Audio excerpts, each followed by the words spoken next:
like a kite in the wind. Though bygones echo unceasingly, the land's guarded to stay serene. By the stream, weaving chaos into harmony. By the flame blazing trails to be free. By the keen blades drawn from heartstrings.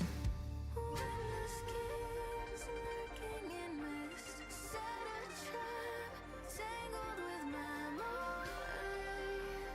Fight and cut it clean. For shining light and moonrise, for triumph in the shimmering rays. We dare all the thunder, show darkness how lightning strikes. We can fight in my eyes to design another days. So turn the rampant tide into soft rain. Let the mortal world begin.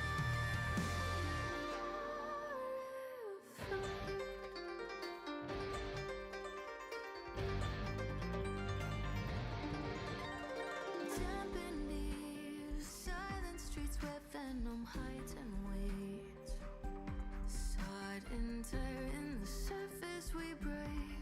To the machine how we fall and pray.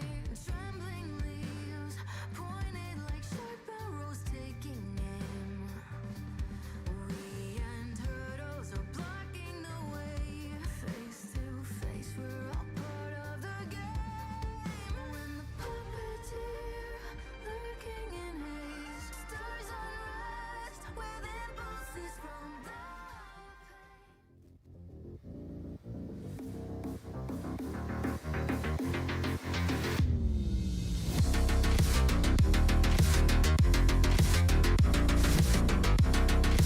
สวัสดีค่ะ เย้ ขอต้อนรับเรา Rovers นะคะ แล้วก็แฟนๆ Wuthering Waves ทุกคนค่ะ กลับเข้าสู่วันที่ 2 ของงาน Wuthering Waves Holographic Overdrive 2026 Southeast Asia Tournament Live in Bangkok นะคะ ที่จัดขึ้นค่ะณ AS eSports Studio ชั้น 2-3 ย่านมิตรทาวน์ค่ะ แล้วก็อยู่กับเนยเหมือนเดิมเลยนะคะ ณชชา อนุสรณ์ชัยค่ะ วันนี้ก็รับหน้าที่พิธีกรดำเนินรายการนะคะ Alright, good morning everyone. Welcome back to the second day of the Wuthering Waves Holographic Overdrive 2026 Southeast Asia Tournament live in Bangkok. A warm welcome to all Rovers and Wuthering Wave fans right here at AIS eSports second floor 3 ย่านมิตรทาวน์ซึ่งต้องบอกว่าวันนี้เนี่ยเราก็จะมาร่วมลุ้นกันค่ะ หลังจากที่เมื่อวานนะคะได้ร่วมลุ้นกับการแข่งขันสุดเข้มข้นของเหล่าโรเวอร์จากทั่วภูมิภาคเอเชียตะวันออกเฉียงใต้วันนี้นะคะก็ได้มาร่วมสนุกกับกิจกรรมต่างๆเหมือนเดิมเลยแล้วก็วันนี้ค่ะเรามาถึงวันที่ทุกคนเนี่ยรอคอยกันแล้วค่ะเพราะว่าเรากำลังเข้าสู่รอบตัดสินนะคะของการแข่งขัน Wuthering Wave Holographic Overdrive 2026 Southeast Asia Tournament ค่ะ So yesterday we witnessed an incredible day of competition as talented rovers from across Southeast Asia battled their way through the tournament, while everyone also enjoyed the exciting activities throughout the event. And today, we arrive at the moment everyone has been waiting for as we enter the decisive stage of the Wuthering Waves Holographic Overdrive 2026 Southeast Asia Tournament. และจากผู้เข้าแข่งขันทั้ง 12 คนค่ะที่เริ่มต้นการแข่งขันเมื่อวานนี้นะคะวันนี้เนี่ยเราเหลือเพียงแค่ 8 คนที่แข็งแกร่งที่สุดและนี่ก็คือโฉมหน้าของพวกเขาค่ะขอเสียงเชียร์หน่อยเร็ว นี่เลยวันนี้นะคะพวกเขาก็พร้อมแล้วค่ะที่จะลงสนามเพื่อชิงชัยพิสูจน์ฝีมือนะคะแล้วก็ก้าวเข้าสู่ตำแหน่งแชมป์ค่ะพร้อมกับคว้า Golden Phoebe และเงินรางวัลของการแข่งขันนั่นเองค่ะ From the 12 competitors who began their journey yesterday, only the strongest 8 remain. They are now ready to battle once again, showcasing their skill, strategy, and determination as they compete for the title of champion, the prestigious Golden Phoebe Trophy, and the tournament prize. นี่นะคะก็จดจำหน้าตาของพวกเขากันไว้ให้ดีๆเลยแล้วก็อย่าลืมค่ะรอร่วมลุ้นกันด้วยนะคะ นอกจากนี้ค่ะก่อนที่เราจะส่งต่อทุกท่านเนี่ยเข้าสู่เวทีการแข่งขันนะคะอยากจะขอพาทุกคนค่ะมาร่วมทบทวนกิจกรรมต่างๆภายในงานกันอีกครั้งหนึ่งสำหรับใครที่กำลังรับชมไลฟ์กันอยู่นะคะรีบมาได้เลยยังมีเวลาอยู่นะเพื่อไม่พลาดทุกความสนุกและทุกสิทธิพิเศษที่เตรียมไว้สำหรับวันนี้ค่ะเราจะมีนะคะสแตมป์พาสปอร์ตแอคทิวิตี้ด้วยก็อย่าลืมค่ะสะสมสแตมป์ให้ครบทั้ง4โซนกันนะคะวันนี้เนี่ยถ้าเกิดว่าใครที่มาถึงงานของเราเรียบร้อยแล้วไปที่โซน Register ได้เลยคุณจะได้รับเป็น e-passport register นะคะเขาก็จะมีเป็นตัวกลมๆเนาะเหมือนกับสแตมป์เนี่ยขึ้นมาที่หน้าจอโทรศัพท์มือถือทั้ง4ดวงด้วยกันไปที่โซนแรกค่ะกับโซน into เสียนฟางตัวนี้ค่ะก็จะมีเหมือนกับเป็นมอเตอร์ไซค์จอดอยู่นะคะโอ้เท่มากๆเลยหลายๆคนได้ไปเช็คอินกันเรียบร้อยแล้ว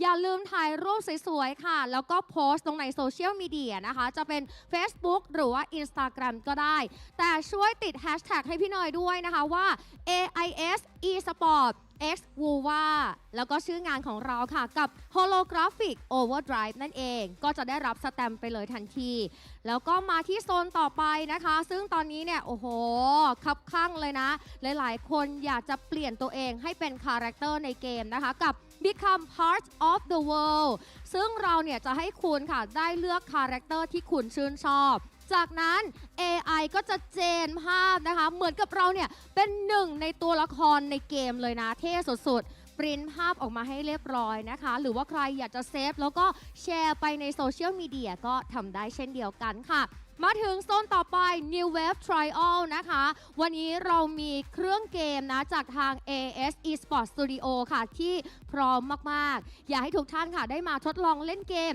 มาลองเลือกตัวละครที่คุณชื่นชอบนะคะพร้อมกับมาดูฉากล่าสุดดูแพทช์ว่าโอ้โหตอนนี้เนี่ยเขาอัปเดตกันไปถึงไหนแล้วนะจ๊ะแล้วก็เมื่อสะสมสแตมป์ครบทั้ง4โซนแล้วค่ะอย่าลืมกลับมายืนยันสิทธิ์ค่ะที่จุด e-register ของเราเพราะว่าคุณค่ะก็จะได้สุ่มเลือกไปเลยนะคะเป็น card holder ที่ไม่เหมือนกับเมื่อวานนะใครที่บอกว่าอุ๊ยเมื่อวานฉันได้ไปแล้วกลับมาอีกจ้ะเพราะว่าวันนี้เรามีแบบลายใหม่นะคะซึ่งหลายๆคนเนี่ยบอกว่ารสมากเป็น rare item เลยนะคะก็จะมีค่ะเป็นน้องซุยๆเขาจะเป็น card holder สีทองแล้วก็จะมี Rover ชายนะคะนี่ก็จะเป็น card holder ที่แบบเป็นสีดำเท่ๆนะคะก็มาสะสมกันให้ครบนะจะมีเพียงแค่อย่างละ200นะลายละ200เท่านั้นถึงก่อนก็มีสิทธิ์ก่อนนะคะเพราะฉะนั้นก็รีบมาที่หน้างานของเรากันได้เลยสำหรับใครเนี่ยที่เล่นกิจกรรมครบถ้วนทั้งหมดแล้วระบบค่ะจะยืนยันสิทธิ์นะคะแล้วก็ให้คุณเข้าสู่ระบบ Lucky Draw โดยอัตโนมัติซึ่งถ้าเกิดว่าท่านใดเนี่ยที่มีชื่อปรากฏอยู่บนหน้าจอนะคะในช่วง Lucky Draw เดี๋ยววันนี้ Lucky Draw ของเราอันนี้ฟังกันให้ดีๆนะจะเกิดขึ้นระหว่างทัวร์นาเมนต์เลยนะคะสมมุติว่าจบทัวร์นาเมนต์แรกเราก็จะทำการจับ Lucky Draw 1 ครั้งแบบนี้เพราะฉะนั้นก็รอลุ้นกันให้ดีๆนะคะอย่าไปไหนไกลนะเพราะว่าเดี๋ยวถ้าเกิดว่าพี่เนยเนี่ยสุ่มชื่อของใครขึ้นมาบนหน้าจอเดี๋ยวจะนับแบบ3 2 1ถ้าเกิดว่าไม่อยู่ภายในงานนะคะก็จะถือว่าเป็นการสละสิทธิ์ทันทีเราก็จะให้แบบรายชื่อต่อไปเนาะไม่อยู่2คนปุ๊บเราก็จะเก็บของรางวัลไปก่อนนะจ๊ะก็อยากจะทุกท่านเนี่ยอยู่ภายในงานกับเราด้วยนะคะและนอกจากนั้นแล้ววันนี้อย่าลืมนะคะไปที่สปอนเซอร์โซนของเราด้วยเพราะว่าวันนี้ค่ะก็มีทั้ง Razer นะคะที่ยกทัพเกมมิ่งเกียร์ค่ะไม่ทุกคนเนี่ยได้เลือกชมกันอย่างใกล้ชิดเลย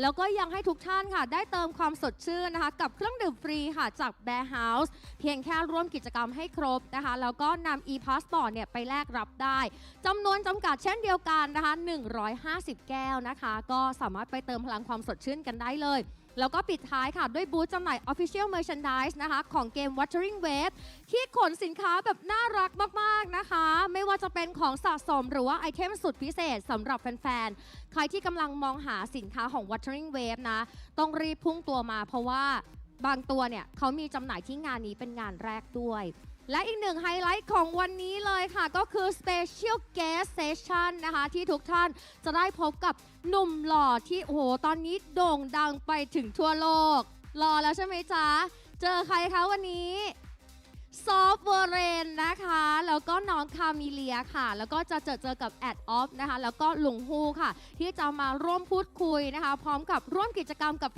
ฟนๆบนเวทีอย่างใกล้ชิดตลอดช่วงบ่ายของวันนี้เลยใครเป็นแฟนของทั้ง4ท่านนะคะก็อย่าพลาดรอติดตามกันได้นะคะและแน่นอนว่าวันนี้ทุกท่านค่ะจะได้พบกับการแข่งขัน Cosplay Performance Contest ด้วยเมื่อวานนี้เป็นการเดินแบบเนาะแต่ว่าวันนี้พิเศษกว่าเดิมจ้ะโดยเหล่า cosplayer เนี่ยเขาจะเตรียมการแสดงมาอย่างเต็มที่เพื่อถ่ายทอดตัวละครนะคะจากโลกของ Wuthering Wave ผ่านการแสดงฝีไม้ลายมือสวมบทบาทอย่างสร้างสรรค์นะคะโดยวันนี้ก็ต้องขอบคุณด้วยค่ะสำหรับสถานที่ดีๆจาก Hunter Village Entertainment Training Hub นะคะศูนย์รวมการเทรนนิ่งด้านศิลปะความบันเทิงแบบครบวงจรค่ะที่ให้บริการห้องซ้อมหลากหลายรูปแบบแล้วก็ให้การสนับสนุนเหล่า cosplayer ของเราเป็นอย่างดีทั้ง2วันเลยนะคะตอนนี้ก็ครบถ้วนแล้วค่ะกับกิจกรรมบนเวทีนะที่ทุกคนเนี่ยรออยู่นะคะตอนนี้พร้อมกันหรือยังคะที่จะไปดูการแข่งขันโอเควันนี้นะคะจากผู้เล่นทั้ง8คนจะเหลือเพียงแค่1เดียวค่ะที่จะก้าวขึ้นสู่ตำแหน่งแชมป์พร้อมกับคว้าโกลเด้นฟีบี้และเงินรางวัลของการแข่งขันกลับไปครองค่ะ All players are you ready yeah Welcome everyone to Wuthering Waves Holographic Overdrive 2026 Southeast Asia Grand Finals. Oh my goodness. After all these times, after all the tough competitions in Southeast Asia and in Thailand, 12 participants have made it to the Grand Finals. Now only 8 remains in this playoffs as well as the road to Grand Final and a chance to win the overall prize pool of over $10,000 US. Of course, today you're with me, Facepalm, joined by yours truly, Mr. Loyal, as always. We're going to be bringing you all of the toughest first to 3 series with band pick back in place right now. It's going to be head-to-head, and you're not going to want to miss any match up here, Mr. Loyal. Indeed, you don't want to miss any single match. We will be having 7 matches all in all in total, single elimination. There will be no lower brackets run. If you lose, your journey is over. So who will be the one who will be lifting the golden Phoebe today? Exactly. Apart from the prize pool, which we will probably get around to see real soon enough, yes, we have talking about the golden Phoebe trophy as well that is going to be handed to the first ever Wuthering Waves Holographic Overdrive champions here. Definitely, this is something to look out for. Make sure to make your presence known in our chat here, especially for the English streams here. I suppose we have a lot of watch parties currently ongoing as well by all of the Thai creators, Wuwa creators, as well as all the international ones. I believe that someone who tuned in right now is going to be Rexlin, right? So shout out to you, my guy. And there we have it, the overall prize pool of over $10,700 can be divided and follow. Mr. Loyal, please. Yes, the first place will get $2,200. That's a load of money. Then the second place will get $1,800. Third place, $1,500. Fourth place, $1,200. Fifth to eighth place, which is all participants today, will get $600. And for yesterday's, we will get $400 to 9 to 12 place. So everyone here today at least will get $600. Basically, if you qualify as the Grand Finals, you already got your travel and your hotel expense being covered by the tournaments to travel to the offline events here being held at AS eSports Studio, Samyan Mitrtown, live from Bangkok, Thailand. And there we have it. The Grand Finals is in set for the roads here with our quarterfinals brackets being as follow. We have MCW from Thailand going up against Savcure from Indonesia, and then Equer from Indonesia against Futasilla from Thailand. Then we have Erukidu from Thailand going up against Tlan Long GTL from Vietnam. And of course, Raging Z from Indonesia will go up against Fresh Nano from Thailand. Yes, and all of our Thai participants are spread equally in the quarterfinal matches. There will be no domestic battles yet in the quarterfinal, maybe in the same meets. But there is a lot of Indonesia representative as well, and Talong GTL representing Vietnam. Ooh. Again, single elimination bracket. If you lose, your journey is over. But the first match to start us off is going to be MCW and Savkyo. Exactly. The camera just cut from Savkyo from Indonesia to MCW currently, the Thailand representative and also the one who won the upper brackets and secure his tickets in the Thailand qualifiers tournament. Definitely a match up to be looked out for. Savkyo, of course, has such a splendid performances in the group stage of our grand final yesterday as well. And of course, for MCW, still being as calm and as composed as ever, we can expect to see a brilliant performances for his home crowd as well. Like I said, remind you once again, this is live in Bangkok, Thailand, AS Esports Studio in Samyan, Bangkok, Thailand. And again, like I said, there's a home crowd advantage, or some will say disadvantage. The pressure may get to you, or will you use that pressure as a boost? Again, pick and ban. The draft will be back today. It's now back. And here we go, the draft phase. Who is it going to be for each of our competitors? Interestingly, let's see how would this sequence turn out for both of them. We are backing to the same rule books here. If you guys are already familiar with Southeast Asia qualifiers or maybe Thailand qualifier as well, it is going to be the first ban phase first, where the resonators will be removed completely from the resonators pools entirely for both sides. And currently we're going to have, like always, Hyuki as well as Roloa being banned out by MCW side. Meanwhile, Savkia from Indonesia choose to go with the arrow erosion options in Katatia as well as the Grika and then Sui, which is also already being allowed into the grand final stages of this competition. Got banned as well. I think yesterday MCW was one of the Thai representatives who picked Sui in one of his compositions. Right? Yes, so it's a bit of a comfort pick that they don't want you to get. And the first pick from MCW will be Monye. Sapkio respond immediately with Lene, trying to break that Tomb Break composition. MCW go with another support in Showkeeper. Now you got that number 3 support locked and loaded. Meanwhile, Sapkio is gonna commit with Yuno and Luke Hersen. Exactly.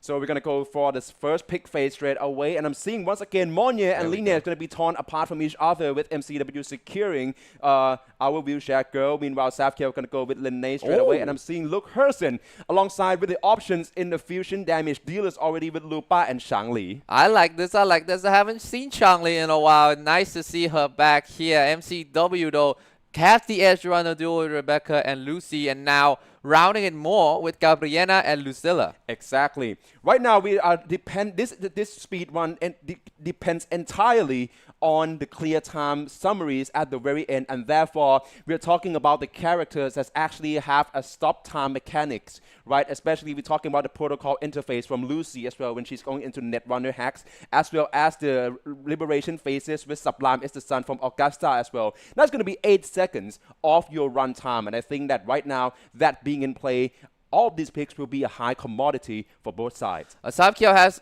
a lot of good synergy already. Augusta and Yuno, the Sun and Moon, and the dual fusion, Changli and Lupa, as well as Luke Hudson and Lene. But the thing is, MCW has the number 3 support locked and loaded with Monye and Showkeeper. Sabkyo has to resort to pulling, but I'm not sure if MCW is going to target that after that. And with Chisa pick as well here, MCW is abundant on number 3 support. Exactly, and I also see a lot of options here as well. Oh Sandy my word! And Phoebe. Oh, this is so nice by I love Savkill. this. What a draft, that's what. He got both the duo of Augusta and Juno and Sandy and Phoebe. And meanwhile, MCW is going to have to conclude this one with Jeju.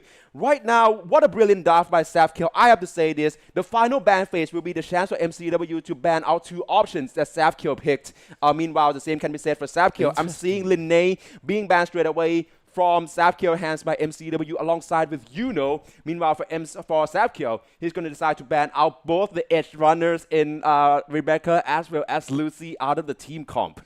This is interesting draft at the end here. The MCW decided to cut off all the universal option with Lene and Yuno. Meanwhile, Sapkyo decided, okay, MCW draft a lot of support, the number 3 support in the composition. Monye, Showkeeper, and Chisa. So I'm going to ban more of the main damage dealer and the secondary DPS, Lucy and Rebecca. Now, MCW still has some option in the main DPS role in Gabriela and Carlota, but it's much more limited, especially when you have the number 3 support. Meanwhile, Sapkyo will have Sani and Phoebe ready, I think, for the first time in a long while. Yeah, exactly. This is going to be oh my word. Look out for, and we're going to straight out with this randomized boss pool straight away with Sigilum into Fleur-de-Lis, KLP, and then Sentry Construct as well as Hyverdia for the decider. This is a 1st to 3 series. Yes. Each side, the competitors will have a chance to 3 attempts to go up against a difficulty 6 tactical hologram bosses in the following sequences. And of course, we are looking for the head-to-head timing here and also for the clearance result. We're going to head into our first attempt straight away against Sigilum. For both sides, of course, going to start off with the Stagnate straight away right into the Liberation by Monye from MCW, and then, of course, Lupa by Sapkio. Yeah, the thing is, a lot of trouble here from Sapkio to start.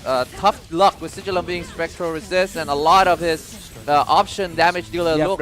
Yeah, it is the Spectral damage, so that's going to be tough. Still have Shangli didn't decide to go with as a main DPS. Well, with Luke having the Toon mechanic, right, the Toon strain. Meanwhile, the Shangli and Lupa will be the fusion dealing damage. That will be the main core here today. But Sapkio a little bit lesser on the sustain side. Yeah, but right now MCW, meanwhile, already lost both Carlotta and then Jertu as well. This is not looking good at all for MCW. Sapkio still cruising though with 3 Resonators being inbound here. I'm really looking forward to see the mix-up between Luke Hersen as well as a duo fusion in both Lupa and Shangli. Right now I'm seeing quite a good sequences of swapping so far, trying to make the most out of the intro from Lupa as well. Nice dodge over there into another Liberation Fire Kiss Glory. Back to MCW though, Monye holding on for dear life. Got clipped once again. This is looking very less likely for him to finishing off in this attempt. Yeah, meanwhile Sapkio is still going strong. Liberation coming in for Shangli. Switching right back to low persons, dealing a lot less damage, however, so that's a point of concern when you come to speed.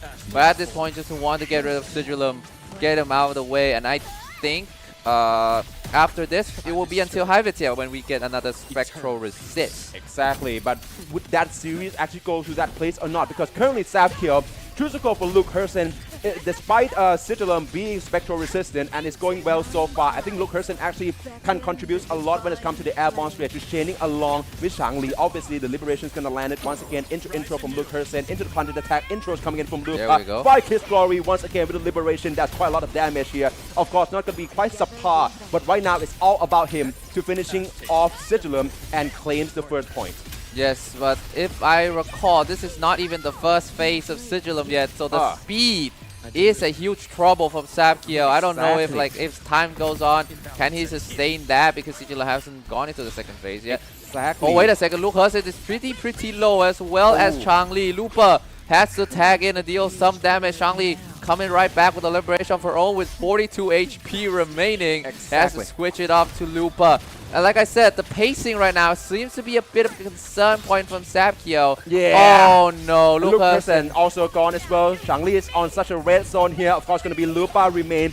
He chooses to go with mainly, I would say, the enablers and also 2 damage dealers straight away. So that's not much of an option for sustaining. So we have to go for the Toon Break, obviously. And here come exactly. It's already been, I believe, currently 2 minutes past. And we only at the first phase of Sigilum can be closed down by Sapkio. Going in with the Toon Break straight away. Going to be Shangli to do the honors, as well as the intro coming in from Lupa. Once again, a constant fusion damage here. But it's honestly quite subpar against Sigilum, who is currently about to be recovered, as well as the Stacker Kid coming back. And there's no way you get back from that, because first of all, the sustain is very limited, and now all 3 Sapkio will be eliminated. The first attempt for both competitors in a fail. Oh yeah, I mean, what can we really expect here is probably for MCW to try to put go for an entire switch up here, okay? I think that for Sapkio, the sequences can be already promising, but right now I'm just questioning what exactly can Luke Hersen bring to the table apart from the Toon Strain damages here, of course. Just go for switching into Lupa to escape from that stagnate positioning. Meanwhile, for MCW, still trying to maintain and making sure that Jertu and Carlotta staying more on the field this time. Meanwhile, back to Sapkio though, this is quite disastrous because Lupa has already fallen. Yeah, Lupa fallen now. A lot of fusion damage will be lost. It has to look at the amount of damage Luke Hersen did to Sigilum is not so much compared with what usually you would see from Luke Hersen. Meanwhile, MCW here, Carlotta with the Liberation of her own. Oh, gets stagnated here, has to switch maybe. Oh, decided to go for a dodge. That was done excellently. Yeah, in order to build a concerto as well, that's going to be the option for Carlotta. And right now into the new era, going to be the Liberations here for Carlotta to go for the mix-up. Once again, switching into Monye. So HP is actually in the red zone right now. Have to be on field a bit to regenerate some of that. Meanwhile, for Sapkio, Luke Hersen also failed. Only Shangli remained. And I don't think this is going to be looking very likely for him to finishing off Sigilum in the second attempt. Yeah, the pacing is not good. The support right now is not that excellent because, well, in this composition, you don't really have sustain. You need to be perfect on point and dodge. And against Sigilum, that will be pretty difficult on in general. And now Sapkio will fail his second attempt. His Sigilum run has to go to the third unless MCW finishes off. Exactly, and it's going quite well so far. Still, most of the resonators is actual HP for MCW. It's only been a minute, and right now the first phase of Sigilum is about to be completed. So it's also about his mix-up and also try to make sure that all three resonators can remain standing tall by the time that, that the second phase comes.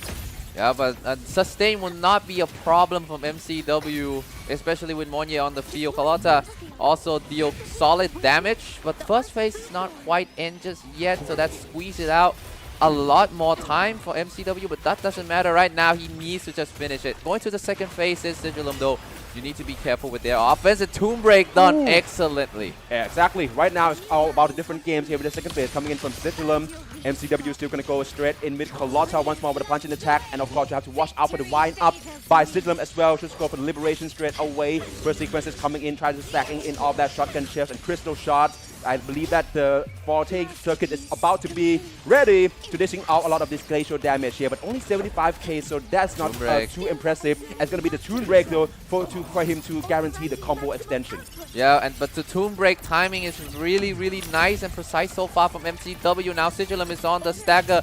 Time to pour in a lot of damage. Has to start with the setup first with Monye. Now Jeju has to switch up next to Carlotta when the timing is right.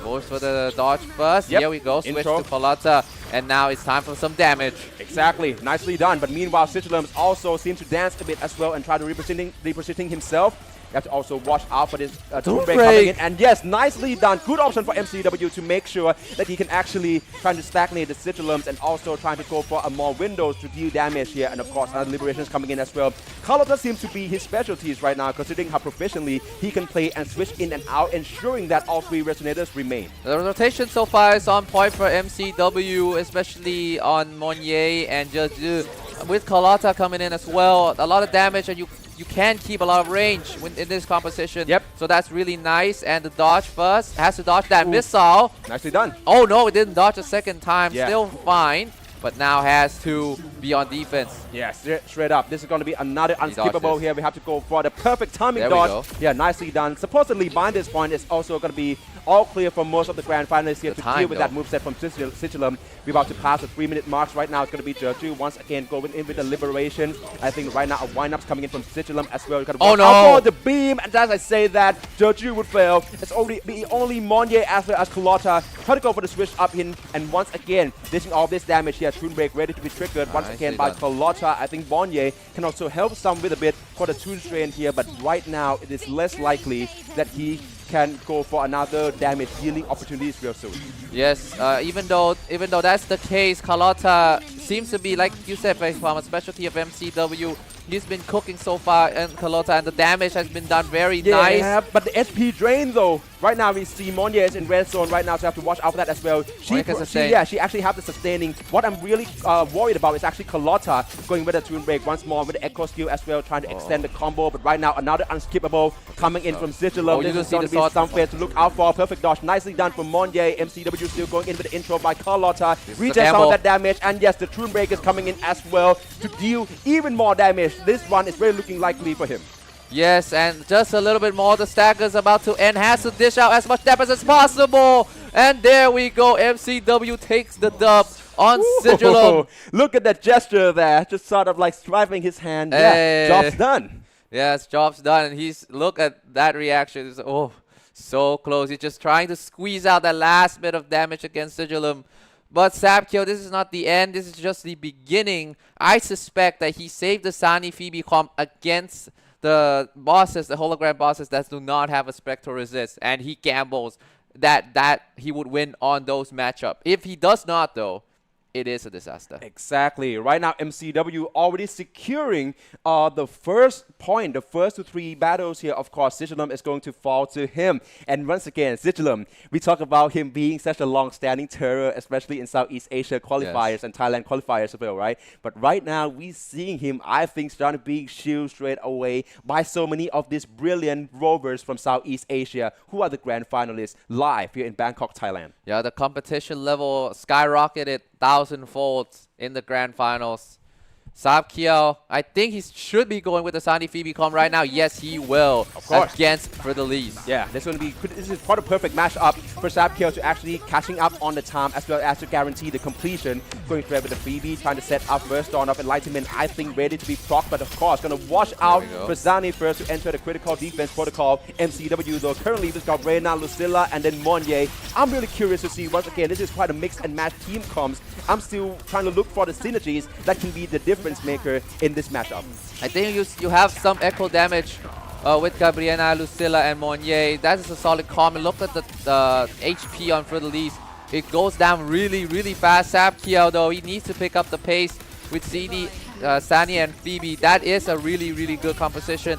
Let's see if it can cook. Here we go. The attack now on the dodge from Fidelis. Sabkiel doing. Oh no! As I said, that Phoebe falls. Oh no, and no Sani with no Phoebe. This is so difficult for Sabkiel right now. Yes. Fooling would be the next to fall. And only Hiya. Sani remain. Yeah, it's not looking likely here. Of course, Fidelis is still quite have a lot of HP here. Sani can stand tall by herself, but yeah, without the Spectral Frazzle, he has to rely entirely on this double phase of Resonance Liberation. Back to MCW, though, currently with Gabriela, another Liberation going in. He's in the lead right now. All three Resonators still remain, and with his composure, we can expect a completion in this attempt. And the synergy is there in Echo skill damage and the Tomb Break. Oh no, that's not the end yet. Has to dish out as much damage as possible in the final phase just to close this one out.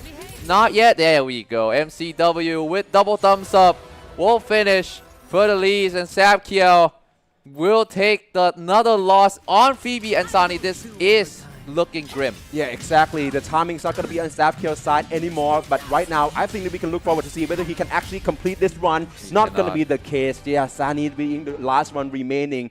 Sabkiel would also fail this attempt, handing over MCW from Thailand a 2-0 lead. Like I said, Sabkiel will try to get the victory on the hologram bosses that do not have spectral resist. And in this, the first one doesn't go his way. He can use Phoebe and Zani on the next boss, the next two bosses.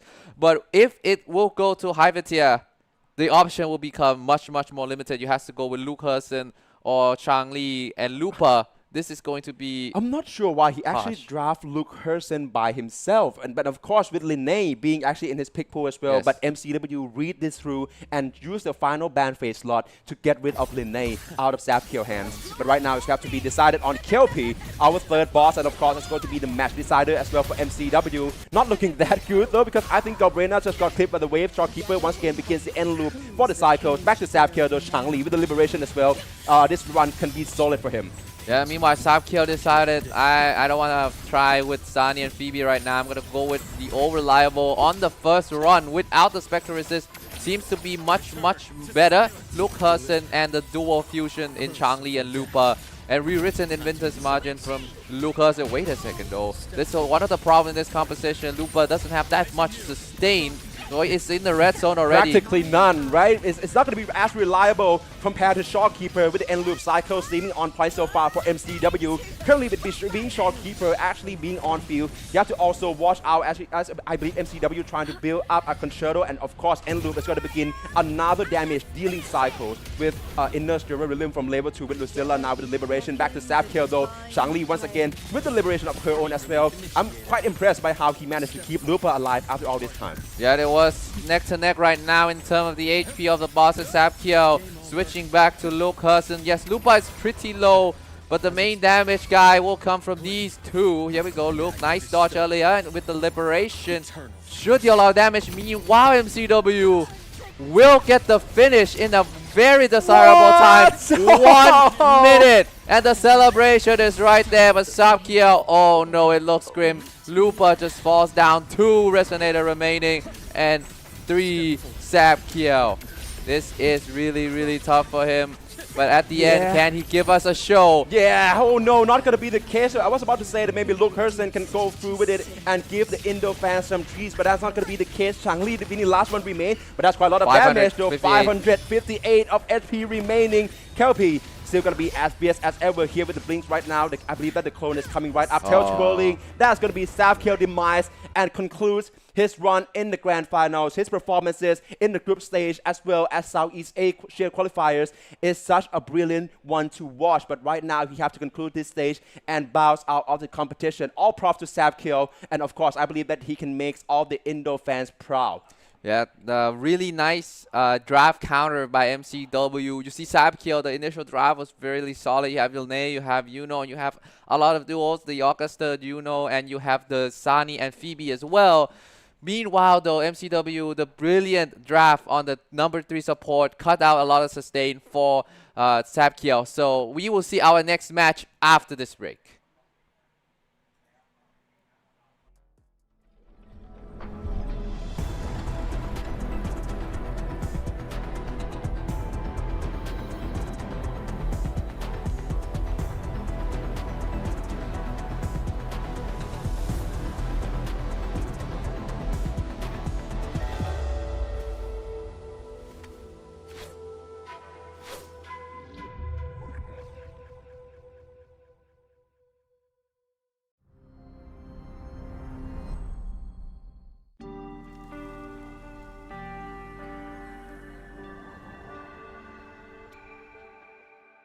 Time flees over the fort like a kite in the wind.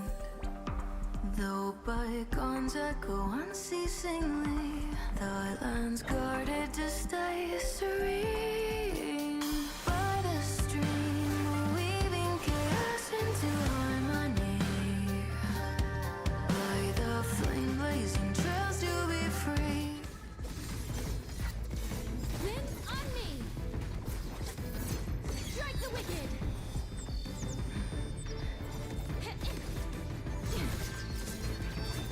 Gone with the wind! Severing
willingly. The lands guarded to stay serene. By the stream, weaving chaos into harmony. By the flame blazing trails to be free. By the keen blades drawn from heartstrings. Witness kings lurking in mist. Set a trap, tangled with memories. Fight and cut it clean. For shining light and moonrise. Triumph in the showing eyes. We dare all the thunder. Show darkness. How lightning strikes.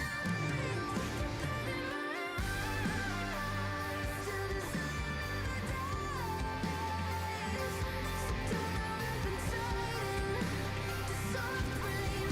Let the mortal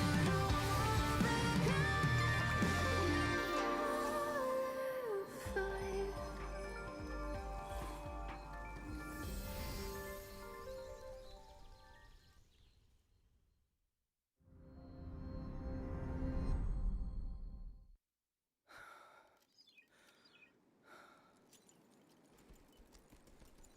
In the fortress and gorges war. We lost everything we had built. And yet, in the hearts of the people, it remained home. What is broken, Is this enough? we fix. I can go back to the whole floor. What is destroyed, we rebuild.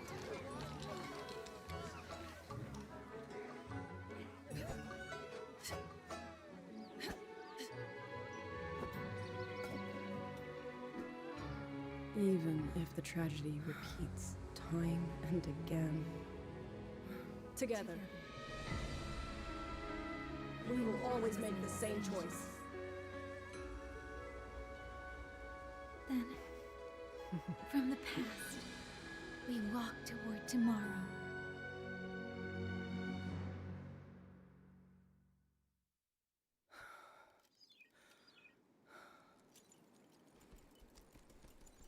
In the fortress and gorges war.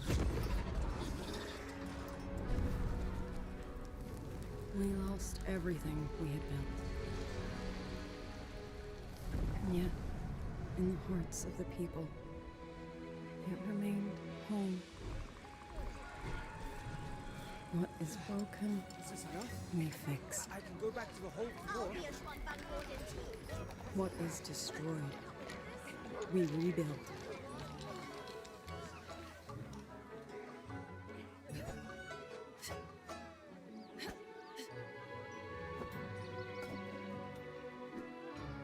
Even if the tragedy repeats time and again. Together, we will always make the same choice.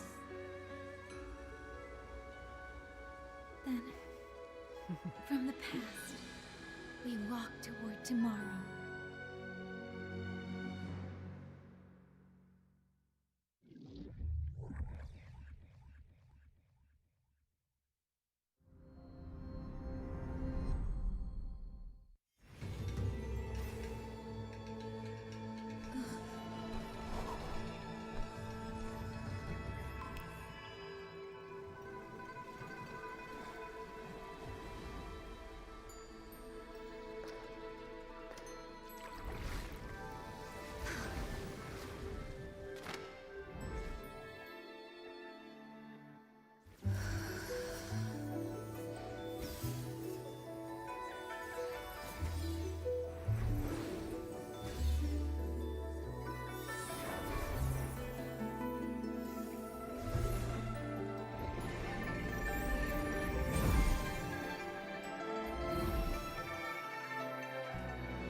Welcome back. Hopefully you got yourself all sorted before we heading into another very interesting match up here for the Tactical Hologram Speedrun here at WUTHERING Waves Holographic Overdrive 2026 Southeast Asia Grand Finals live from AS eSports Studio Samyan Mitrtown, Bangkok, Thailand.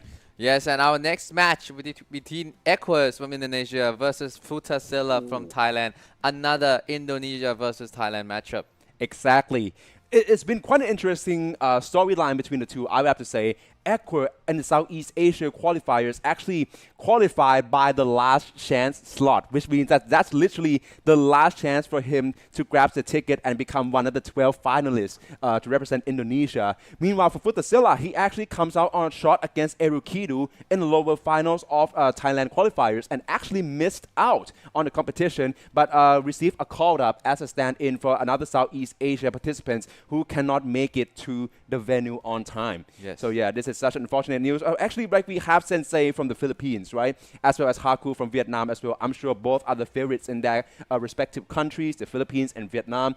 And I'm sure that we can expect to see more of them if there is going to be a sequel to Holographic Overdrive like this, to make sure that this has become a success by like, share, and also to subscribe to AS Play in order for this tournament to succeed. Yes, it's unfortunate that those two cannot be joining us today due to travel logistic and issues.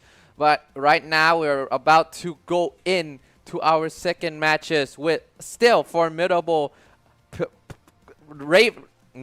Rovers that can bring in the big guns. It's between Equus and Futasilla, and the draft is commenced. The first will be Lene and Sui Sui. Respond immediately from Futasilla will be Monye and Katatia. Ecuador actually passed the group stage in the Group A yesterday with the flying colors actually, and right now the thing with the group stage is kind of giving yourself as an open book, right? Basically, Futasilla already reveals that he has Sui Sui in his resonators pool for him to use, so of course Ecuador gonna have to use one of the slots to ban that out. Meanwhile, as we're heading into our first pick phase, it is also I think quite notable to mention that Monye and also Shawkeeper has been banned out by Futasilla as well. He got to kickstart his pick phase with Rebecca actually, as well as Denia and then Galbrena.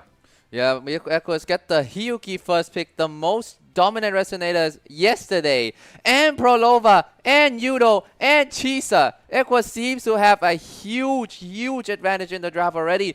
Futasilla, though, not going to be left behind. Gabriela, Katatea, Amit, and Dania. So you have those fusion combo, the fusion burst combo already. But Equus, he just got to pump up more and more main DPSs. Hiyuki, Prolova, Yang, Xuanling, and with the supporting cast of Yuno, San Juan, Chisa, things looking really good. And Futasilla would round out his first draft phase with Lucy to pair up with Rebecca. Nicely done by Futasilla. Meanwhile, for Ecuador, I'm also thinking that right now he's trying to make sure that he can halve out the entire composition to make it complete first with the enablers like as well as I think Jisa definitely. But right now, I'm also interesting to see that Futasilla actually going to let Augusta be left unbanned and an option for Ecuador. Meanwhile, as we're heading into our second pick phase here, it's going to be Carlotta being picked by Futasilla alongside. So right now, I'm still not sure which team comp which you actually go into, but of course that's going to be complied with Bai Zhi and then also Xu Yuan being picked by him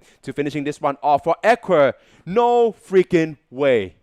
Lumi. For the first time ever, I believe. Yes, I think it's for the first time ever Lumi has been picked in Wuthering Waves, Holographic Overdrive. What is going on? Like, where's Augusta or anyone else? Like, what? I think Equus was like, okay, I already have 3 main DPSs. That should be more than enough. If I pick more, I mean, he picked Jinshi as well, Jinshi as the 4th option. And he was like, okay, let's not pick Augusta and trying to force him to ban my composition one way. And it's going to be Shisa and Prolova that got banned. Meanwhile, Futasilla got Dania and Rebecca shut down. So Futasilla comp looks quite honestly crippled. Oh, yeah, I mean, but we talk about the crippled comp.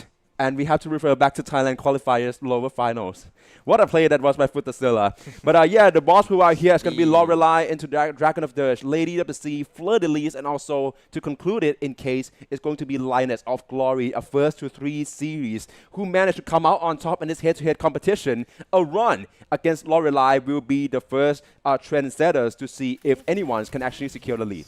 Yeah, it's all about the movement here against Lorelei and managed to dodge her damage bubbles. Here we go. Futasilla would go with the Echo skill composition. It's going to be Gabriella, Xiu Yuan, and Amy it. But oh no, Xiu Yuan got shut down pretty early, like 10 seconds in. Meanwhile, Echo is going to go with the 2 Glacial in Yuki and Sanhua and Yuno round out the but losing Xiu Yuan is going to be quite costly for Futasilla, though currently it's going to be Amy's interesting team comp here, I have to say. So far it's going to be Amy trying to be on field as much as possible. I think the Heaven's Fall Edict is about to come with her turning into the mech form. Mech Aqua, though, once again beneath the currents tied by Yuno. It's going to be, the Luna's tied by Yuno. It's going to be something to look out for, as well as Glacial Gaze by Sanhua as well. Right now it's a perfect setup for Hiyuki. It's not going to be so much on the Glacial Shaft though, but I think that we can expect a lot of damage from the EI. Try to stack that one up, go for the burst with the Liberations right now being commenced. Meanwhile, though, Futasilla, without Xiu Yuan, still has the main DPSs in Gabriella and Amit doing a lot of damage. The pacing is quite neck and neck right now, even though Equus has a lead in time. And the Liberation from Hiyuki, the level 3 in the Blade Liberation. Now we're switching to Yuno, the white gauge almost down. Dive in, but Yuno getting hit quite a bit, can sustain herself. Futasilla is actually catching up right now. Back to Amy's though, of course going to go with another session here for Equer, still going strong. I think we can expect a finish right in this attempt. Back to Sanhua though for another Liberations in with, oh, I was about to say that someone fell. Oh, that was so close by Equer, but the Stacker Gear should be a huge chance for Hiyuki to burst out this glacial damage. Futasilla still trying to make it through with Galbrena right now, and of course a mix-up of Amy is about to come in. I'm seeing, yeah, of course, but right now it's not going to be available anymore for Equer, about to go for the finish. Straight away with Hiyuki, right into Galbrena as well, and Equer with finishing off Lorelei potentially first with a clear time of 1 minute and 6 seconds. Yes, Equus has the time advantage. Futasilla, really good play. This is without Xiu Yuan, by the way. It's unfortunate that Xiu Yuan for 10 seconds in to this run, so it's gonna be Equus who takes the first up. But with this form, Futasilla, maybe he has a chance. Oh, who would have known, right? Meanwhile, Equer from Indonesia is going to claim the lead first. Futasilla, this is not going to be... I mean, he has been behind before, of course, and we have seen that being the case. Oh, yeah, multiple times. Even when we talk about the players with the clutch factors, if you have been actually like tuned into the tournaments ever since the Thailand qualifiers, you will see just how deep of a resonator pools and also team comp he have. One thing about Futasilla is he is actually just trying to cook up. He has a very small and a bit close, I guess, the community where he just sort of like cooking up all the theory crafting by himself. Wow. So yeah, he doesn't really rely on a lot of external opinion that much, which I think can allow him to have a very unique frame of mind when it comes to the approach of playing and tackle all these tactical hologram bosses. Meanwhile, starting off the second run, it's going to be a Dragon of Dirge. And for the Scylla, again, interesting composition. It's going to be Carlotta, accompanied by Cantarella and Lucy. Meanwhile, Echoes has Hyuki, Jinxie, and Bulling. Gotta put all the ships in the Hyuki, definitely trying to gain the lead as much as possible against Futasilla.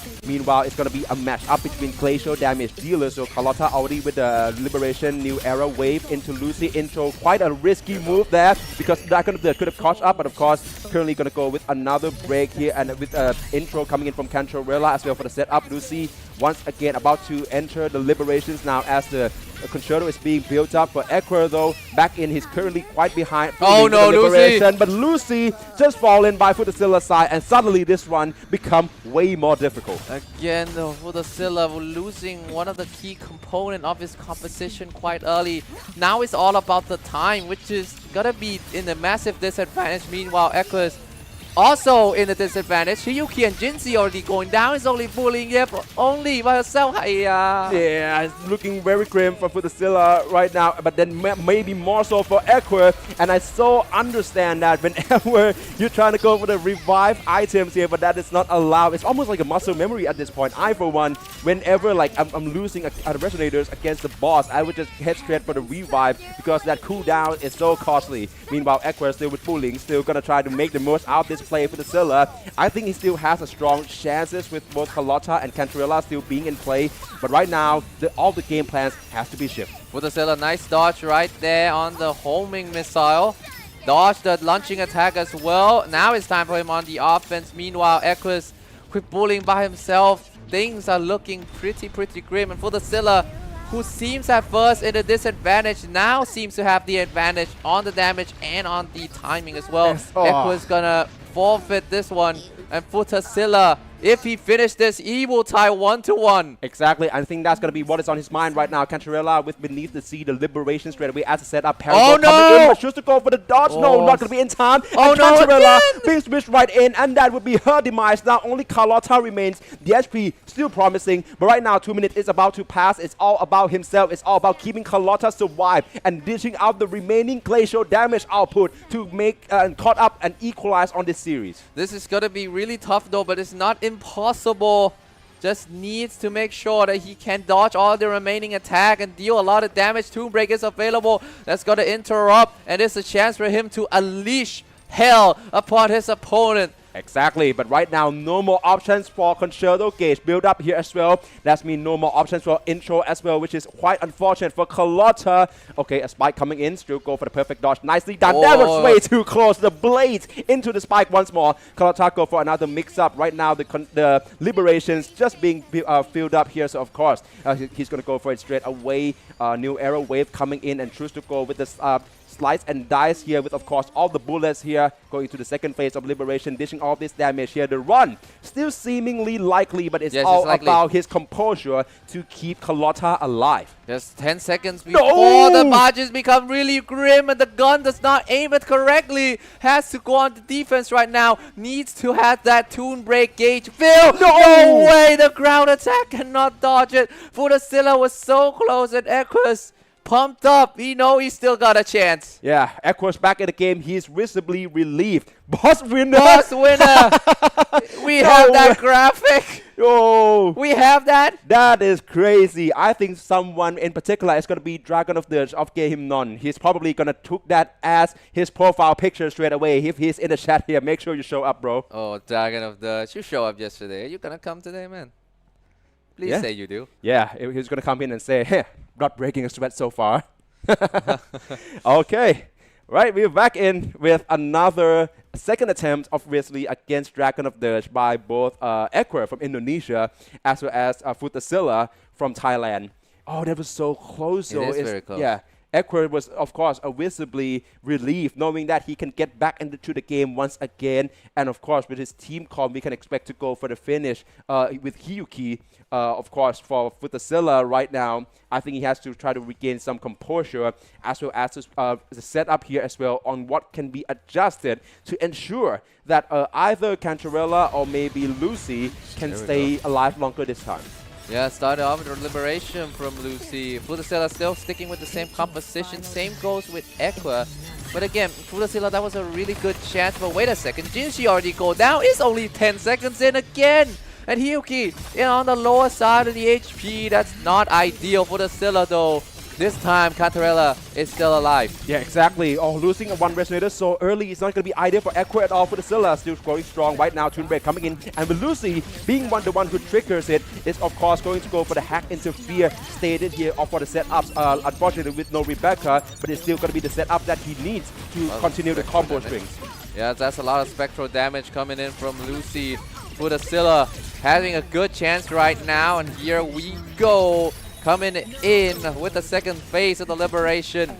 And Lucy still dancing and now switching to Cantarella. Cantarella. My bad, my Right. tongue is twisted. Yeah, exactly. I totally understand you, Mr. Loyal. Back to Ecuador, still with two resonators standing, and right now the second gate is about to be built up. That is quite nicely done to make sure that he frees Dragon of Dirge as well by Hyuki. That is, of course, going to make sure that he can guarantee safety with her being on field, going for another combo sequences. Back into Pooling for the setups, and of course, trying to sustain the team here. But of course, with HP still being intact. Back to Futasilla, though. Here's come the ground punch by Dragon of Dirge. Still nicely done. Go for the Cyclone. There we go. Carlotta coming straight out with the Liberation, and Toon Breaks ready to be triggered by Lucy once again. Carlotta is going to do the honor, and of course right now the Liberation is coming in. Another huge damage dealing opportunity. He's currently in the lead against Ekper. These duos are strong, but it's a nightmare for us caster, you know, Carlotta and Cantarella. That the HP lead was significant as well as the time lead for Futasilla. Now it's on Lucy's turn on the defensive, now trying to come in for the offense. Nice dodge so far.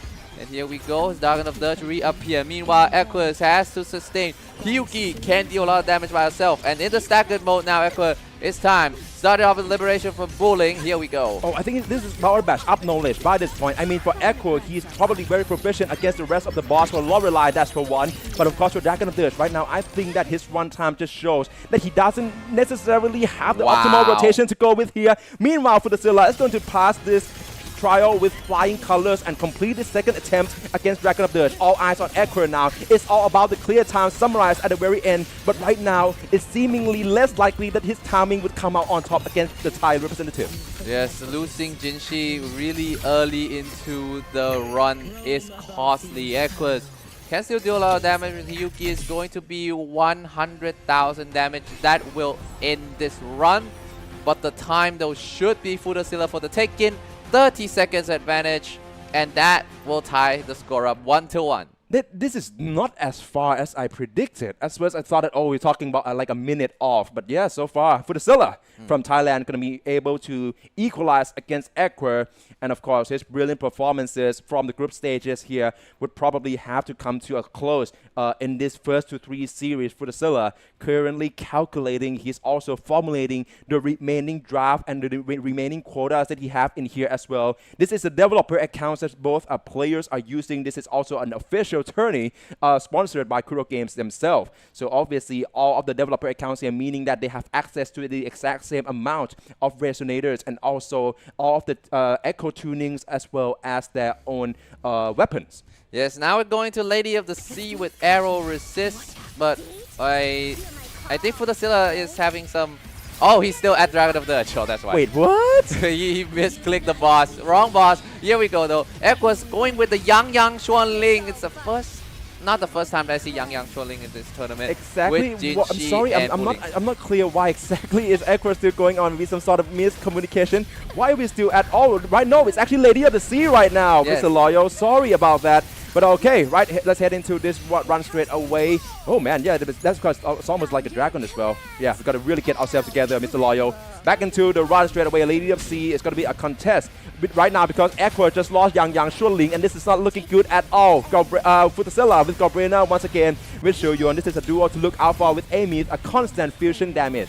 They try to go that with the first run though, and it doesn't work that well, mainly because Xiuyuan falls a bit too early. He gets the finish in a remarkable time, but with the disadvantage on the, well, Xiuyuan falling down quite early, the time is not as much as Equa. Meanwhile, Equa, disaster struck again. Yang and Jinxi all down. Bulling is the last one remaining. Hiya. Yeah, exactly. Let's go straight up with another Cycles coming in from Amy right now, but her HP actually in the red zone, so we have to watch out for that as well. Heavenfall Edicts, Finale is going to coming in, and of course that's a lot of damage with the intro by Shoyuan. Back with the intro by Amy straight away with a quick swap coming in and mix up with Galbrena. Apply all this fusion damage onto the Lady of the Sea, trying to make the most out of these windows. Meanwhile, for Equa, it seems like Jinxi's also failed, and Bully, hiya! Now that is some way to fail a challenge. Equa would lose his first attempt against Lady of the Sea.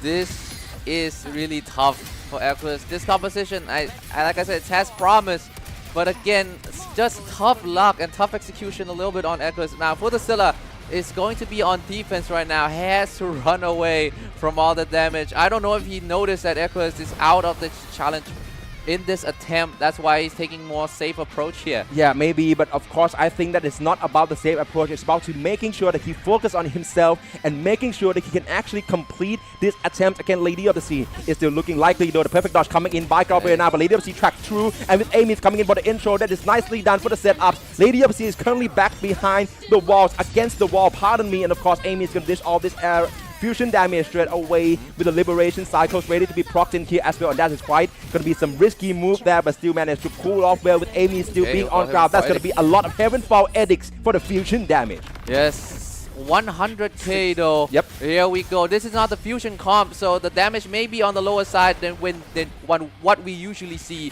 in the fusion burst composition or the usual aim at hyper carry composition. Switching right now to Xiu Yuan, the main combo, the main crux of this composition will be these two, Gabriela and Xiu Yuan, with the liberation to start things off here. Exactly, right into another tune break, ready to be triggered. It's going to be Gabriela, but he's also decided to make sure that after he managed to dodge the tail twirling movement from Lady of the Sea, would he goes for the trigger as well as the liberation coming in straight away. This is another chance with right now Lady of the Sea being interrupted, but she's coming back, she's recovered. But right now this run is seemingly likely for Futazilla. We can expect a completion. Yes, and Futazilla with this should take the 2-1 lead.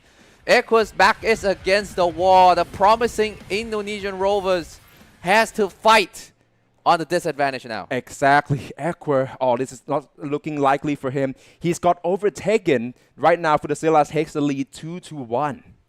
Yeah, things are looking really good for Futazilla here. The composition that he picks seems to shine. Meanwhile, Equus, we've seen the experiment, we see the idea, but the execution at the very end, even I think he has to thinking, okay, I'm going to lock in now on the fourth match. Exactly. He's right now staring at the verge of defeat for Equer from Indonesia. Next boss will be the deciding if Futazilla still manage to come out on top. It will also end his run as well. There we go, though. Next will be Futazilla, the fourth bosses of the first match, second match now. It will be Arrow Resist though, with Xiu Yuan for Futazilla. It's going to be on the tough side, but his main role is for the echo skill damage. Yeah, definitely. And of course, going to go with this team comp straight away. I'm really loving that Futazilla is sticking with this idea. Meanwhile, for Equer, still going to go with Hyuki, of course, going in for the liberation straight away. This is going to be the sequence to look out for, as well as the setup coming in with a quick swap, potentially real soon. But right now, it's going to be Hyuki on field. This is also going to be quite risky going up against Fleur-de-Lis in our fourth bosses here. Futazilla still going strong, but right now, I believe Fleur-de-Lis is about to be going airborne real soon. Amy is going to start off with the liberation first to make sure to punching in all this fusion damage here. Ground AoE is coming right up as well. You have to watch out and manage to pull off a dodge quite well. In with the Fleur-de-Lis soft swing as well. Nicely done. Amy is going to complete her liberation cycles right now. Back to Equer though, because all three resonators still remaining standing tall as well. Bullying is going to be the crucial point to maintain all the three resonators and ensure that Equer can finishing this attempt. Yeah, the main cross is not to get one shot and try to cycle the Resonator as much as possible. Jinshi coming in with the Resonance skill damage, and Hyuki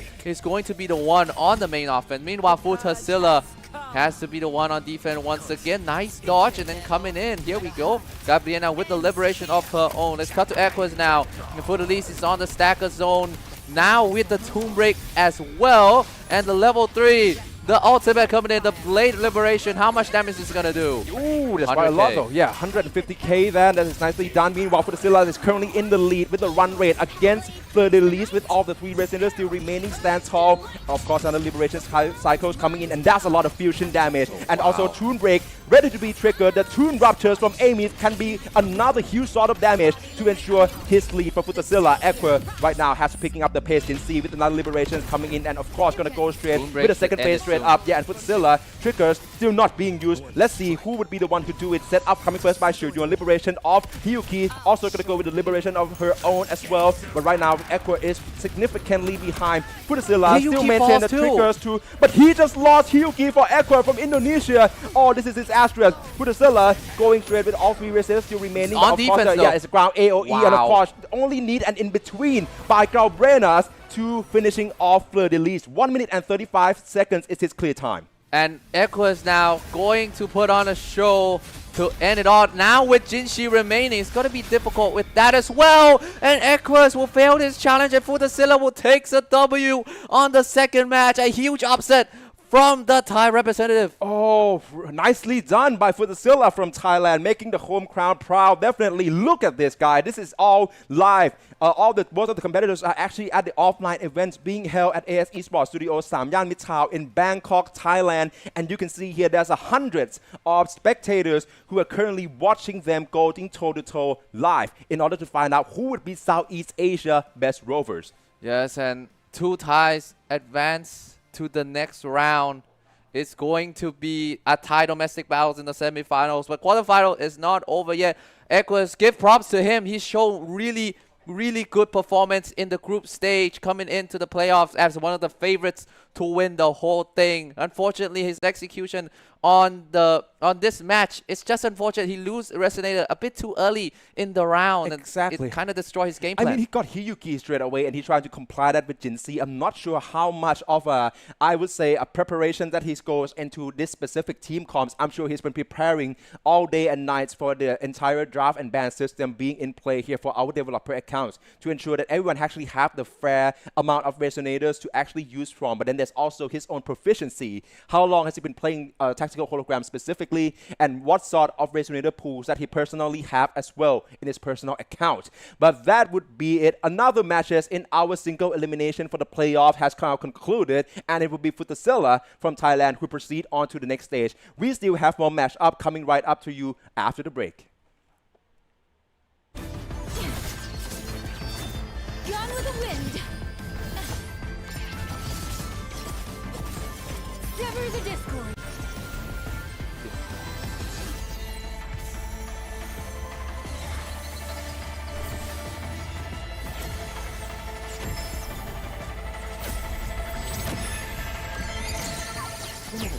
All down.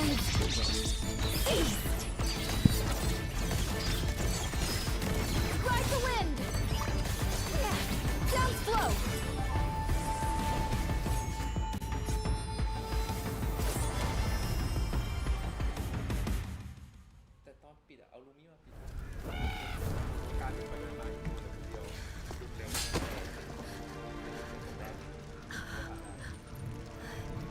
Joe, why? I've always felt this cannot be how this story ends.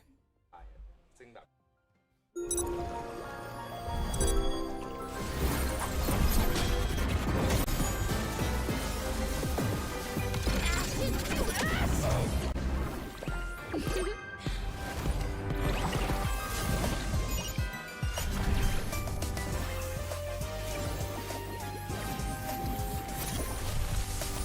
Please don't forgive me.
like a kite in the wind. Though bygones echo unceasingly, the land's guarded to stay serene. By the stream, weaving chaos into harmony. By the flame blazing trails to be free. By the keen blades drawn from heartstrings. Witness schemes lurking in mist. Set a trap, tangled with memories. Fight and cut it clean. For shining light and moonrise. The giant and the shining eyes. We dare all the thunder. Show darkness. Hell needs strength. We can build in rise. Till the sun never dies. So don't earth and tighten. To soft rain. Let the mortal fight.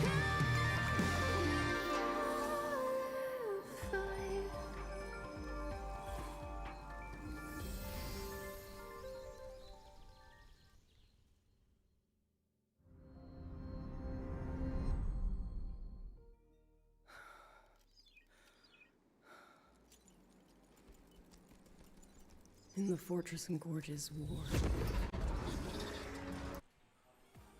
Welcome back. Hopefully we'll not keep you waiting for too long as we're heading into another match coming in with the single eliminations for Wuthering Waves Holographic Overdrive 2026 Southeast Asia Tournament Grand Finals. Yes, and next match will be between Aerokidu representing Thailand versus Tan Long GTL, the sole representative in Vietnam in the top 8. Exactly. Oh, like a lot of matchups have already ends, right? And surprisingly, to many of the surprise, I think that we have actually the Thai representative all proceed on to the next round of the competition here.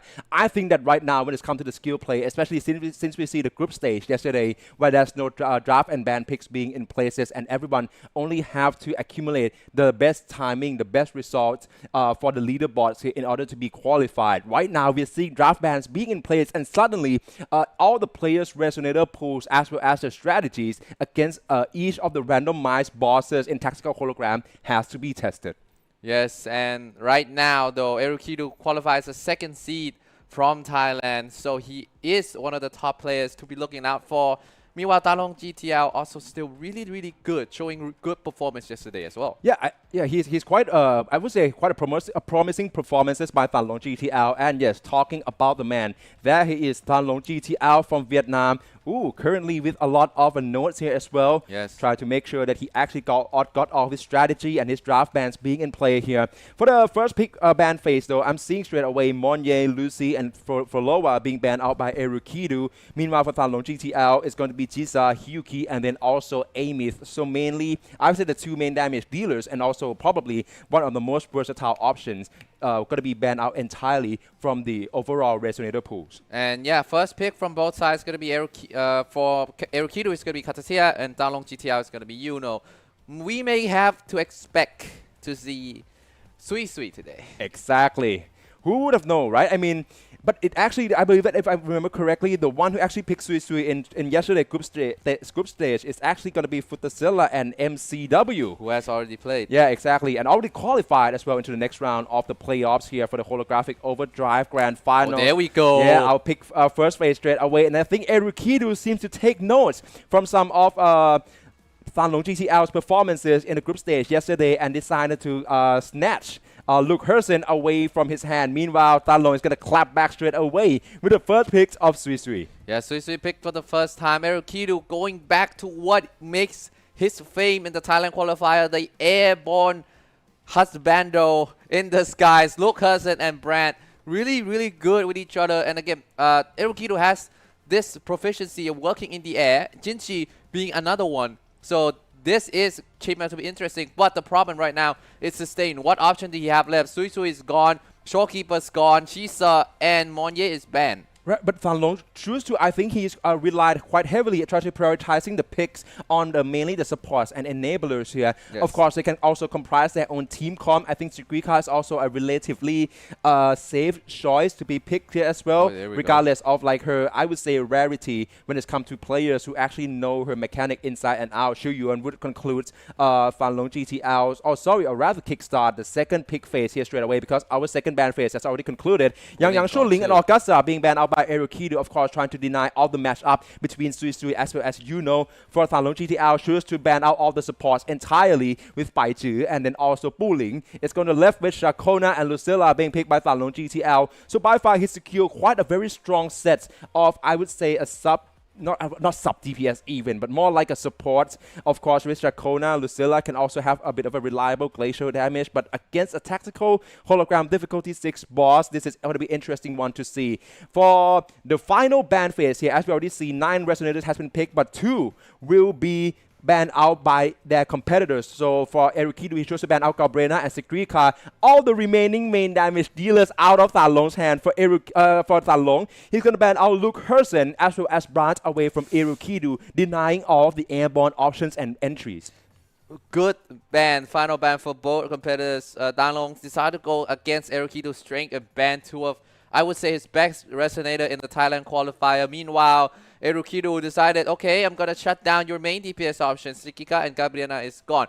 Although, theoretically, could be played as a main DPS as well as Lene if you really think about it. It's quite unlikely, but Shawkeeper being remain in Fan Long's hand, heading into our first boss pool here. It's going to be Fleur de Lis, Lady of the Sea, Dreamless, Hyverdia, and then Reactor Hux in the first to 3 series. Whoever managed to finishing the boss in this head-to-head match up in a better timing or with a better result would secure a point. Fan Long will start off with the intro by Lene straight away. I believe that the setups by one of the resonators still already being in place. That's going to be Lucilla and also Sui Sui. I think we can see Song of Thoroughfare being launched in order to gain that domain straight up. But of course, you have to watch out for this as well, because she can just ignore that entirely by going airborne or decided to repositioning herself somewhere else.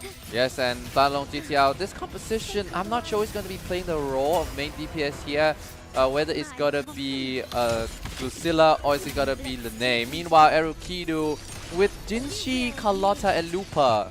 This is on the side of, okay, I'm going to just unleash as much damage as possible. Yeah, exactly, and that's going to be his choice for Erukido. Meanwhile, Fan Long GTL, I think he's currently gaining slightly the lead in the run rate against Fleur de Lis, but I think one of the resonators actually just got hit.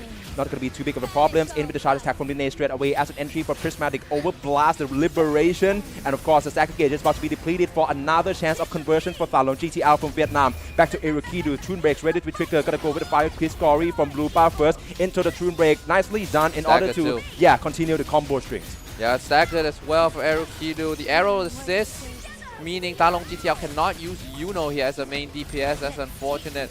Lene and Lucilla, I mean, there's some synergy with Sui Sui and Lucilla here, so that's why I think we go with this composition. And Sui Sui coming in with the liberation of her own, trying to set up for both Lene and Lucilla to deal their own damage as well. Yeah, exactly, and we can expect to see a lot of negative status damage coming in by Fan Long's team comp. Currently, Lucilla can also help with the Glacial Sharp as well, but now the ground AoE is in play by both sides, and Erukido just lost Lupa and Carlotta straight away with Jinsi being the last one remaining. Back to Fan Long, though all 3 resonators still remaining standing strong. That is because of Sui Sui's sustainability as well, and of course, Erukido from Thailand is going to fail the first attempt against Fleur de Lis. Back to Fan Long, though, because this run is seemingly likely. Yeah, and you can see earlier that Erukido put his hand on his chest, maybe trying to calm himself down, trying to pull back his focus. Fan Long GTL, though, is promising. He just needs to finish this boss. It's slow and steady with this composition, but it's more than enough. It's consistent, exactly. Yes. And right now, still with 3 resonators still standing. Sui Sui going to go with Song of Thoroughfare once more. Her Liberation for the domain to be intro from the Lene. That's just quite chain of damage here. But of course, with Echo Skill for the reset. And of course, dashing in right more for Prismatic Overblast. There's going to be a lot of spectral damages here as well in order to ship out on Fleur de Lis HP. But right now, he chooses to go airborne once more. Lucilla being landed instead and still applying constant damage. Gao AoE coming right in. And the Sword Swing as well has to watch out for all the off-tempo movesets. And Lucilla, all right, into the Liberation liberation. I think this is a bit close with the ground AoE. Have to watch out. Perfect dodge. Nicely done by Falong GTL from Vietnam. Go for another dodge. And also with the in-betweeners, this can be a run for him to complete his first attempt against for the least. Lene doesn't hit with the No. motorcycle. I think it's quite out of bound a little bit. Yeah. Now he has to reset a bit. The time, it's just a little bit. It's not that the end of the It's world. irrelevant. It's Yes, irrelevant. If irrelevant. Falong can finishing off Fleur de Lis in the first attempt, he will Wow. secure the first point in this first to 3 series. I would say that Fate has dealt tough hand to Talong GTL, but he has pulled through in the first bosses. Can he secure this momentum? Is the question. Exactly. Now, to start off with Ferdalis here, could be played as a main DPS in this comp, but with Ferdalis to start with arrow resist, that will be pretty difficult. That's why I think he goes more of the non-main DPS route. We don't see anyone outright playing as a main DPS, but it's like sharing duty between Lene and it's going to be Lene and Lucilla sharing some damage role. I mean, I can see your points, but at the same time, Sui Sui is, I think, quite a value picked currently for Falong GTL as well. And I think that there's going to be the sustaining options alongside with Shakona. So, yeah, back to the entire point about trying to dish as much damage as possible by Erukidu, as well as Falong trying to sustain himself and making sure that he can stand tall to complete the run, despite regardless of time. That's also going to gamble on Erukidu on performances as well. Back with another team comp. This is all 3 damage dealers with Jinxie alongside Carlotta as well as Lupa. Going to use Jinxie airballs there to cancel out all the waves entirely from Lady of the Sea. Falong GTL. Once more setup coming in by the end loop from Shopkeepers. Now we're in Supernova Stereolum into with the dash here. But I think Lucilla got a lot of damage here though. Has to watch out. Luckily enough with Shopkeepers still being played, the sustaining can save him. Yes, the shopkeeper, the MVP of this composition, got put down really low, but look at that sustain. It's not going to be a huge problem. Liberation coming from her as well. Switching to Lene, got the staggered phase. Meanwhile, Erukido also has a staggered phase on Lady of the Sea, and now just unleash all the damage with this Lupa Liberation. Exactly, and right now they're going to the toe. Right now the runway seems to be very similar, but of course right now Erukido is trying to keep the focus on making all the 3 resonators stand tall. That's also going to mean trying to go for the safer route when trying to go with the in-between against Lady of the Sea moveset. Falong currently with the end loop in level 3 discernment with the outro by Shopkeepers being set in store, but has to watch out for the trail twirling. Ooh, that is quite close by Falong. Of course, go for the echo skill with the shield, and of course end loop can be procced again for another cycle. Yeah, if you lose Shopkeeper here, it's going to be much more difficult to sustain and enable this composition that lacks a bit of an outright damage. Meanwhile though, Erukido, good damage so far, now has to be on defense. Yeah, exactly, because of this unskippable phases coming in by Lady of the Sea. The wave is still going on, and Lupa! Oh, he's still going? Not yet. Why did he choose to keep Lupa being the on-field character? This is a very risky move coming in, perfect dodge, and of course choose to go about entirely. This is what I'm talking about when we're talking safer routes with no sustainers on for Erukidu. Falong though still going strong, really still low. going consistent right now. Okay, I can see that. But of course Drusilla with the liberations gonna go in straight away. Tune break ready to be triggered, and of course with Lene, I'm not sure whether that's a Tune Rupture or Tune Strain setups, but with this diversity, we can expect another sort of damage for Falong. Yeah, we see a lot of diversity in damage source from Talong. Decided to go with the Tune Break here and start off with the Liberation.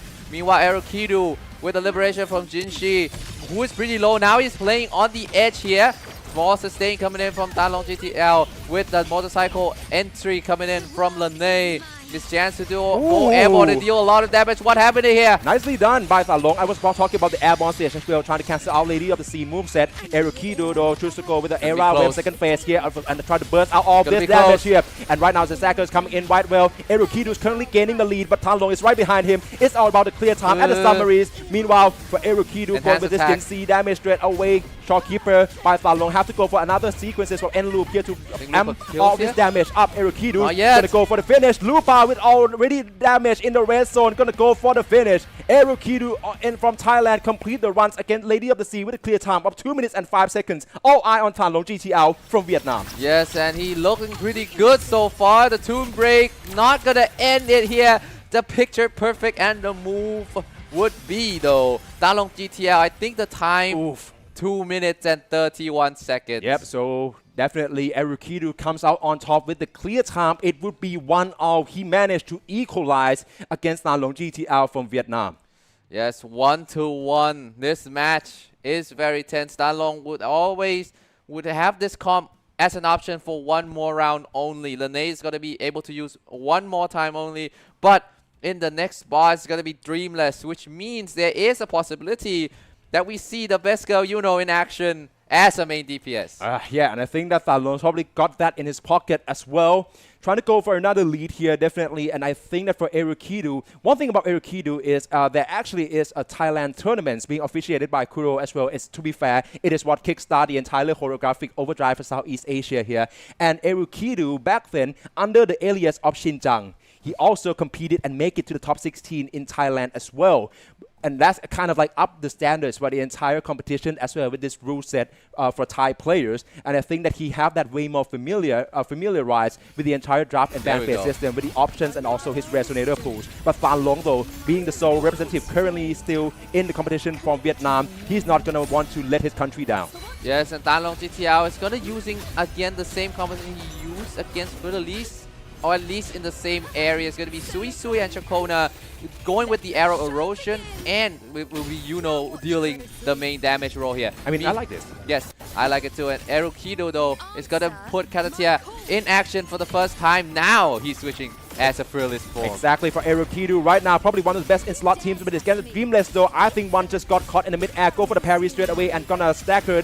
Dreamless real soon going with the plunging here, and of course Furtherlease being online right now. This is another chance for him to dealing all this arrow damage in and mix up on air the airborne here by Erukidu. Once again, was a nice gameplay, and also his positioning to make sure that he can chase down Dreamless. Go with the Toon Break triggered by Katatia once more with the Wreckers, can supply all this electro damage in as well. Both of the bosses will go. Oh, Shakota got hit a little bit, yes, but now both bosses will go onto the stagger. If you look at the time and the HP, Erukido has the lead. Rebecca with the liberation is gonna spam all of the bullets, just pouring in as much damage as possible. Meanwhile, goes with the beneath Luda Tide, just pouring in the arrow damage. And here we go. Dalong has dancing in the sky and Dreamless flying into the air. Was like, okay, that's fine. I'm also in the air as well. What a nice matchup here by Phan Long, just chasing down Dreamless to the airborne, but that's quite risky. I believe one just got punched with a spear. They are still standing tall with all three resonators, and also Shakona for the standing. But Erukidu coming in Sui Sui. Obviously, currently the Song of Thoroughfare going to be another chance to get into this domain and trying to catch up on the HP. Erukidu going to be for the Furtherlease going in with the dishing all damage right here. Toon Break trying to trigger, but he's currently behind Phan Long even. Yes, right now Dalong took the lead here in the term of HP. The time, though, is going to be on the next side. So got shut down. Erukido is going to be tough. Nice parry, though. Santatia switching back in the staggered form. It's going to be his opportunity to unleash as much damage as possible. Coming in as a Furtherlease form and a liberation. Now is more chance to do more damage. Hopefully puts the blade that splits the heaven. Meanwhile, Dalong looking for the end here with just diving on the ground, dancing around with the beautiful finish. Is San Long GGL's first pick for a reason. He knows very well how to play them, and of course 1 minute 45 seconds would be his clear time. For Erukidu, only 2 resonators remain, and I think that this run, in order for him to not only complete, but also at a better timing than Phan Long from Vietnam, is less likely. It is less likely on the time side, but on the finish side, there is still chance. Just needs to wait after all this. Offense got hit in the mid-air by Dreamless. He decided to go for it instead. Toon Break trying to go and trying to dish out as much damage as possible. Katatia going for the finish here. Oh, cannot goes in. Has to go on the defense for a bit. Now has a chance to go and finish it for real. Liberation into the Furtherlease. Yeah, nice heartfelt prayer. And of course, another basics would be it for Erukidu to complete this attempts against a Dreamless as well. But obviously, with a significantly longer clear time, and the points would be handed to the Vietnamese representative. It's been very close so far, this matchup. Talong GDL and Erukidu. Now it's 2-1. Talong's on match point. Can he carries the dream of Vietnam region all the way to the semifinals? Yeah, he got a lot to fight for. Definitely Phan Long being the currently last Vietnamese representative remaining as well. And of course, there's a lot of very prolific players from Vietnam here who couldn't make it to the competitions here. And of course, Phan Long would choose to go and do his best to make them proud. Yes, carry the pride of the region on his shoulder. Meanwhile, Erukidu has the hometown crowd on his side. Today is also a second day there's an event happening as well in the Wuthering Wave Holographic Overdrive Exactly. at AS Esports Studio Samyan Mitrtown. We have a lot of visitors coming in to enjoy this event, enjoying playing Wuthering Waves on the PC in AS Esports Studio. Now this is very interesting because it's Hyperdia, which I believe is a spectral resistant boss, if I'm not mistaken, Yes. right? Please prove me. But of course, currently Fanlong is running a dual spectral comp with both Linne and Shawkeeper. It's all about damage. It's all And about for the Yuno. setup, definitely for Erukido, choose to go with the same team comp. Is currently in the lead, obviously, with Katatia being the main DPS coming in with Rebecca as well. All of these phases as well with the protocol here can also be the time stopper that he can rely on to make better of his timing here. But currently it's going to be Fleur Elise. Watch out for Parrybo coming in, go for Airborne instead to cancel it all out and make sure that he can finish the cycle for Fleur Elise. Look at the damage already though from Talong GTL. Even though this composition have 2 Spectral Resonators, the damage from Yuno as a hyper carry with the enablers of Linne and Shorekeeper is significant here. Meanwhile, Erukido sticking with the Katatia and going in for the win, but not yet though. Yeah, I say exactly. that as he's trying to take this round back.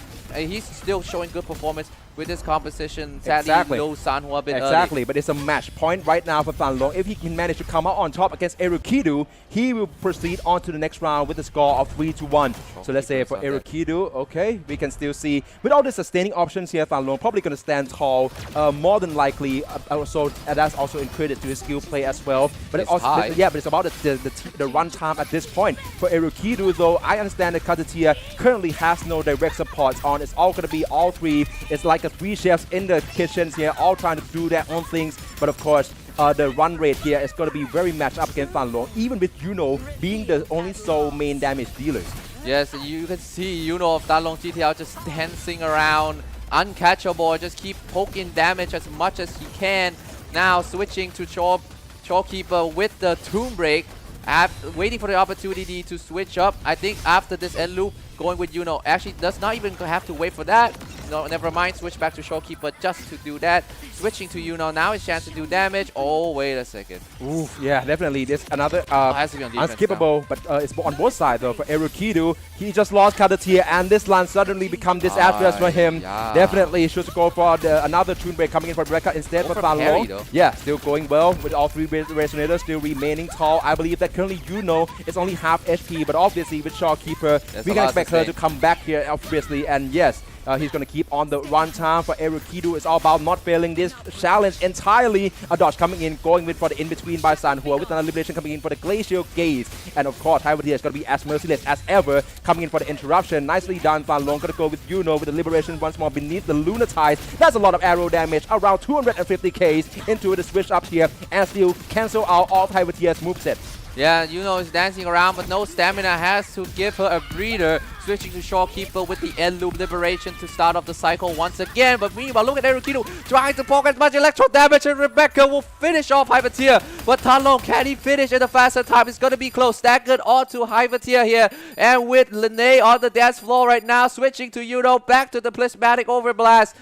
Will this be the end? Not yet. No, the cycle didn't crash that well. Enough damage would not be done until now. Yuno would do a finishing blow. Talong GTL, the time would be 2 minutes and 35 seconds. Oh, that's easily like 14 seconds after or behind Erukido from Thailand. So the Thai representative once again clutch and managed to equalize. Yeah, that was such a close call there with Katatia being out of pictures, but Erukido pulled through. He finished with a better timing and would equalize to 2-2. We have to just settle this one with our last boss in the row here, which is going to be Reactor Husk. I'm about to say we go to the distance here. We will go to game number 5. Reactor Husk is a fusion resist character, so there should not be a problem. Exactly. Oh, I'm seeing Reflin just chiming in with our chats here. Pad Thai 2 and Pho for 2 as well. Yeah, that's right. Ooh. I love pho though. Yeah, what would the Indo foods be? Like what if, let's say, like if there's going to be any Indo representative who going up against Thai, what would be against Pad Thai? Mee goreng? No, maybe something else? Indomie. Indomie, right? Yeah, okay, yeah. So guys, let us know what is your cuisine you would like to represent your region. But of course, Erukido going straight away with Rebecca once again against Reactor Husk. This is a match decider straight up. And Talong GTL would go switch a little bit off. He switched off Linne because Linne hits the limit. Has to go with Shakonan instead. the composition will be still the same idea. You know, as a hyper carry, Shakota is going to support with damage, and Shopkeeper will be the enabler as well. Meanwhile, Erukido stick with the Katatia. This time will go with the Carlotta. This could be more favorable for Erukido, but of course I'm not going to count Banlong GTL out at any time soon because that Tune Break triggers can of course be another huge chance of dealing damage here, and Shopkeeper once again for the end loop cycles. That's going to be a lot of damage which set up from Shakona as well for beneath the Luna Tide. That's going to be the blast of the damage here, and of course here comes single triple cadenza by Shakona, intro by Erukido is currently gaining slightly the lead, yeah, obviously, but of course it's going to be all three main damage dealers of course for these end the cycles with the liberation once more, and it's all about build up once again. She aims to split the heaven there. Feliz back to Katatia form. Meanwhile, now has to try to start the next chain of event here. Oh, the reactor husk. This will be the phase that will be proof difficult. Yeah, exactly. Okay, go for the punch straight away. Nicely done by Banlong as well as for Erukido. Yeah, exactly. Go for the air one. Now this is we talk about different approaches against the same boss. For Banlong though, all three resonators still remain standing here. For Shakona, back with another setup, Erukido is going to go with Rebecca's ultimate. Once again, party till dawn, and of course that's going to help with the time stoppage as well. But right now, I believe he is 5 seconds ahead of Banlong GTL. Yes. And this is going to be neck and neck though. Danlong has the advantage on time and HP at this current moment, but this depends on how can they close out this reactor husk. Who is going to take the win here? Has to dodge that, done perfectly. Switch to Shopkeeper at the last slash, doing pretty well. The liberation comes out. Erukido wait for the right moment to turn into the further leads of Katatia. Here we go. Nicely done. Wait a second. Here we go. The last bit of damage was on the stagger phase. It reached the end of it. Erukido, like I said, has a time disadvantage at the current moment. The HP is neck and neck. It depends on the closing phase. Katatia, as for the leads, will split the heaven with the liberation. The damage is not going to be enough. Tomb Break, not going to be enough as well. And here comes Shopkeeper, gonna deal a lot of spectral damage to close this one out. Banlong managed to finishing off Reactor Husk already. I think Erukido is right behind. It's all about the clear time summaries. 1 minute and 30 seconds, 35 seconds for the Vietnamese. Let's say for Erukido, it's all about Rebecca's currently being on field right now. He got interrupted here though. That's gonna lose out on quite a lot of a damage dealing opportunity. A plunging sword coming right in. Colodas trying to go with the in-betweener here and finishing this challenge as well. Let's see the time. I think it could be oh yeah, there we have it. 1 minute and 59 seconds for Erukido. Banlong GTL tag the series 3-2, and the Vietnamese would proceed on to next round of our playoff. The representative of Vietnamese region still marches on into the semi-finals. He will meet the winners of the next match, which is between Raging Set, the last representative for Indonesia. But if you want someone representing your region, just one person to carry the hope of the region, it's gotta be Raging Set. He is showing a promising performance as well as Aqua and Sebkyo as well. Yeah, exactly. But right now, only one Indo players remain, but it's also arguably the strongest and the favorites in this tournament as well, which is going to be Raging Z from Indonesia. If any Indo fans are in the live right now, looking forward to see his performance going up against the Thais in French Nano. Don't go anywhere, as we are going to come right back to you after the break.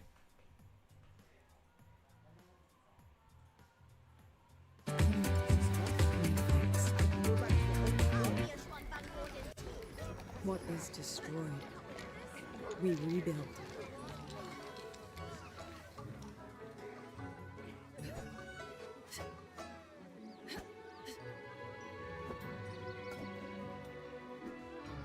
Even if the tragedy repeats time and again.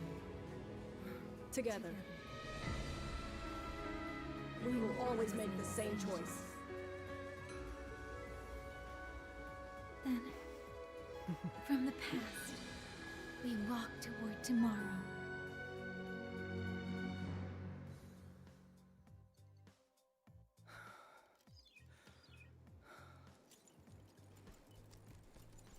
In the Fortress and Gorges War,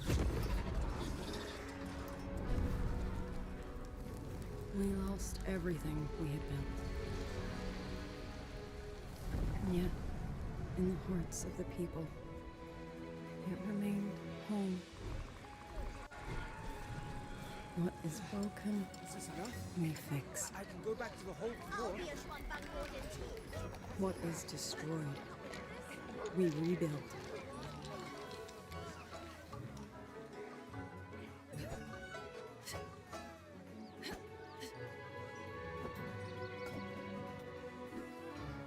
Even if the tragedy repeats time and again.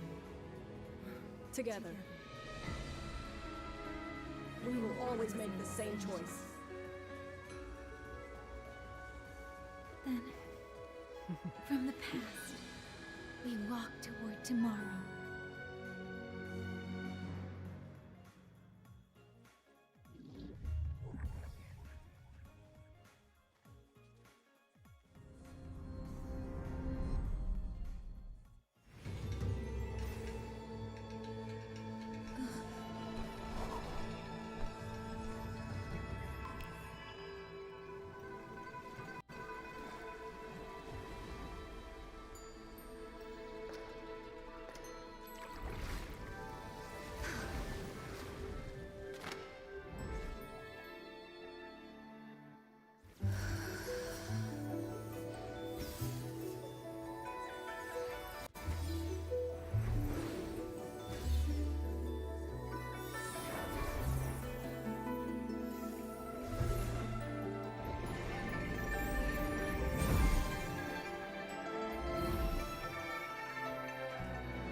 So be it.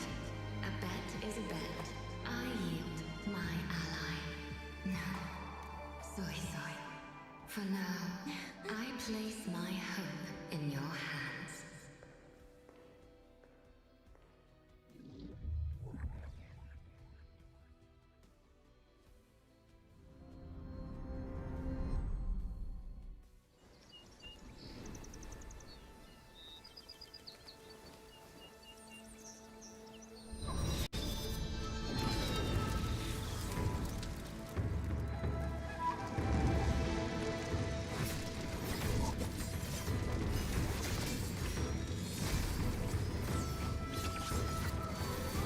Follow the wind's lead. Wind on me! Strike the wicked!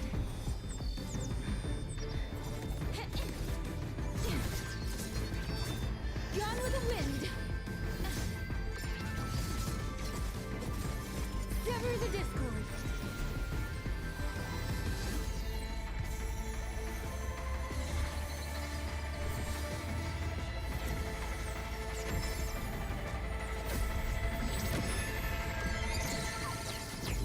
All down!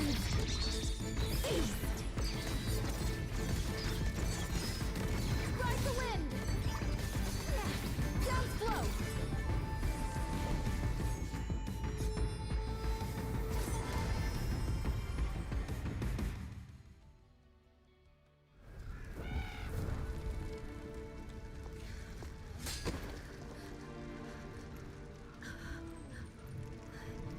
Joe, why? I've always felt this cannot be how the story ends.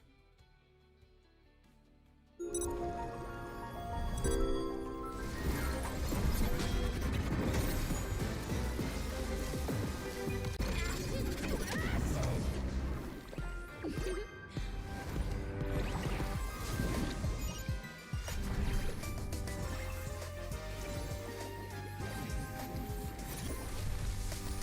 Please don't. Forgive me.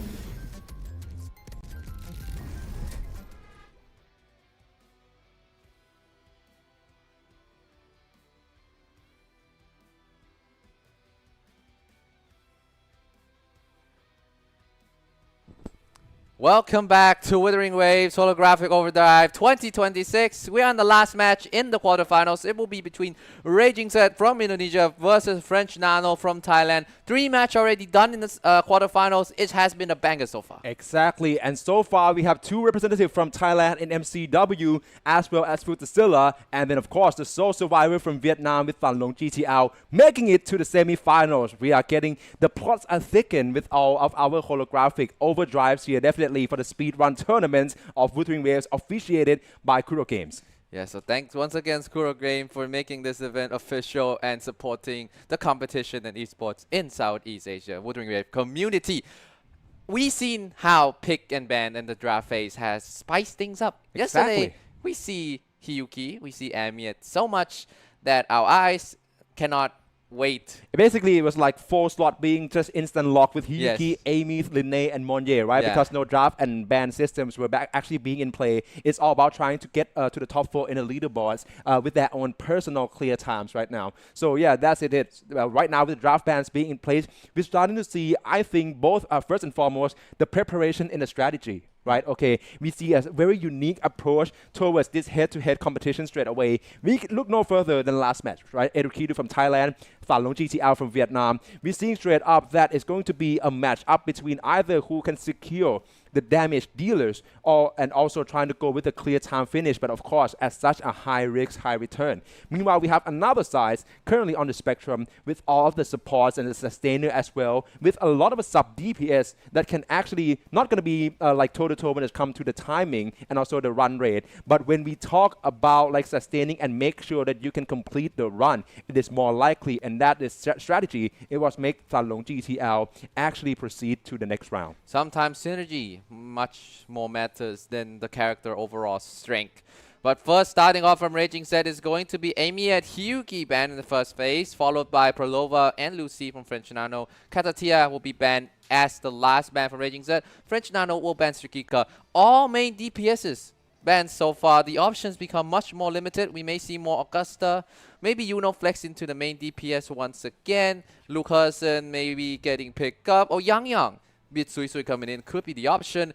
Raging Set and French Nano starting off their pick with the support, Monye and Showkeeper. We take a look live at AS Esports Look Studio. at this. Look at this the crowd. Yeah, actually, this is live. As we already mentioned, AS Esports Studio at Samyan Mitrtown in Bangkok, Thailand. All of the Rovers, mostly Thai, but of course, everyone is welcome to join and to watch the showdowns between Southeast Asia best. And there we have it. Apart from the prize pool of $10,000 US, there we have it, the Golden Phoebe Trophy, only for the first Wuthering Waves Holographic Overdrive Southeast Asia champions. Yes, the Golden Phoebe will be awarded to the grand final winners. And is that Where? the plushies. Oh, I thought you were talking about the band picks here, my guy. Come on, just focus. Where was the plushie though?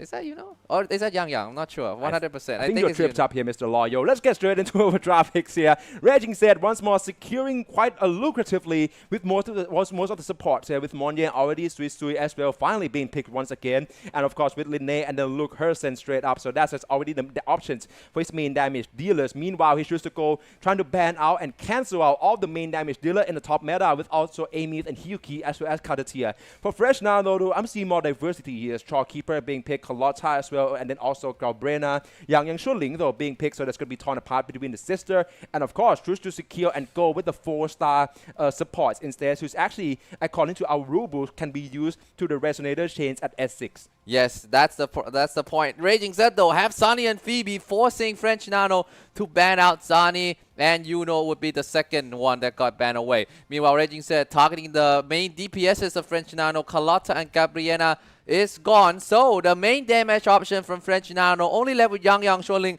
and if we face against a Havoc resist, then it's going to be a disaster. But who is the boss option? It's going to be Reactor Husk, Hyvatia, Lanus of Glory, Kelpie, and for the least, Luck was on French Nano's side with no Havoc. I think there is no Havoc resist here. No, there is no Dreamless, so no Havoc resist for this composition, as well as Lorera. If that was the case, then French Nano is cooked. Exactly, but right, let's get straight into our first series. It's going to be Reactor Husk, as both sides, Raging Set from Indonesia going up against Fresh Nano from Thailand, and the run will start. We see Raging Set kickstarted quite early, going with the Prismatic Overblast straight away from Linnae, and I think with Luke Hersen being in the mix-up here, there's going to be a tune break combos that can help with the damage outputs for the Indonesian. Fresh Nano though should go with Yang Shuling, already with the Supernova Spirit coming in by N-Loop from Shawkeeper, set up nicely, coming in as well for the tune break, and of course with her being on field, it's also quite risky to going up against Reactor Husk. Meanwhile, when it comes to the run rate, I believe that Fresh Nano is currently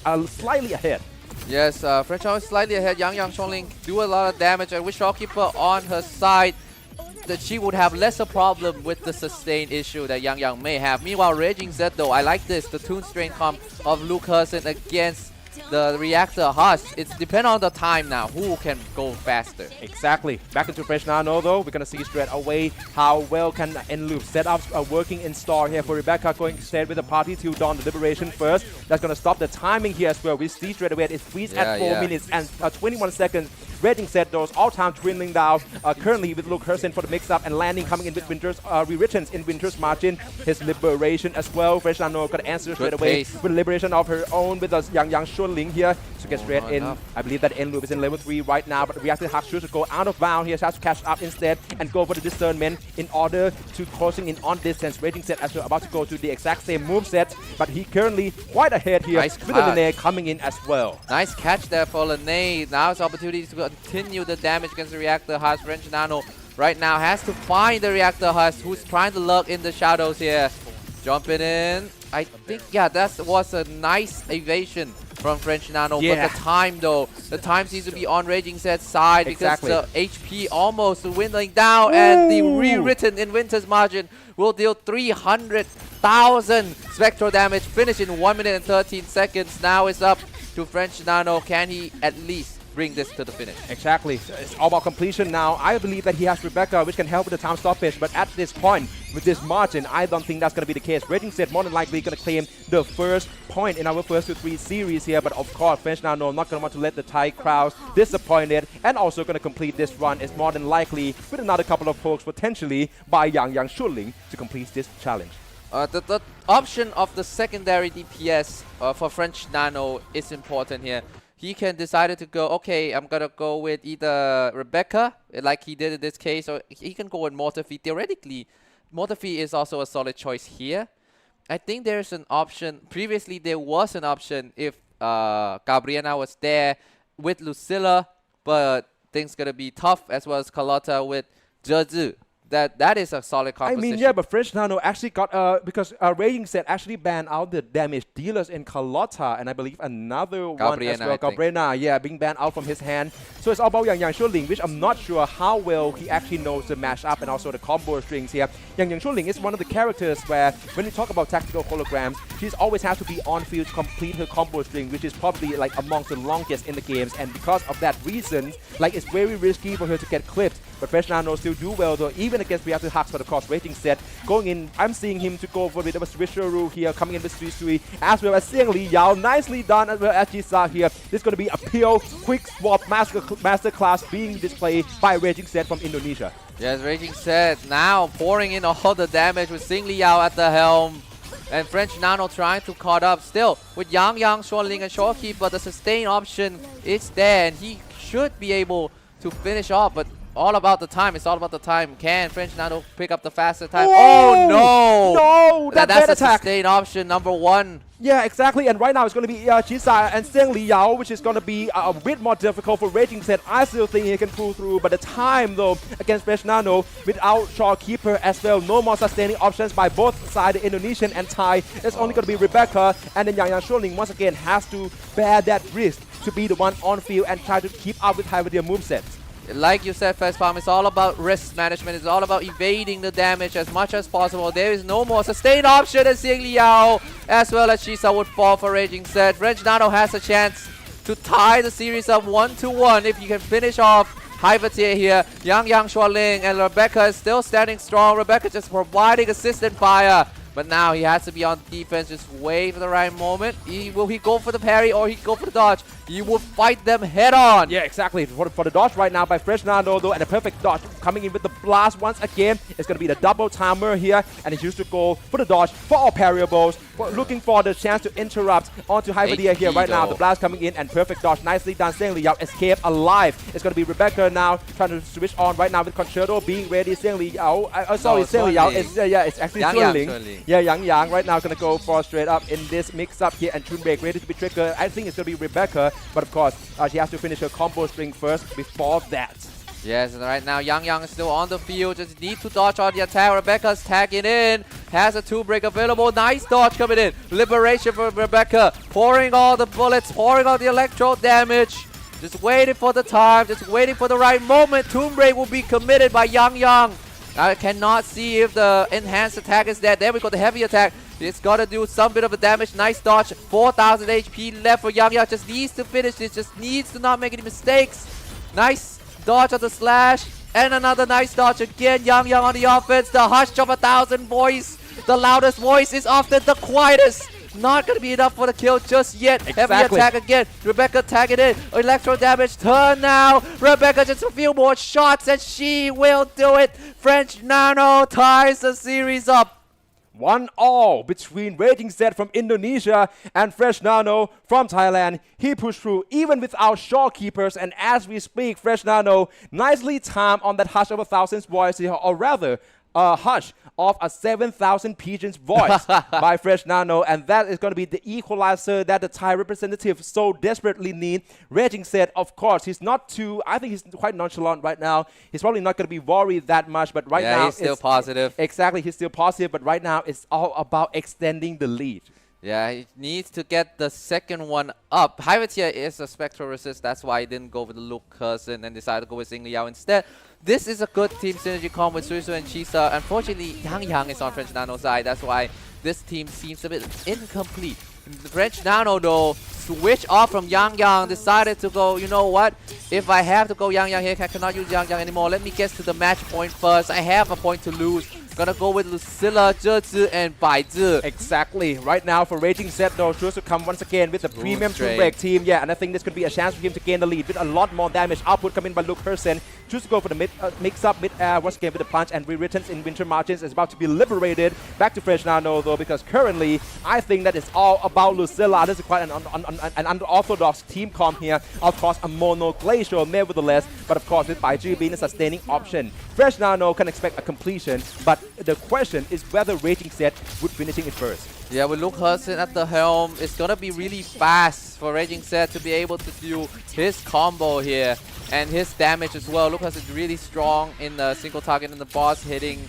scenario, and with the Toon Strain composition on his side too, both Lene and Monye, it's gonna be somewhat easy for Raging Z to be able to do the finish. Yep. Meanwhile, French Nano on a difficult side with the amount of damage being significantly less on paper, but if he can sustain and hope for Raging Z to make mistake, he may be able to edge this one out. Yeah, but when we talk about mistakes, we're talking to Raging Z from Indonesia. Indeed. Probably the most prolific performances in the Southeast Asia qualifiers.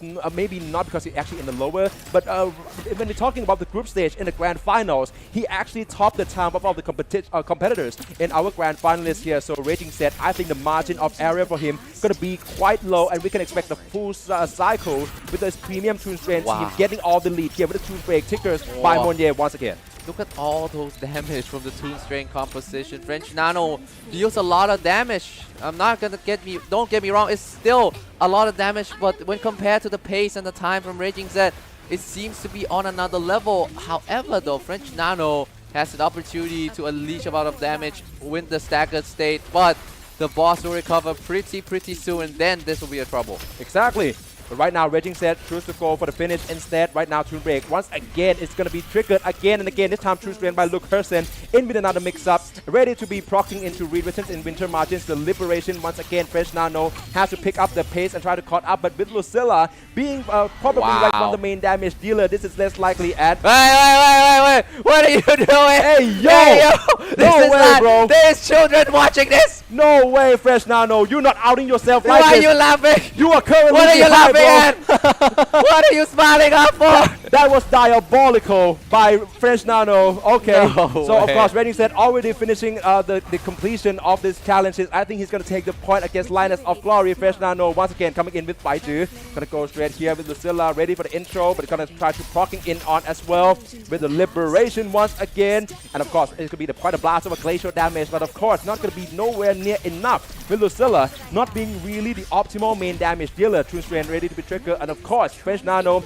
would probably go for the finish, but the lead is less likely going to fall into the Indonesian representative of Raging Z. Still props to French Nano though. This team composition is not ideal. He does not have the outright head-to-head main DPS. His main damage option is going to be from Lucilla, the Glacial Shaft, as well as buff from both Baizhi and Zheju. And he managed to get the finish there, but the time gonna be nowhere near close to Raging Zeds. And of course, it will be the Indonesian who takes the lead in this first to 3 series, 2-1 to Raging Zed. Fresh Nano really have to climb out of this. It means he has to come out on top against Raging Zed in the remaining 2 bosses, in I believe Kelpie and also another one for the match decider.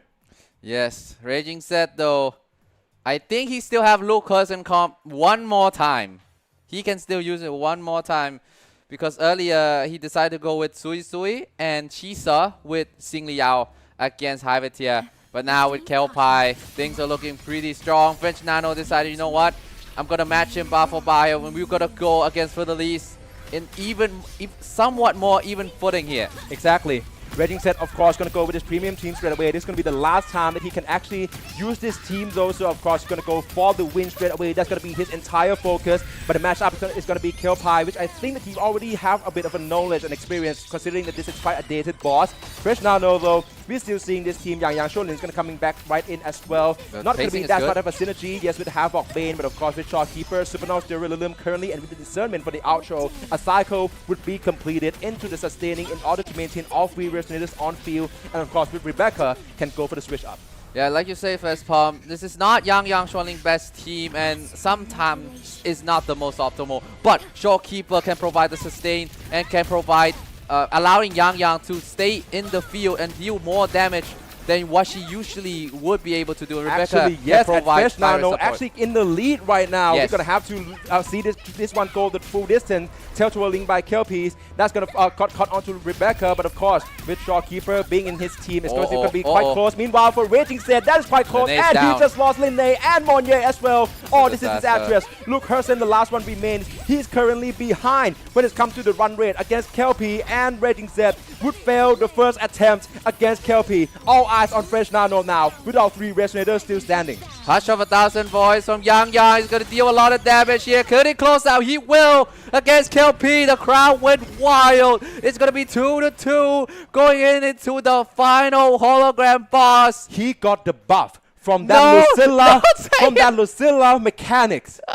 That the perma buff now. Press G and look down, man. On for live more damage. And he actually looked down in real life. What is this guy all about? No, he said no, I didn't. Nah, we caught you in 4K. You're not going to caught us lacking right now. Fresh Nano, the Thai representative, made it. He equalized against Raging Zed, making this one go the full series. Yes, the full series is awaiting us again for the 2nd time in a row.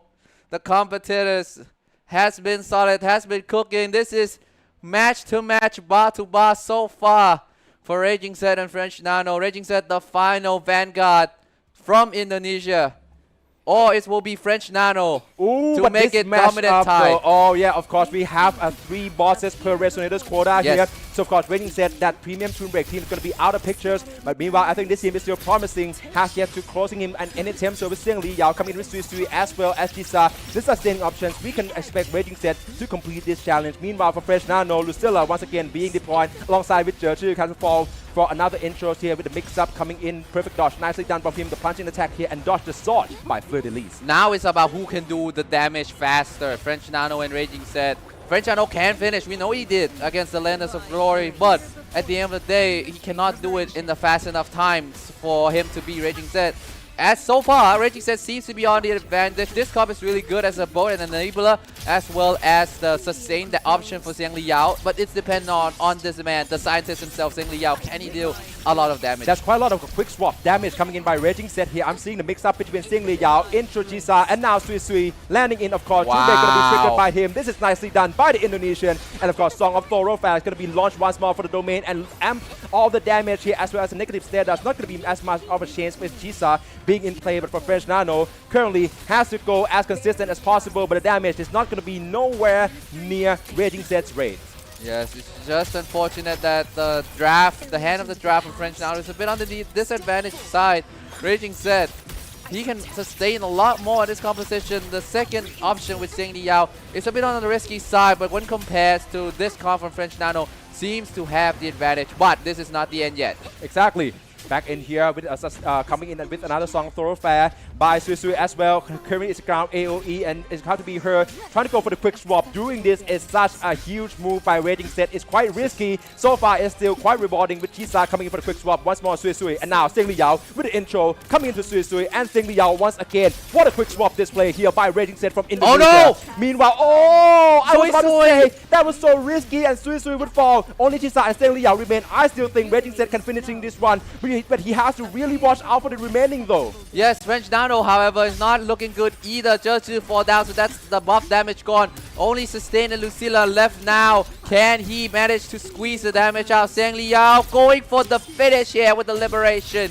And French Nano though, can he at least give us the finish? But as his standard thinks, Raging Set would advance. Not gonna be the case. Lucilla already fall. Only Baizhi remain. I think this could be the end of the line for Fresh Nano. Raging Set already complete the challenge. The timing not gonna be on his side. He managed to push the Indonesian representative to the full distance here. But this could be it for Fresh Nano. He still chooses to go for it though with Baizhi. Definitely it's all about his own run now. Perfect dodge. Nicely done from him. It's all about keeping the performances for the entire crew to remember for our very first Wuthering Waves Holographic Overdrive Southeast Asia tournament. Like I said, this is in front of the home Thai crowd, so at least he wants to give them a show.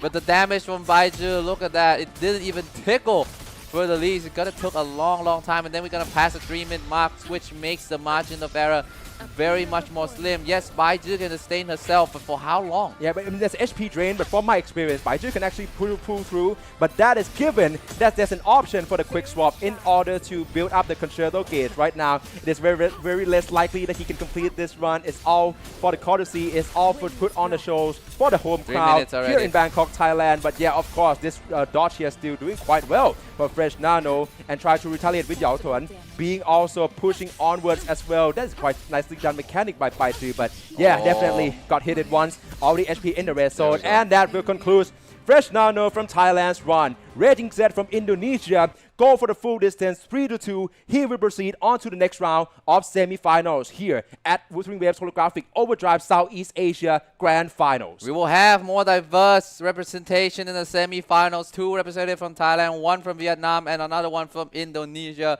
Props to French Nano. He has been unleashing fury with his composition. This comp with Lucilla is promising, but at the end of the day, it's about speed, and he cannot do that with that comp. Exactly, and right now, sooner or later, actually right now it's concluded, we have our 4 semi-finalists. 2 from Thailand, the home ground currently at eSports Studio Samyan Mitrtown, Bangkok, and also 1 from Vietnam and from the Indonesia, possibly currently carrying their country's hope and dreams on their back right now with Falong GTL as well as Raging Z. So definitely a lot of very entertaining matches will come up to you real soon after the break.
In the Fortress and Gorges War, we lost everything we had built. And yet, in the hearts of the people, it remained home. What is broken, Is this enough? we fix. I can go back to the whole floor. What is destroyed, we rebuild.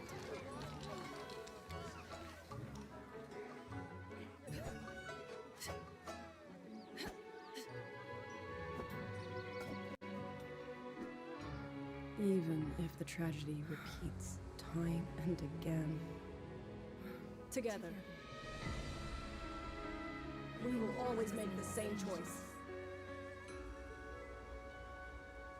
Then, from the past, we walk toward tomorrow.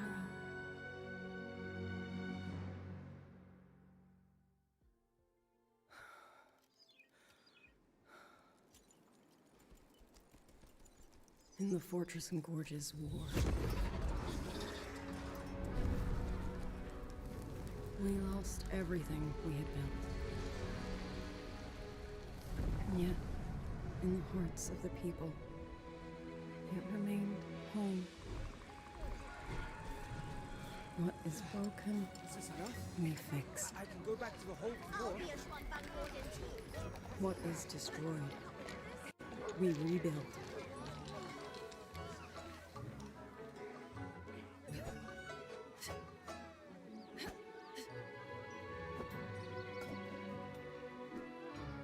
Even if the tragedy repeats time and again, Together. We will always make the same choice. Then, from the past, we walk toward tomorrow.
So be it.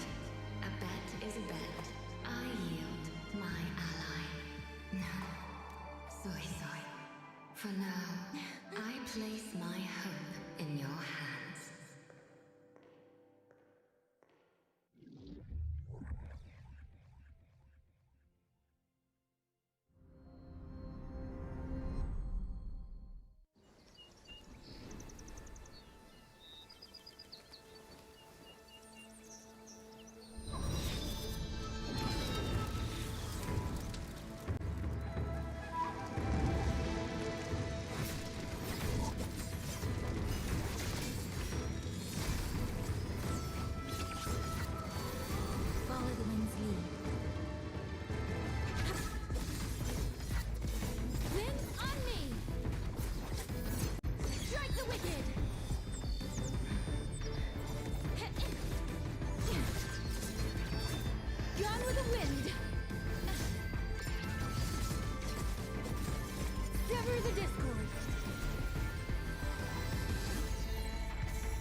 cannot be how this story ends.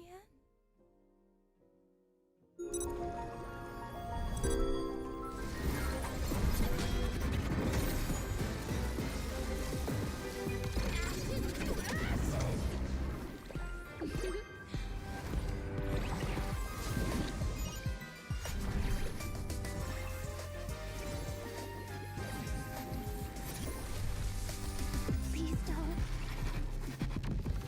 Forgive me.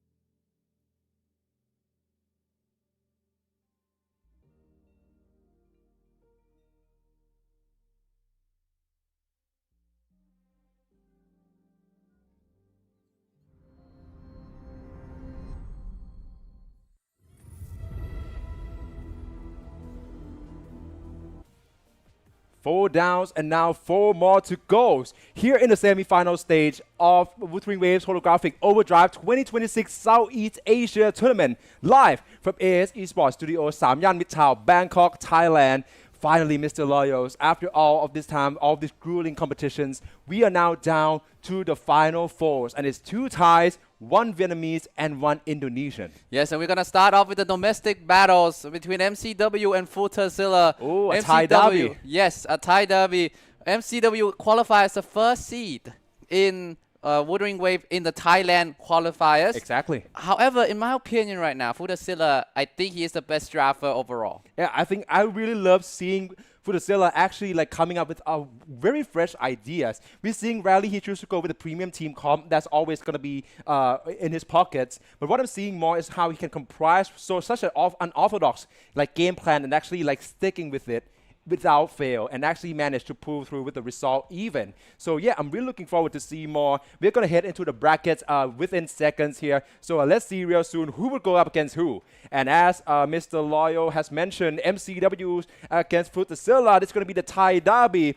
And only one will proceed on to the grand finals. Meanwhile, another battles in the semi-finals will ensue as well with Than Long GTL from Vietnam going up against Raging Z from Indonesia. Yeah, so on the bottom side, who will be the one who carried their nation to victory, their nation to the grand finals? Who would it be? Good news for the Thai fans watching live in Bangkok at AS eSports Studio in Samyan, Bangkok, Thailand. There will be a finalist in this competition. Who would it be though between MCW and Futersilla? I mean, so far MCW, his match against Samkyo has been flawless. It's the only 3-0 matchup, and Samkyo, he's doing pretty well himself, but just MCW has been on another level in the first match. Exactly, and probably we're going to head into some bit of a trivia here. You guys see the name MCW, right? Yes. I'm going to give you guys a trivia because it's the abbreviated names, right? Is that the terms? Yeah, you kind of shorten it, right? MCW. Some people argue it's actually come from main character from Wuthering Waves. Main character, Wuthering Waves? Yeah, but actually, in reality, you guys maybe in the chats would like to guess as well, what does MCW abbreviates from? I'm going to give you a clue. His nickname is Wave. So yeah, in Thai traditions, for Thai people, we all know this well, but for the rest of the world, Thai people tends to have to pick a common word for our nicknames here, and Wave is MCW's nickname. Yeah, for example, my nickname, I'm Facepalm, my nickname is Palm. Mr. Loyal, I'm going to let you, up to your choice whether you want to reveal to the cast on what your Thai nickname is, but MCW, with his nickname being Wave, MCW's come from microwave. This is not no a joke. shot. Not a joke. Serious. Not no. main character Wave. No cap. MCWs come from microwave because his nickname is Wave. That's more aura than just putting microwave as Exactly. your name, Imagine someone named Wave actually like being this cracked at Wuthering Wave. I think it's destiny. Destiny. Yeah. All right, the draft ban phase is going to go ensue straight away with the first ban phase coming in from Futasilla. Already, it's going to be Jisa first, and then Frolova, and then Suisui as well. Meanwhile, for MCW, it is going to be Monye, Katatia, and then also Hyuki being banned straight up. So I'm seeing him trying to deny mostly, I think, the main damage dealers as well as a lot of enablers in Monye. Interestingly, MCW decided to ban Monye at the last ban, if I watched this correctly, meaning there's only one outright healers left available to pick, which is Showkeeper. Verena is not available yet, if I'm remember this correctly. MCW though will have synergy in Lucas and Lene. Yuno as a flex option as well. Yuno is a strong pick, I would say, in this competition due to her being able to play as both flex DPS and a main DPS, and she has sustained herself, so she doesn't need to rely that much on a healer. Meanwhile, though, Futasilla with Gabriela and Denia, she needs Amiet here. Yes, here we go. The Amiet and Denia, this is going to be a strong composition, maybe forcing MCW to ban it away. MCW would pick Lucilla. Futasilla take Gabriela away already, so that is an option. But let me try and look and see if there's any other synergy available. Hyuki is gone. Prolova is also gone. Maybe Strikika? I mean, already being picked by MCW as well. I think right now the comp is very kind of scattered between the two. Lucy and Rebecca is going to be torn apart once again with Futasilla getting Rebecca. And also when it comes to Galbrena, I'm seeing him being picked straight away with Amy here, which is going to be another chance for Futasilla to actually form a team comp with a fusion damage dealers. And also the Nia is always a safe pick. Sani and Phoebe will be picked as a duo by Futasilla, interestingly, and MCW's. Let's see who the last two pick be. He should go with Bowling instead and Jinxie. I suppose that right now, Baizhi is not being picked. Baizhi not being picked, no. Oh, no way. Okay, this is very interesting. Yes, very interesting matchups we are seeing here by both sides here. But the reason why we rarely see Sani and Phoebe being in play here is because it can get denied very easily. For MCW, he chooses to deny Rebecca as well as Amy away from Futasilla's hand. And for Futasilla's, he's going to ban out Linnae and Sigrika from MCW. Really interesting ways, and MCW will get his main comp shut down. As like Sigrika is a really, really solid choice, pairing up with both Chacona and Lucilla. But right now, though, the problem is with Sigrika ban, Lucilla and Chacona has to use another option. Linnae ban as well. It could be MCW could go two ways. He could go all in trying to use Luke and Yuno. That will not be the case here against Linus of Glory.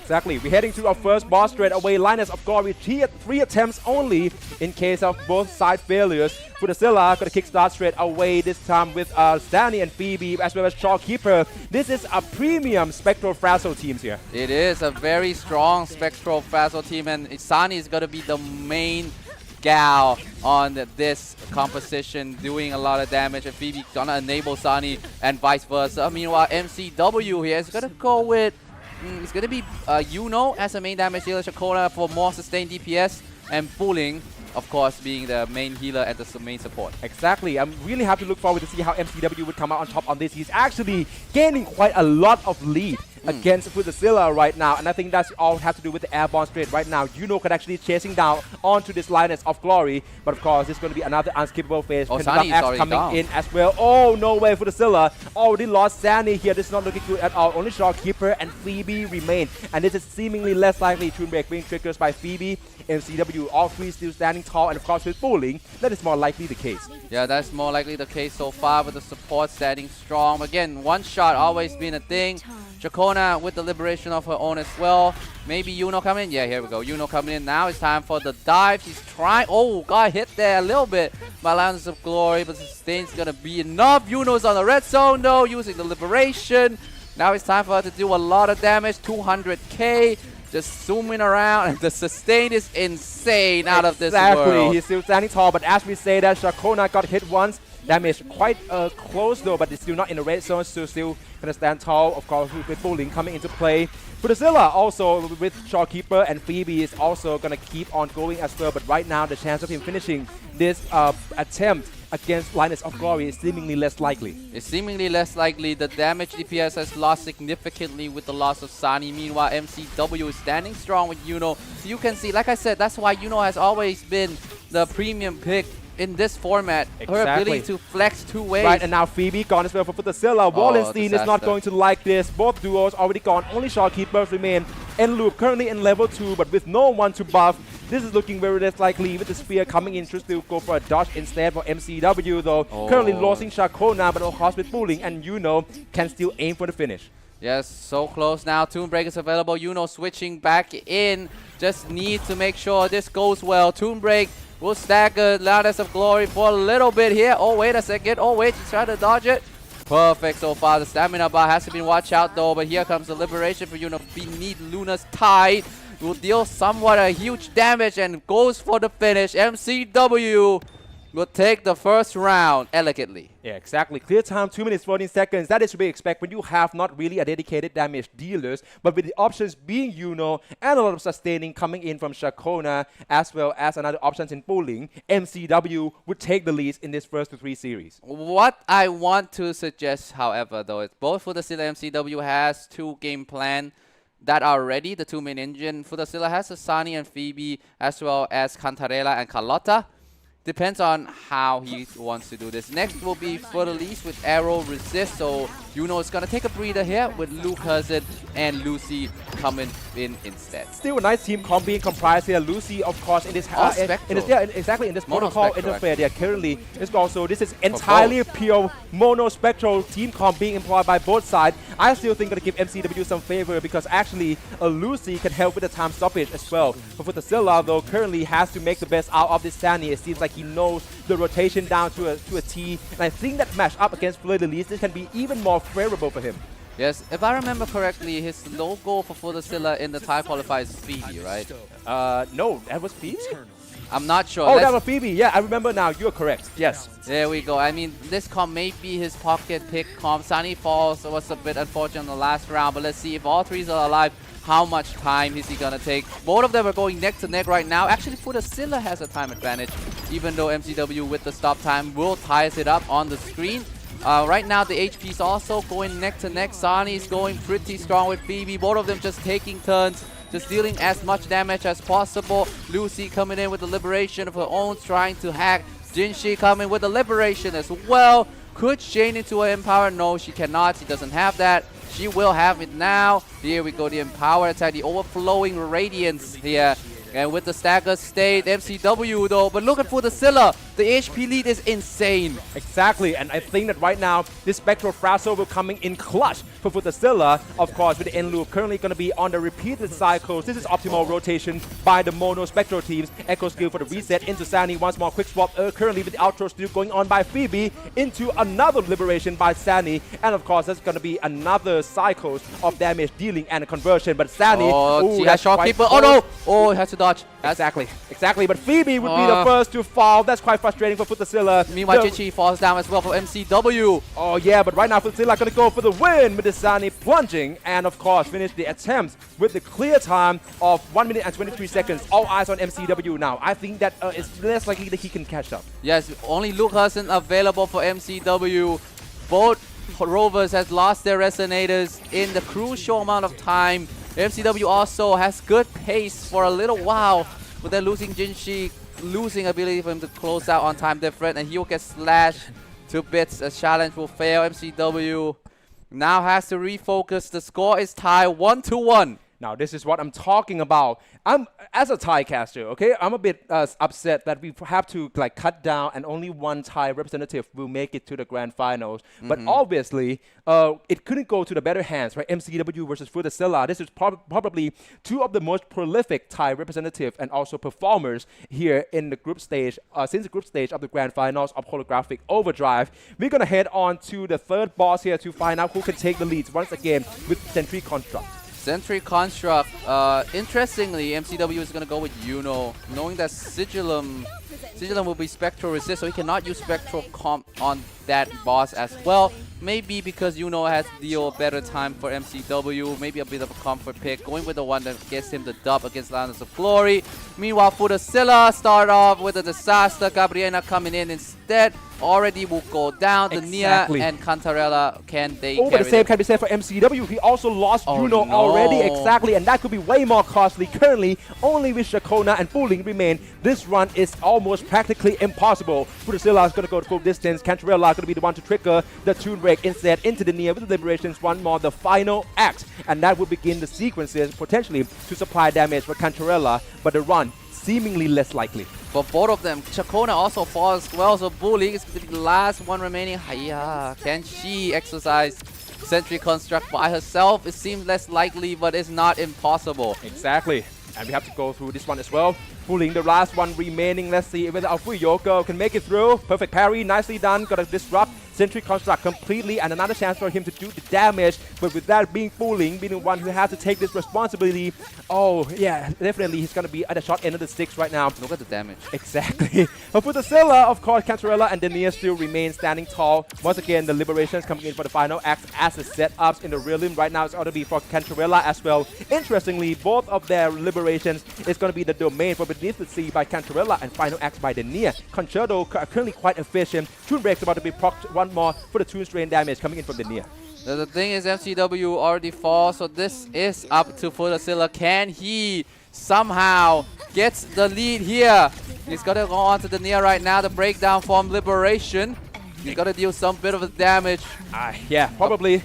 Right now, it's all about Futasilla, and I think he's trying to focus on his own run because in case that he can finish Sentry Construct, however less likely it may be, he would gain the lead against MCW because he failed on the first attempt. Denia once again with intro right into Liberations with the final act once again, and that's going to be the cycle. Rinse and repeat. It's about certainty. It's about composure. It's about making sure that both Denia and Cantarella remains, but that's not going to be the case. Just as I said, Cantarella also falls. Now it's only Denia, but that's a lot of damage from the stacker though, so there's going to be another huge opportunity for him to go for the conversion. Denia with the last part of the final act coming in, True Strain ready to be popped once again by this Tune Break triggered. Ready soon. Probably going to wait until stacker gauge actually deplete in order to extend the combos. Yes, to extend the combo. It's also trying to stop Sentry Construct from doing anything reckless. Here we go. The timing is impeccable. Some damage there. It's about 70k. The Nia Liberation to go onto the breakdown form. Could go for another cycle. It should be for the win if he can dodge it. Oh no, 76, still dodging the final moment. Still going strong. Can he finish it? Just one more moment. With only in the hundreds of the HP, Futasilla will survive and take the lead 2-1 with 2 minutes 60 seconds as his close time. He cannot stop clutching. Futasilla once again. He barely made it out, being called in as a stand-in for the Southeast Asian representative who couldn't make it to the grand finals, even though losing out on the lower finals of Thailand qualifiers, making it by the skin of teeth in the 4th place of the group stage to qualify for the playoffs. And right now, just that series, the Nia, with only hundreds of HP left, Futasilla complete the challenge and take the leads against MCW. A lot of people will falter at that very moment when your HP, when you're going so well, when your HP suddenly drops to the hundreds. But Futasilla still going clutch. The Goddess of Victory is smiling upon him so far. But the next one is Sigillum. He cannot use the Sunny Phoebe comps here. As well, MCW cannot go to Lucas and has to stick with Yuno. Futasilla also stick with the same composition, but Cantarella falls down. Oh, yeah, that's what calls for Futasilla. That's way too early to lost Resonators. MCW gonna go with this team comp. I believe we actually already have a showcase. Meanwhile, Futasilla, the Nia also fall. Galbena being the last one remain, and I think now in the red zone of an HP, Futasilla might have to bounce out of this attempt first. All eyes will be on MCW real soon enough, but he's still gonna keep going with Galbena first. But MCW slice and dice. As I mentioned, we already have a showcase of him finishing Sigillums already. He probably eat them for breakfast, but it's all about if whether MCW can pull through, and Futasilla, less likely going to be the case here, my friend. You probably have to wait out on this as he failed the first attempt against Sigillum. Now it's all on MCW now. Can he ties the series up 2-2? The Tune Break has been used on Shakona. Has a Liberation as well for the sustained damage. Here comes the party. Here comes the ban. Yuno switching up. Now goes for the dive. has all of the diverse moveset, diverse moments, diverse movement beneath Luna's tide. Is going to deal a lot of damage. Should end the first phase of Sigilum with no problem. Exactly, ending the first phase of Sigilum within minutes is quite impressive considering this team called by MCW. It's all about it's all about setups and keeping all three resonators standing. So right now we have to watch out for the rest of the chain coming in by the sword plunging moveset from Sigilum as well. Oh no! Bowling would fall. Hiya! Now only Shakona remains and of course still doable, but there's likely shot caught mid-air once. Have to watch out for that as well. Coming in with Sigilum, another moveset. Wind-ups here, go for the dodge first, but of course another one is follow through. And the plunging here has to watch out. Okay, still going quite well. I think that right now, Liberations should be ready at any time soon to match him in the air for Sigilums against by MCW. Yes, he starts to build up those gauge, has it ready now. And look at the movement from Here we go, the Liberation. Listen, for she is the moon. Coming in strong, the stamina is really low. Has a Tomb Break coming in clutch. Switch to Shakona, trying to build up the momentum. Back once again. Look at the stamina gauge refilling up Shakona with the sustained damage. Here we go. MCW has to be on the offense so far before Sigilum can go once again on the offense. That was a beautiful dodge with being airborne. Totally. All right. Right now back into for though. Has to watch out for the missile. Whoa. So the perfect dodge coming in with another wing dash and of course another missile. Third one supposedly going to be parryable and he's sure to go commit with Shakona. That was so close. Only 3k of HP remain and the rest will soon follow. Only remain. MCW, this run suddenly become way more difficult. Yes, but this is the main DPS build, not the flex DPS build. She has the damage here and she of course is the best girl, as I say multiple times already. And as I said that, the best girl will fall to the ground. MCW also failed the first attempt against Futzilla. He looked ahead to his Thai representative straight away. Once again, our boss winner. That is crazy. I hope somebody actually kept that and used as a profile pictures. Yes, the boss winner, just aura farming. Sigilum so far today has not been as much of a problem than he was during the qualifier round, but in this match specifically, he has caused trouble to both Futzilla and MCW. MCW was so close, but he has to sustain, not gonna lie, with all three of them. But in this case, he has to be more precise. A little bit of a mistake that caused him to fall. But here we go. Start off again. Cantarella falls down pretty early for Futzilla. Oh, no way. He's repeated the exact same mistake. And once again, that's way too early to lose resonators. Once again, MCW got stagnated by Just go with the options to get out of that situation quite well into beneath the Lunar Tiles. One more Liberations into the Hellfire's Absolution coming in by Galbrena as well for Futzilla.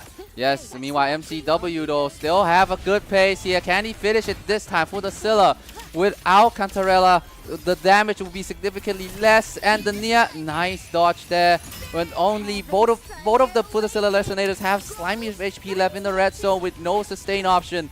It's going to be really, really tough against the boss that allows zero mistakes like Sigilum. Yeah, exactly. And right now, True Break ready to be triggered once again by MCW. I'm thinking that he is currently on quite a promising run rate against Sigilum's first phase. Meanwhile, for Futzilla, currently, of course, Galbrena still standing, but her HP is in the red zone and no more sustaining options here. MCW already going through the second phase here, of course, with the lead in the time and the progress against Futzilla. And nicely done as well to extend the combos. Once again with the intro from Shakona, go with the Echo skill straight up, and of course with another one for the shield for Bowling to sustain herself and make sure she can help her friends. Yes, Bowling always got to provide more sustain options to the team that already have a lot of sustain. Here we go, the Liberation coming in for Bowling. Meanwhile, for Futzilla, the Nia will finish the first phase, but both of the resonators are on deep red zone. Exactly. Oh, this is not looking very likely for Futzilla right now, the Nia, and then also for Galbrena, and of course, has to deal with this moveset already with the sword plunging here. Perfect dodge coming in soon, but oh no way, Galbrena's fall. For Futzilla, only the Nia remain, and that's not going to be the case here. Happy birthday, the Nia. But yeah, of course, I think that this is going to be very difficult for him to come out on top. Speaking of the Nia, we have a lot of the Nia merch selling outside AS eSports Studio. You can come and check it out. Yep. MCW still have good pace with Bowling Liberation, but now he has to dodge all of this hails of blades. Exactly. MCW is still standing strong. with all 3 resonators. Futasilla only with the Nia remain. Oh, this is quite impressive for Futasilla though to keep the Nia standing as long. But meanwhile, MCW currently, all according to his plan, all according to the Keikaku, he's probably gonna go straight up for another mix-up coming in, making sure Yuno can still standing and go for the airborne combo as well. Quite a good extension, a risky one, but it's going to play off so far with Beneath, Luna ties, and the Nia would fall, and Futasilla's second attempt against Sigilum would end in failure. Translator note, Keikaku means plan, and MCW, everything is going according to his vision, but as I say that, Shakota will get beamed down with a missile and falls. Has to switch to Bully, will try to use the echo skills to have more defense. Bullying is on the red zone as well, trying to finish this rotation. No. The perfect dodge so far, the Liberation ready, the heavy attack. Oh, it shocks her a little bit. Here we got the Liberation coming in. Yuno ready for the switch. The twin break will be nicely done. Yuno coming in, said, okay, I got this, for I am the moon, and you shall listen to my command. MCW takes the dub here. Exactly, we're going band for band right now. It's 2-all. Once more, MCW equalize. It's a full series once again. That is what we have in store for 2 of Thailand's top representatives here at Holographic Overdrive. This competition has been fierce, has been fire. Fire, light it up, baby. Futasilla's 2, MCW 2. The last boss, though, has the opportunity for both of them to go with the Mono Spectral team with Lady of the Sea. Oh, it's going to be another match up between Mono Spectral team comps by both sides potentially. I mean, Sunny and Phoebe, of course, still being... Going twice. Yeah, exactly. So, of course, with our 3 bosses per Resonator's quota here, this is very more likely that we're going to see them being on play once again. And this is the decider on which Thai representative would make it to the grand finals and who would have to bounce out of the competition in front of the home crowds in this round. This is GOAT debate, I would say, as of this very moment. Futasilla actually is gonna stick with the same composition. Oh, he decided to go with the one that brings him mixture of pain and joy. Exactly. Oh, I think that the Nia just got clipped with L1 for the Zilla side. He still chooses to go for the same team comp with Galbrena and Cantarella, though I think that he got this team comp cooked, but it's also about how can he actually maintain Cantarella on field. MCW, though, going once again with the Mono Spectral. It could be, yeah, exactly, triple main DPS as well. But this cycles by Luke Hersen for Re-Returns in Winter's Margin is nicely done. And once again, a Toon Break can be procs, but oh, this wing flapping by MCW, and Luke Hersen would fall. Has to be Jin C to do the Toon Break instead, switching into Lucy. And right now, this is going to be way more difficult for MCW. Back to Futasilla, all 3 resonators still standing tall. And of course, Cantarella is going to be the one go for the entry, being one on field right now. This wing flapping mechanics from Lady of the Sea is one to look out for. It already cost MCW Luke Hersen. Yes, Luke Hersen falls with 2 main DPS remaining. It's not the end of the world, just a little bit of damage lost. You need to make sure he gets the finish first before thinking about the time second. Futasilla will get onto the stagger. Liberation from Gabriela. MCW also has Lucy in her liberation as well. And now it's time for both of them to unleash as much damage as possible with the chain liberation. Here comes Jinshi with her own liberation and ready for to use her enhanced resonator skill as well. Meanwhile, Futasilla is on defense right now. It's decided to play safe and run away. Yeah, exactly. I think that could be the smarter approach, considering that right now all 3 of his resonators are currently still at full HP, and of course just entirely cancel out on the tornado as well. Maybe this is a chance for him to go for another aura farming montage maybe. No, he won't. Yeah, definitely tries to play it safe. That's nicely done. Back to MCW though, because he chooses to face up against the wave by Lady of the Sea head on. Projectiles coming in as well, trying to switch straight up. I think right now it's actually going to be Lucy, and I think Red Net Runner is ready, but have to wait out for the phases by Lady of the Sea to be completed. Now he's aura farming. MCW just slowly moonwalking. Slowly moonwalking away as well. Meanwhile, Futasilla would be able to put on offense against Lady of the Sea first, so he would have the time advantage and a damage advantage. It depends on if MCW can burst it a lot. He tried to switch to Luke Hersen, but forgot he's already down. No. It's up to Jinshi and Lucy to be able to do the damage themselves.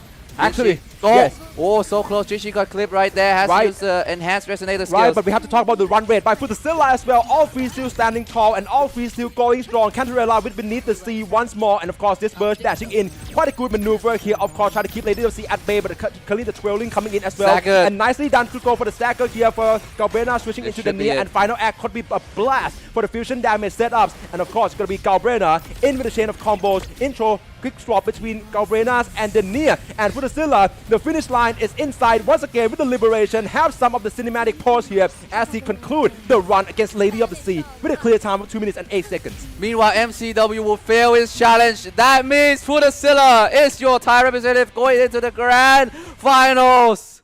Futasilla, No the clutch, way. managed to pull through and made it to the grand finals of Wuthering Waves Holographic Overdrive Southeast Asia Champions. Futasilla, this man has faced many adversity.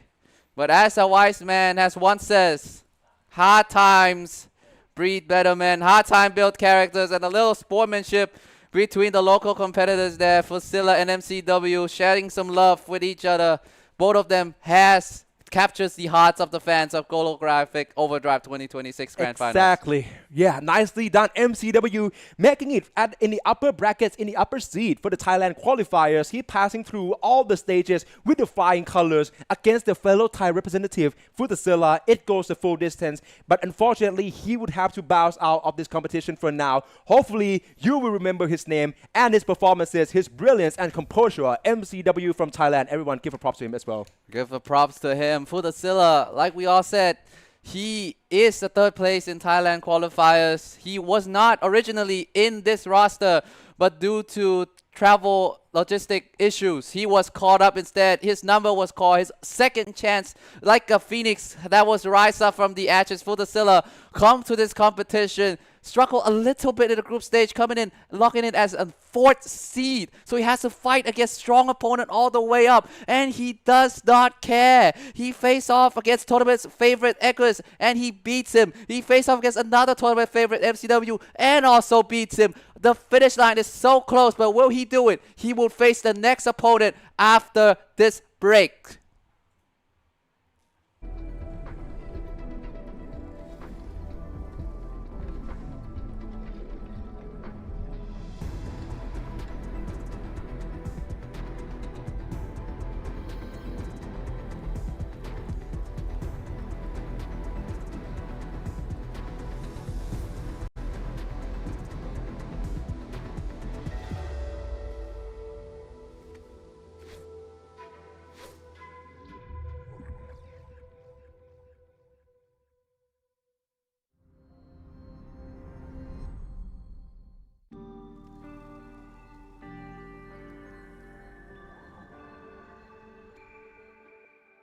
Time flees over the fort like a kite in the wind. Though bygones echo unceasingly, the lands guarded to stay serene. By the stream, weaving chaos into harmony. By the flame blazing trails to be free. By the keen blades drawn from heartstrings. Witness kings lurking in mist, set a trap, tangled with memories. Fight and cut it clean. For shining light and moonrise, triumph in the shadowing eyes. We dare all the thunder, show darkness.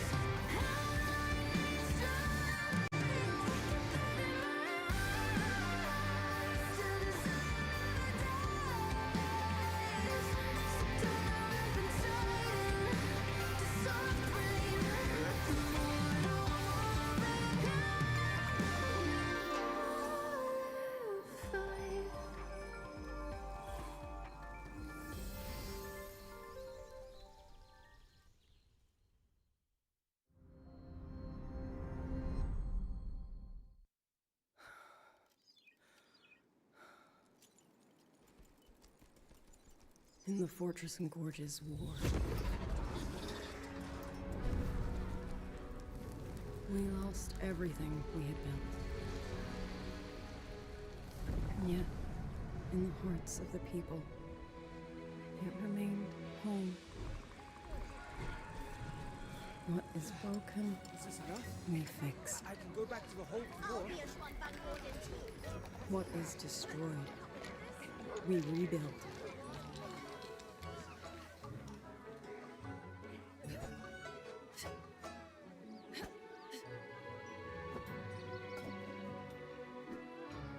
Even if the tragedy repeats time and again. Together. We will always make the same choice. Then, from the past, we walk toward tomorrow.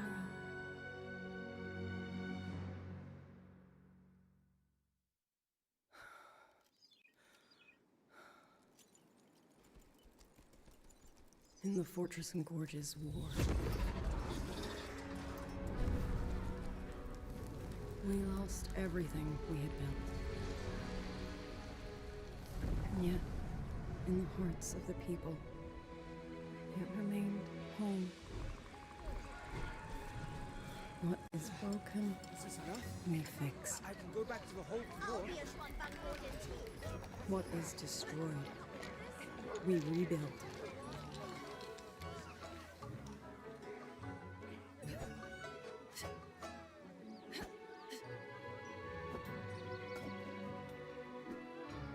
Even if the tragedy repeats time and again. Together. We will always make the same choice. Then, from the past, we walk toward tomorrow.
So be it. A bet is a bet. I yield mine.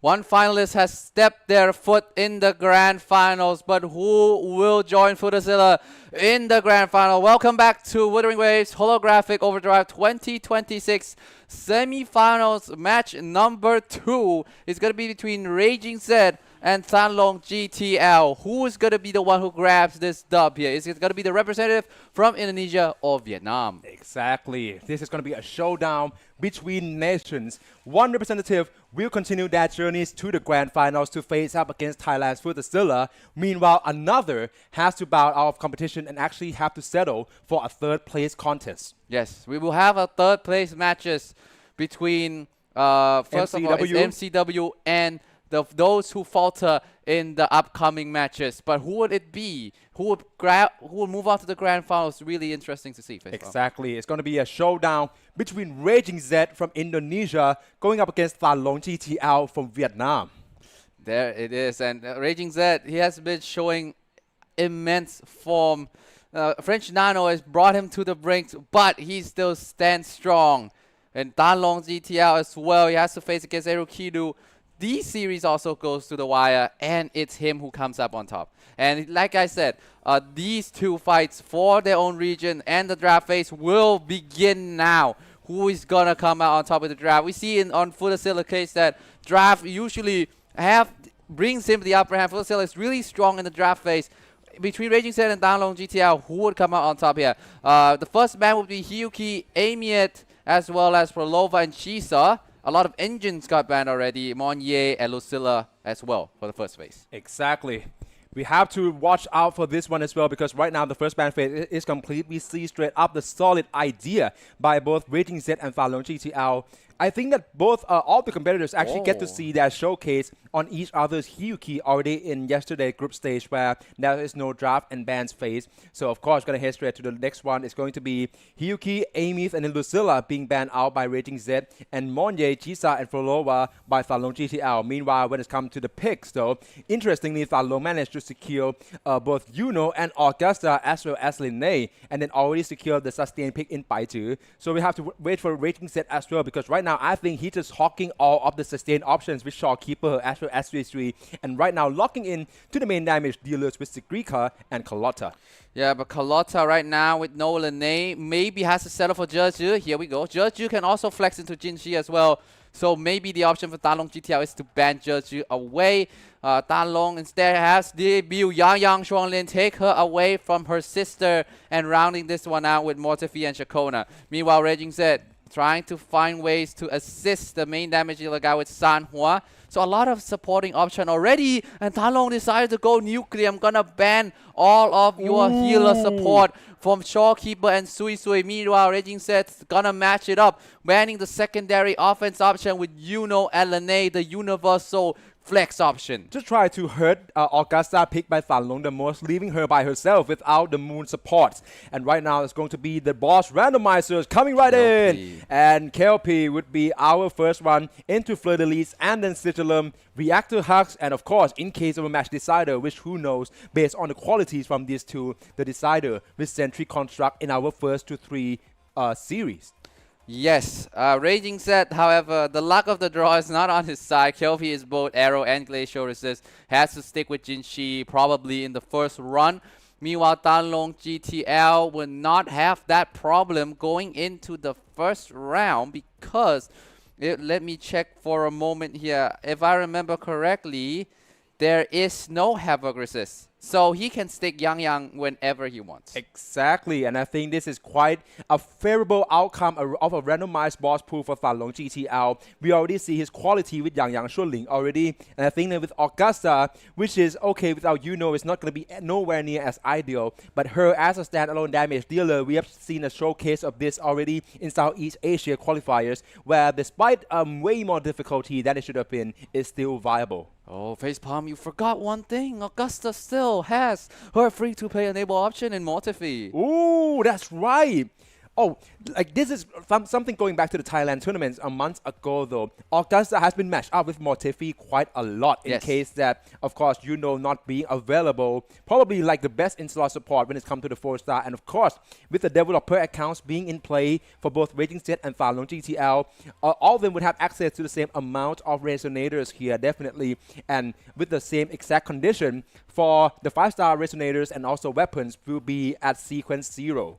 Meanwhile, for the 4-star, it will be at the maximized sequences as well as the weapon. The S maximum for the 4-star, 5-star is gonna be the default option, the numero 0 actually option for the 5-stars here. Augusta Mortifi, of course, really strong. Augusta can flex a lot. She's one of the most free-to-play, friendly 5-stars character in the entire game. When in doubt, just pair Augusta Mortifi, and in this case, you cannot go Verena, but in real life, when you play Wuthering Wave, Augusta, Mortifi, and Verena will go to distance. That's almost like an ideal team comp back in the Thailand tournaments days, right? Yes. That's back in the days, like it was years ago. It was only a month ago, but that is what kickstarted the whole thing. Right now, we have an entire holographic overdrive, the tactical hologram speedrun tournaments officiated by Kuro Games themselves, and of course, with the developer accounts being provided as well to find out who would be the best Southeast Asia rovers. Yes.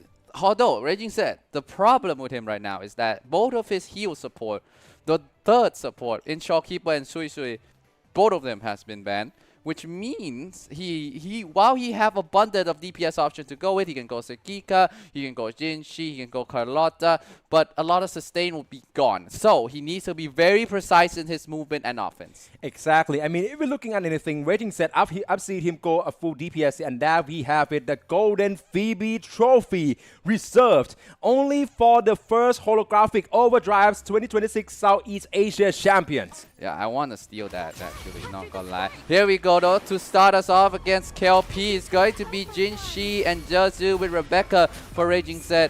Talong GTL, though, is gonna go in a different route, however. It's gonna be Augusta with Gabriela. and Baizhi. Oh. The bottom resonators is not matching 100%, guys. Sorry about that. Okay. But let's get that fixed as soon as possible. Right, okay, yeah, let's head straight into this one. Based on this team comp here, I'm seeing Raging Set choose not wasting any time and of course go for the combo string straight away. There seems to be some sort of mistakes here in terms of the graphics, but of course, talking about mistakes, Raging Set just lost Jin C as well. Now it's only Rebecca and Jeju remain. Meanwhile, Tanlong GTL almost lost Augusta as well. Has to put Gabriela as a main option for now, but it seems like one of them has fought, but Baizhi coming in clutch with the rest. So that should provide a bit more sustain for Tanlong GTL to advance on this boss. Meanwhile, Raging Set has to fight on with Rebecca now pivoting into the main damage role, and Jeju with on the support. Tanlong GTL almost get the boss with the staggered state KLP. The problem with KLP is that you have to face multiple copies of him at the same time, but with the staggered moment, it's chance for Gabriela to unleash damage, unleash heck onto this boss. Meanwhile, Raging Set, the skill going strong with the two remaining resonators, but pacing seems to be a huge issue here. Exactly. Right now for Tanlong, all three resonators still going to be around. Baizhi, of course, can provide a lot of sustaining, but Killpies is entering his clone stage here, and it's all about dodging here. Has to watch out for the one from behind here as well. Going well so far. Baizhi being the one to receive all the risk here. The blast coming in. Perfect dodge. Nicely done. Wow. Into the echo skill for Chiu, and into her liberation straight away for the intro coming in by Galbrena, and initializing another combo string. The rest from Baizhi coming in very clutch to provide a lot of damage from both Gabriela and Augusta, just unleashing all the damage here. Meanwhile, Raging Set will fail the first challenge from Killpie. Tanlong TTL has to be the one on offense, has to just end this, and he will take the first lead against Indonesian Rovers. Exactly, and right now it's going to be punching by Augusta. This is quite an optimal combos right now, but as I said it, Baizhi, oh, in such a rare zone of an cannot. FP. Yeah, exactly, go for the Echo Shield instead. Right now still going to be able to sustain herself quite well. Going to match up with Killpies, currently go with the Blinking, and I think that the parry bow is going to be coming in real soon. Going to go straight up with the intro for Gabriela, coaching in on the distance. Has to watch out for the wind-ups, coming in with the tail movement here, and of course, trying to hold on for the heavy attack, go for the mix-up into the punching as well, and of course, Concerto ready to be built up, but it's all going to be about this health absolutions, and of course, Augusta for the finish. Tanlong GTL take the first point. Really excellently done from Tanlong GTL here. 2 minutes and 24 seconds. This composition is solid. Got himself a lot of damage and some sustain on Baizhi as well to provide a get out of jail free card. That's why this character is so important. The next boss we're going to further lease. Exactly, Tanlong GTL. Look at him clutching His at heart. his chest. Exactly. Oh, that's just how nerve-wracking this can be. Remember, guys, this is an offline event currently held live in eSports Studio Samyan Mitrtown, Bangkok, Thailand. Hundreds of people are sitting right in the venue watching your run. And of course, currently being the last one standing from your country, Vietnam for Tanlong GTL, Indonesia for Raging Z. The pressure is mounting. Yeah, we have some visitors from Southeast Asian countries come here to watch the Wuthering Waves tournament in Bangkok, Thailand too. Tanlong takes the first blood 1-0. He still has his flex option. Meanwhile, the same can be said from Raging Set as well. He would unlock more option, especially when he already passed Killpie, who is in fact a glacial and arrow resist. So now he can use his Chiquita, now he can use his Carlotta. How is he going to be against Twitter? It's going to be about the depth, if whether he can actually go through with it. So Tanlong GTL just to go with the exact same team comp. Great start with Augusta, obviously into intro by Fooling, and of course another Concerto efficiency going to be coming into play here. But that's of course given that all of Fleur de Lis moveset can be dealt with. Raging Set though, this time going to switch it around. I think currently with Carlotta and then also Sanfo as well as Jeju. Going to go straight away with this mono glacial damage dealings here, and of course so far so good by both sides. Yes, and for at least still an arrow resist, so cannot use the Giga and Shuyuan here for Raging Set. Tanlong GTL sticking with the same composition, and I think Augusta is pretty low onto HP, but now her just slice and dice, try to go for the finish. Here comes the sun Sublime is the sun. There we have it. And that's, of course, going to be 8 seconds off of Tan Long GTL's run time as well. All three race raiders still standing, pulling. Of course, a very solid option in the sustaining here. AOE have to make sure that you can cut it though. Second time's got nicked by only a bit here, so of course going to go for the perfect dodge. But of course, that's also going to be the off-tempo and in-betweeners coming in by Fleur the lead start as well. Back to Raging Set, currently on the lead. Carlotta still going to dish on to the second phase of the Liberation Soon enough with the Tune Break to extend the combo, and this is huge in order for him to guarantee the lead. Yeah, look at the HP difference here. Tan Long GTL struggles to penetrate it to Fleur de Lis's defense, Fleur de Lis's health bar. Meanwhile, Raging Set is doing it with ease with Carlotta, just shooting it away. Shoju here with the liberation of her own. The Mono Glacial team now it's on the defense. Nice dodge here, switching in again with a nice dodge. You need to be careful of those pillars. AOE, oh, nice. And here comes the counter into the liberation of her own. Exactly. Just weaving in attack during those dodges. Right, I'm really impressed by how Raging Set can actually deal with all the ground AOE. Like, look at that perfect dodge, and also the in-betweeners attack here. Let Carlotta as a gun builder can actually dish on to him. So of course it's going to be San Huo once again gets to Shoju. And of course try to go straight out with Galbrena. Once again, Tan Long is quite significantly behind, but it's all about dishing in the damage and making sure that Augusta Sublime Edison can give him some advantage. Yeah, right now it's on to Gabriena offense, so Tan Long GTL. Now here comes the spin to win in mid-air. It's not dealing that much damage, but it does look very cool. Here comes Augusta now switching up. Has the liberation ready. Here we go, the Sunward Conquest. Sort of eternal oath before having to slash, going for the Sublime with the Sun finish. The Sun will deal more than 100,000 kills damage, and Augusta will fall. Yeah. Meanwhile, Raging Set will finish this boss. A contrast of the scene here. Raging Set passing to Fleur de Lis with the flying colors of clear time for 1 minute and 52 seconds. Meanwhile, for Tan Long GTL, Bowling also fell. Not only Galbrena's remain, she got slow there. And I think that it's all about completing the run. I'm not sure if actually the competitors are aware of each other's run, so he only have himself to focus on. It's all about using Galbrena to the best of his capabilities to make sure that he can finish Fleur de Lis. Yeah, when you're competing right now, you don't have time to think about others. You just make yourself the best possible. Just finish this run first. Think about other things second. The liberation from Gabriena is lacklustering right now because of the damage loss, the DPS loss with 2 members going down.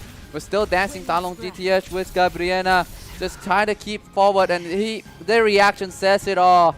He's not happy with himself. The second boss challenge will fail. Oof, yeah, that's going to be 1-all. Raging Set from Indonesia managed to equalize against Tan Long GTL from Vietnam. So right now, we are back on the square foot once again. It's all going to be settled on our next boss. Sigilum. Yes, it's just Sigilum. That is going to be a tough competition for both sides, though. But with that being said, I think that this can be a good chance for either side to secure a lead and, of course, to gain the momentum back by reaching the match point. Yes, the third round in the best of 5 always is important, whatever it's 1-1 or 2-0, because if it's 2-0, the person who gets it win. We haven't seen Yang yet. We may see it soon. Raging Set may go with the Secret comp in this composition, the Secret and Shuyuan, especially against Sigilum, who will get more damage from Echo Skill cast, which is what Sikika is really good at. Exactly. Could be a life on a life for Tan Long here. I think that there's very much of the probabilities that he's going to go with the Sigrika comp here in order to make sure that he can gain the upper hand. Of course, by finishing the boss way earlier also means that you can also finishing off having to deal with the less of the moveset here as well. So let's head into our next match here. Definitely with the attempts in our first of 3 series. Currently is 1-all between Raging Z from Indonesia and Tan Long GTL from Vietnam. There we go though. Here comes Sikika, but again. No. Oh, right. Yes. Sorry.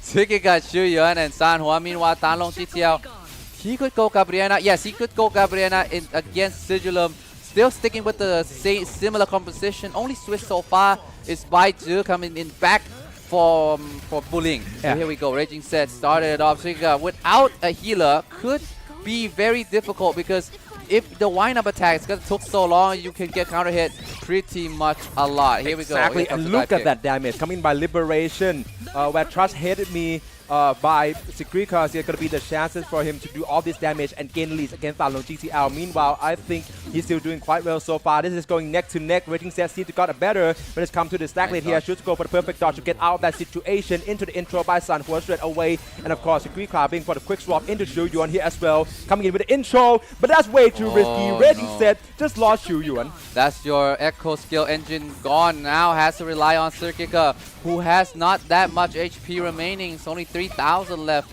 Sanhua is going to try to help as much as she can. It's going to be tough, especially when both bosses did not reach the red second stage yet until now. Exactly. For Raging Set, though, he already crossed the line. Now it's second phase of Sigilum without Shu Yuan. It's not going to be a way undoable, but I think it's going to be way more difficult. Back to Talon GTL, though, I think he's currently behind and only trying to finishing off Sigilum first phase as fast as possible.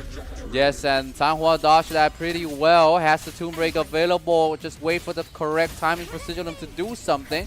Sigrika, here we go. Here comes the Tomb Break. And here comes the chance on the offense. Talon GTL again also reached the second phase. Baiju comes in with a Revelation to provide more sustain. Sigrika also unleashed a Revelation of her own, but needs to be careful now with her HP in the 3,000 range, as I said earlier. Still keeping it on, which is really respectable and of course really impressive. Actually, yeah, the intro from Galbrena actually didn't land on Sigilum, and that's going to be a bit costly for Talon GTL. Back to Raging Set. Sigrika, currently the HP is not really that safe anymore, but the Echo skill damage will still be the bane of Sigilum existence. And of course, now it's all about certainty. It's more about composure. Echo skill coming in as well, but I think Sigilum just tried to avoid at the same time. Still got caught in with a lot of damage though. But right now, it's another moveset. Back to Talon GTL. Has to pick up the pace and ensure that he can actually make it. Yeah, the second slam on the Echo from Sigrika doesn't hit. So Sigilum just flying the at the exact moment. Tough break for him, but still got a huge XP lead. And now it's Sigilum on to the stagger phase as well. He didn't even trigger the face of the 1,000 blades. Talon GTL though will lose Gabriela, will lose Baiju. Augusta alone by herself. Now Raging Set has to dodge against the blade. I think he's still alive. Exactly, yes, but now Raging Set, this is looking very likely. The finish line is inside. Talon GTL already lost the first attempt against Sigilum here, so now it's up to Raging Set. Oh no! Gain the lead, but that ground AoE as Sigrika would fall. Only Sanhua remain, and he would just give up at that point. Raging Set, knowing all too well, he's so close yet so far. First attempt and in failures on both sides. I think he looked at Talon GTR and just say so close for both of them. Boss win once again. Sigilum so OP, so strong. And now the second attempt. Will they stick in with the same composition? I think they will. Like I said, Sigrika without healer, the margins of error has decreased significantly. Yeah, exactly. I think we have a lot of YouTubers and a lot of Vuba creators here as well in the live streams here. I'm seeing Wallensteins and I think Rexton also tuned in as well as Kevin. So yeah, definitely shout out as well. I'm sure there's a lot from the Vietnamese side as well. So make your presence known in our chat here live from AS Play. And of course, as we're heading into the second attempt against Sigilum for Raging Set and Talon GTL. Yeah, here we go. Shu Yuan still alive this time. So more damage from Sigrika and could be assisting him in closing out damage. The pace to start off, Raging Set is in favor. Meanwhile, Talon GTL still have Gabriela. This will be the main engine as the Echo skill against Sigilum. But unlike last time that we see Gabriela in Thailand qualifier just straight up burning Sigilum away with no support, it's going to be a bit more difficult. But now they are on good pace. Exactly. Back to Raging Set though, still, I think that it's going to be his advantage actually to go with the Sigrika right now because Echo damage is actually going to be the weakness that you can count on against Sigilum here. But right now, she's in such a red zone of an HP and this is so risky. You have to watch out for the ground. If she dies, it's over. Yeah, but right now it's still going well. The cycle coming in and of course the intro by Sanhua, that's going to guarantee a staggered and of course a chance for Raging Set to finishing off Sigilum first place first. Yes, and now it's Sigrika come back. Oh, that I don't think that lands clean. Sigilum would recover, and now Shu Yuan with the liberation would try to trigger the second phase. Yes, it will trigger on the last chance. Meanwhile, Talon GTL still going strong. Gabriela with the liberation will stagger Sigilum down as well. The timing is neck and neck if you discount all the time a difference for both screens. I mean, yeah, Augusta has Sublime in the Sun. We can shave off 8 seconds of Talon GTL run time, but of course, he's currently a bit behind here. Obviously, the stagnate by Galbena is going to be cancelled out by the intro coming in by Augusta and begins Sigilum second phase for Talon GTL. Raging Set already, I think, a curve ahead. It's all about maintaining all the 3 resonators and making sure that he have what it takes to complete this run. Meanwhile, Talon GTL just dodged a huge blade here. Raging says Suikiga is still staying alive. I don't know how many HP she has left. I haven't caught it. Meanwhile, Talon GTL, big problem here with Augusta Falls. Has to buy time before Baiju can rest her up. Meanwhile, has to rely as much as possible on Gabriela. Exactly. Raging said lose Chiu Yuan as well, so it's gonna be really tough for both of them. Yeah, right now it's the great cars should be the one on field did it instead. hit? Yeah, definitely not yet though, but Sanhua in with the intros, try to shave as much time as possible, go for the tune break coming in, but not yet trigger those great cars, try to complete her cycle first back to Talon GTL. Right now with no longer Augusta being in the pictures, I think he have to also dodging a lot of these wing dashes here. Meanwhile, Raging Set go for another dodge into the echo skills here, and of course, you have to also make out of the rune here to make sure that you can build up a concerto in time for Sanhua with the Liberation Glacial Grace coming in. And right now, Raging Set is all about consistency and composure. Yes, and now Sanhua will be the target of the Hails of Blades from Sigilum. Can she dodge it? He will. And now things are looking good for both Raging Set and Talon GTL despite their situation. Raging Set is pretty close to completion more than Talon GTL without Augusta. But Sigika will finally falls after holding on for so long. Sanhua, last one remaining, got clipped by the blades, dodged the blade. Meanwhile, Talon GTL, I'm not sure if he's aware, but if he is, he has more confidence in his team now. Exactly, but Galbrena, okay, being probably the current remaining, I would say, the damage dealers by both sides. Baiju got hit once, of course. She can still provide a sustainability for Galbrena. Raging Set with only Sanhua remain. This is seemingly less likely, and of course, go for the dodge throw still. But of course, I was just about to give him praise for how long he can keep Sigrika alive on such a red zone of an HP. Right now, it's going to be left to Sanhua. Go for the tune break. Not going to be nowhere near enough damage to finishing off Sigilum here. So it's all about putting on a show for his fans. Talon GTL, though, of course, going to be way behind but the run rate here as well. And also, you have to watch out for the current timing because we only have 100 of a seconds left. Yes, about 100 seconds left. That's really tough. And again, with the 2 minutes warning left, oh no, Talon GTL would also lose Baiju. And now only Gabriela left will be the last Bastion standing. Meanwhile, both of the competitors will have one last Bastion standing with 90 seconds left. Can they do it? Dodge the blades there. Talon GTL still try to go for damage. I would say Gabriela has more power than Baiju right out, but the HP lead is on the Raging Set side. The liberation from Baiju, both of them in the red zone due to the debuff. Here we go. Dodge the wings the first time. Raging Set has to be careful for the missile. He will not be able to dodge it. Talon GTL, 1 minute left, 60 seconds remaining. Will get clipped at the last moment. We will go to the distance on Sigilum. Oh, yeah, definitely. It's quite a close call, way more so for Raging Zed. But with that being said, we've seen the contrast of a reaction here, if I may say so myself. Talon definitely knowing that he have a damage dealers and only have to push through to gain the lead in this 1-all series currently. Yes. And it's all about the pride right now for both of our competitors. Can they manage to bring this one down? Can they manage to bring Sigilum down? So far, no boss has take outright victories against the Rovers just yet. Easily like one of the toughest boss. Any Rover has to go through ever since the Southeast Asia qualifiers and also for Thailand qualifiers as well. Yes. I think that because yesterday it was group stage where National Draft and Band Phase being in play and we see the premium team called with Hyuki going up against Sigilum, and because of that we kind of, I would say, maybe getting ahead of ourselves. We see the quality of these competitors, but yes, obviously right now this is a real test. They can switch if they want. Against Sigilum, they won't. Exactly. Going with the same composition still for both Sanlong and Raging Set. It's going to be Seeker. Again, with the Echo skill, can do a lot, but needs to make sure it hits, number one, and you stay alive. Without healer, it's going to be very, very difficult for you to stay yourself once you get hit. Especially when Seeker attack, open a lot of window for counter from Sigilum. Meanwhile, Sanlong GTL needs to make sure Augusta stay alive to shave off those second as well as Gabriela to be able to unleash the Echo skills damage. Actually, We have to also watch out for how exactly can they maintain the rotations and also what will be the off-field character, because when it's Galbrena by Thalong GTL, that is would be the result. But I believe that it's going to be the revive by Baiju once. That's going to be the getaway card that he already used. Back to waiting set. All three still standing strong with Sanhua coming in with the Glacial Grades first, obviously. But back to Thalong though, I believe that Baiju actually got stagnated, has to go for the dodge instead. Waiting set still going to go with the Liberation as well and trying to catch up on the run rate. Meanwhile, Raging Set, slow start from him compared to the previous 2 runs, but good news is that all of his Resonators still stay alive so far, almost 1 minute, and no one can get Sigilum into the second phase yet. The timing will be the issue, and Gabriela falls for Thalong GTL. This run will be more and more difficult without the Echo skill damage guy against Sigilum. Now Augusta has to be the one holding the line here.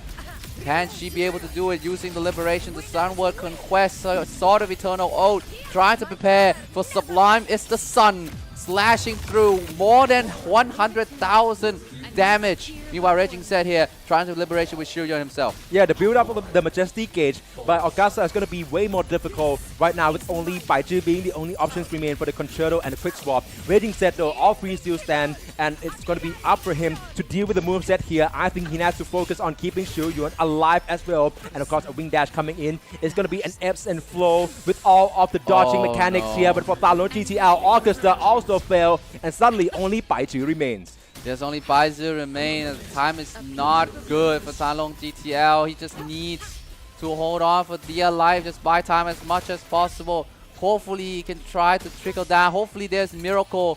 But Thalong GTL decided to forfeit this run and has to hope that the Raging Set will not complete this run himself as well. Yeah, but it's looking very more likely right now, because all three Resonators still remain standing here, and then we have to watch out exactly for what will be the progression here.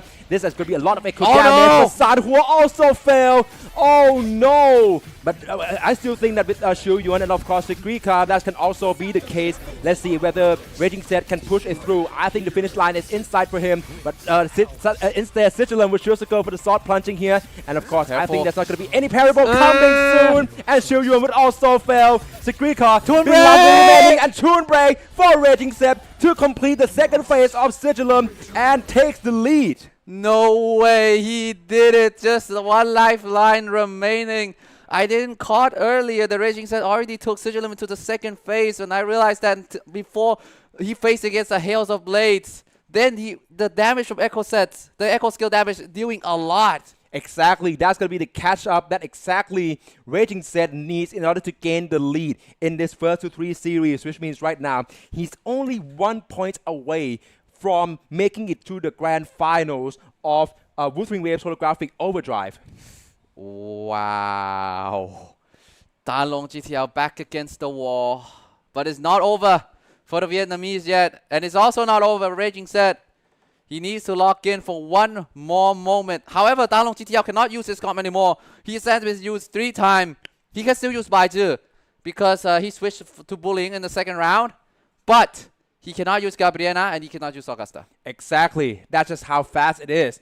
We're going to go straight to the 4th boss incoming straight away in order to find out if whether Raging Set can close this series 3-1. Here we go, Yang Yang. Actually equalized. Here comes. It's going to be Reactor Husk to closing it out.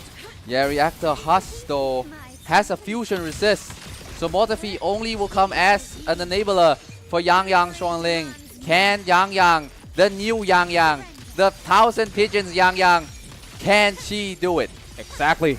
We have to also watch out here as well. I think that currently Raging Set is going to get a lot of damage here coming in for liberations from Carlotta into Sanhua. First Toon Break is going to be her to do the honors. Thalong GTL though currently slightly behind, but when it comes to the stacker gauge, as well as a switch up between Mortafee and Yang Shuling, I think that he's still doing well so far. Yeah, he's still doing well so far. Now Thalong GTL has the Reactor Husk in the stagger state, but bullying will start off her cycle. Mortafee as well trying to enable. It's time for Yang to come in soon to unleash all damage. Meanwhile, Raging Set Carlotta with the liberation of her own doing more than 100,000 damage. Yes, I think I was hesitate for a moment there, but it's not the case. Second phase of the liberation, just unleash all the guns. Sanhua is pretty low though. Got Jeju coming in with the Tomb Break and the liberation of her own as well. Meanwhile, Yang with a hush of 1,000 voices will leave some damage to the Reactor Husk. Exactly.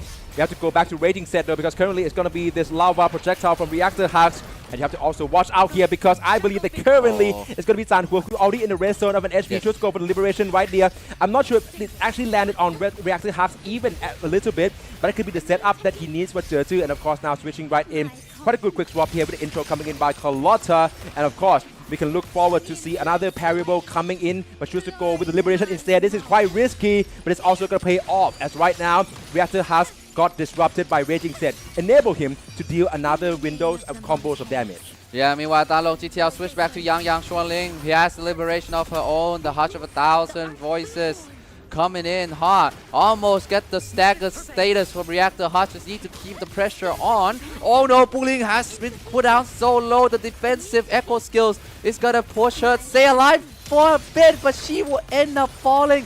Oh, managed to get away from that remaining slash down. Meanwhile, Raging Set so close to completing this. But Danlong GTL, I think he can start off for a huge burst of damage that would make this pretty close to each other.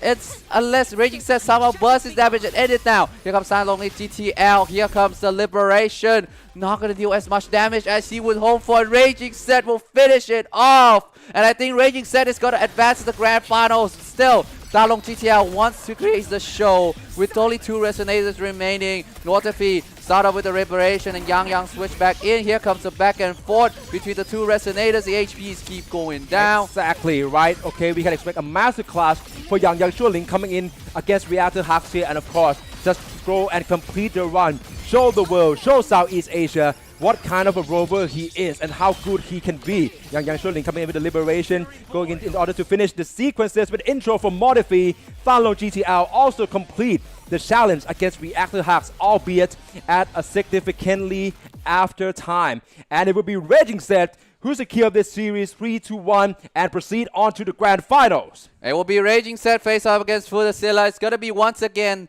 Thai versus Indonesia in the grand final. Who would take the Golden Phoebe home? But Danlong GTL's journey is not over yet. There's still 3rd place match he has to face against MCW. Exactly. This is going to be the match to look out for. We are going to enter the 3rd place straight away. And of course, this is also going to be the cases here, as right now we have concluded the semi-finals of this competition here for Wuthering Waves Holographic Overdrive 2026 Southeast Asia Grand Finals. This is an official tournament being organized and also sponsors by Kuro Games themselves. So obviously all players using the developer accounts here. And of course, we have to watch out for the 3rd place battles coming right up after the break as well, between Danlong GTL from Vietnam and MCW from Thailand. Gone with the wind. Sever the discord.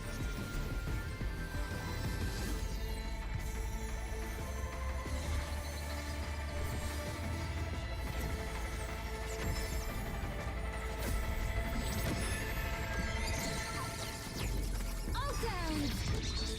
Feast.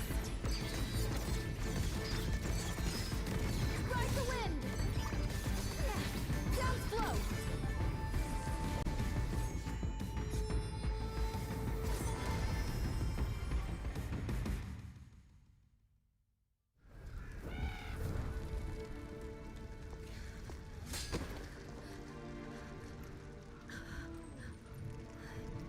Joe, why?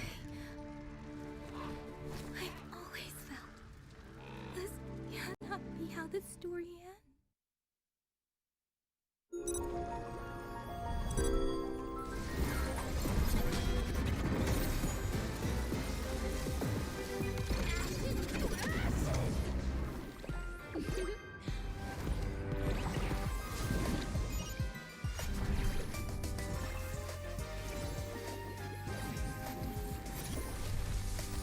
Please don't forgive me.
In the Fortress and Gorges War, we lost everything we had built. And yet, in the hearts of the people, it remained home. What is broken, Is this enough? we fix. I can go back to the whole floor. What is destroyed, we rebuild.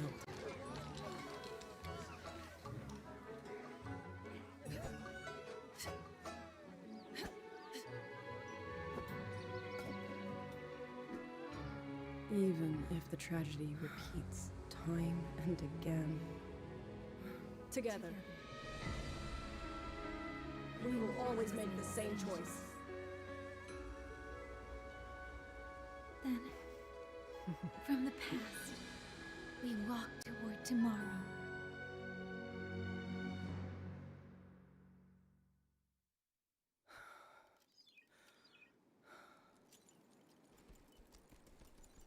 in the Fortress and Gorges War, we lost everything we had built. And yet, in the hearts of the people, it remained home. What is broken, Is this enough? we fix. I can go back to the whole floor.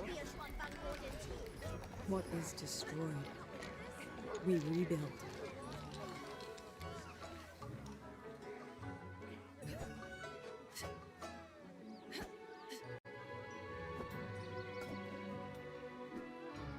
Even if the tragedy repeats time and again, Together.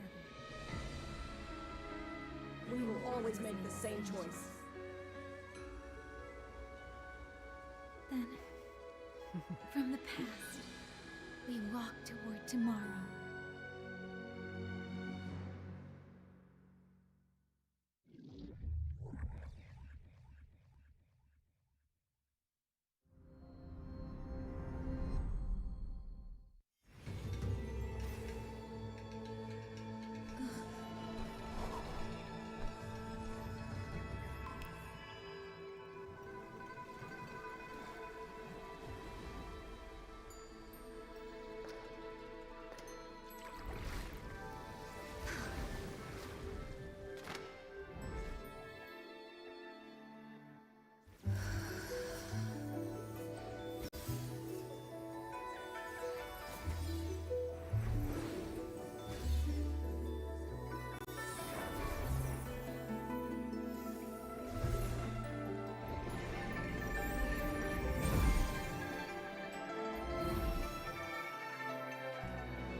So be it. A bet is a bet. I yield my ally. No. Soy soy. For now, I place my hope in your hands.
the story ends.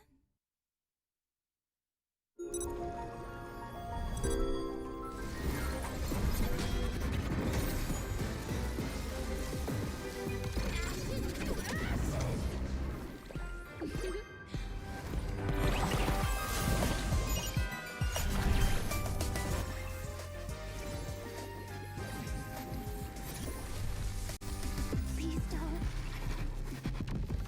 Forgive me.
Time flees over the fort like a kite in the wind. Though bygones echo unceasingly, the land's guarded to stay serene. By the stream, weaving chaos into harmony. By the flame blazing trails to be free. By the keen blades drawn from heartstrings. Witness kings lurking in mist, set a trap, tangled with memories. Fight and cut it clean. For shining light and moonrise, triumph in the shining rays. We dare all the thunder, show darkness. How lightning strikes, we can fight in my eyes till desire dies. So don't up and tighten to soft rain. Let the mortal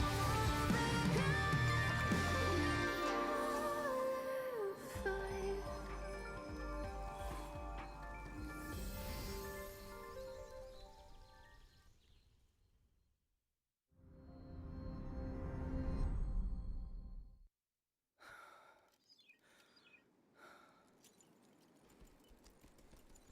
In the Fortress and Gorges War, we lost everything we had built. And yet, in the hearts of the people, it remained home. What is broken, Is this enough? we fix. I can go back to the whole floor. What is destroyed, we rebuild.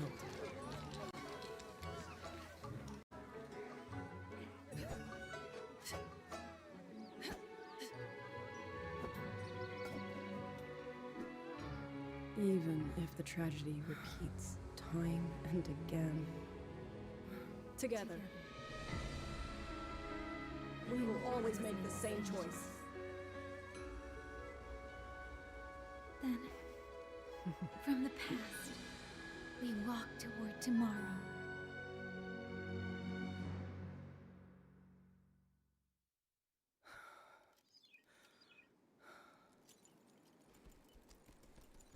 in the Fortress and Gorges War, we lost everything we had built. And yet, in the hearts of the people, it remained home. What is broken, Is this enough? we fix. I can go back to the whole floor. What is destroyed, we rebuild.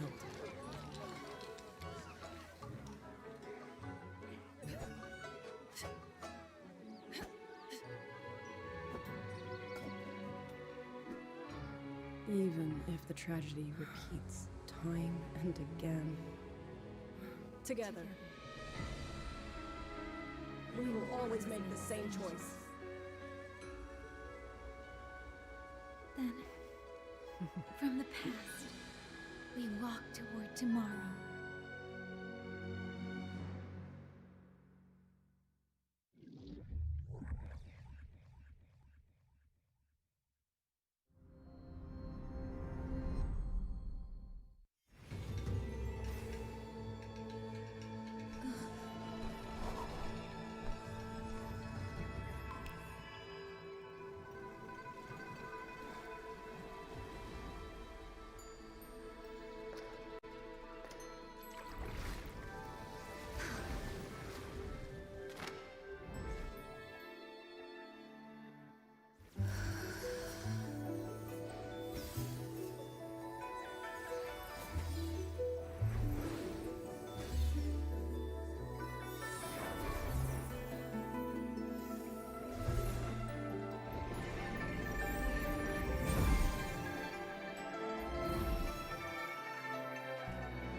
So be it.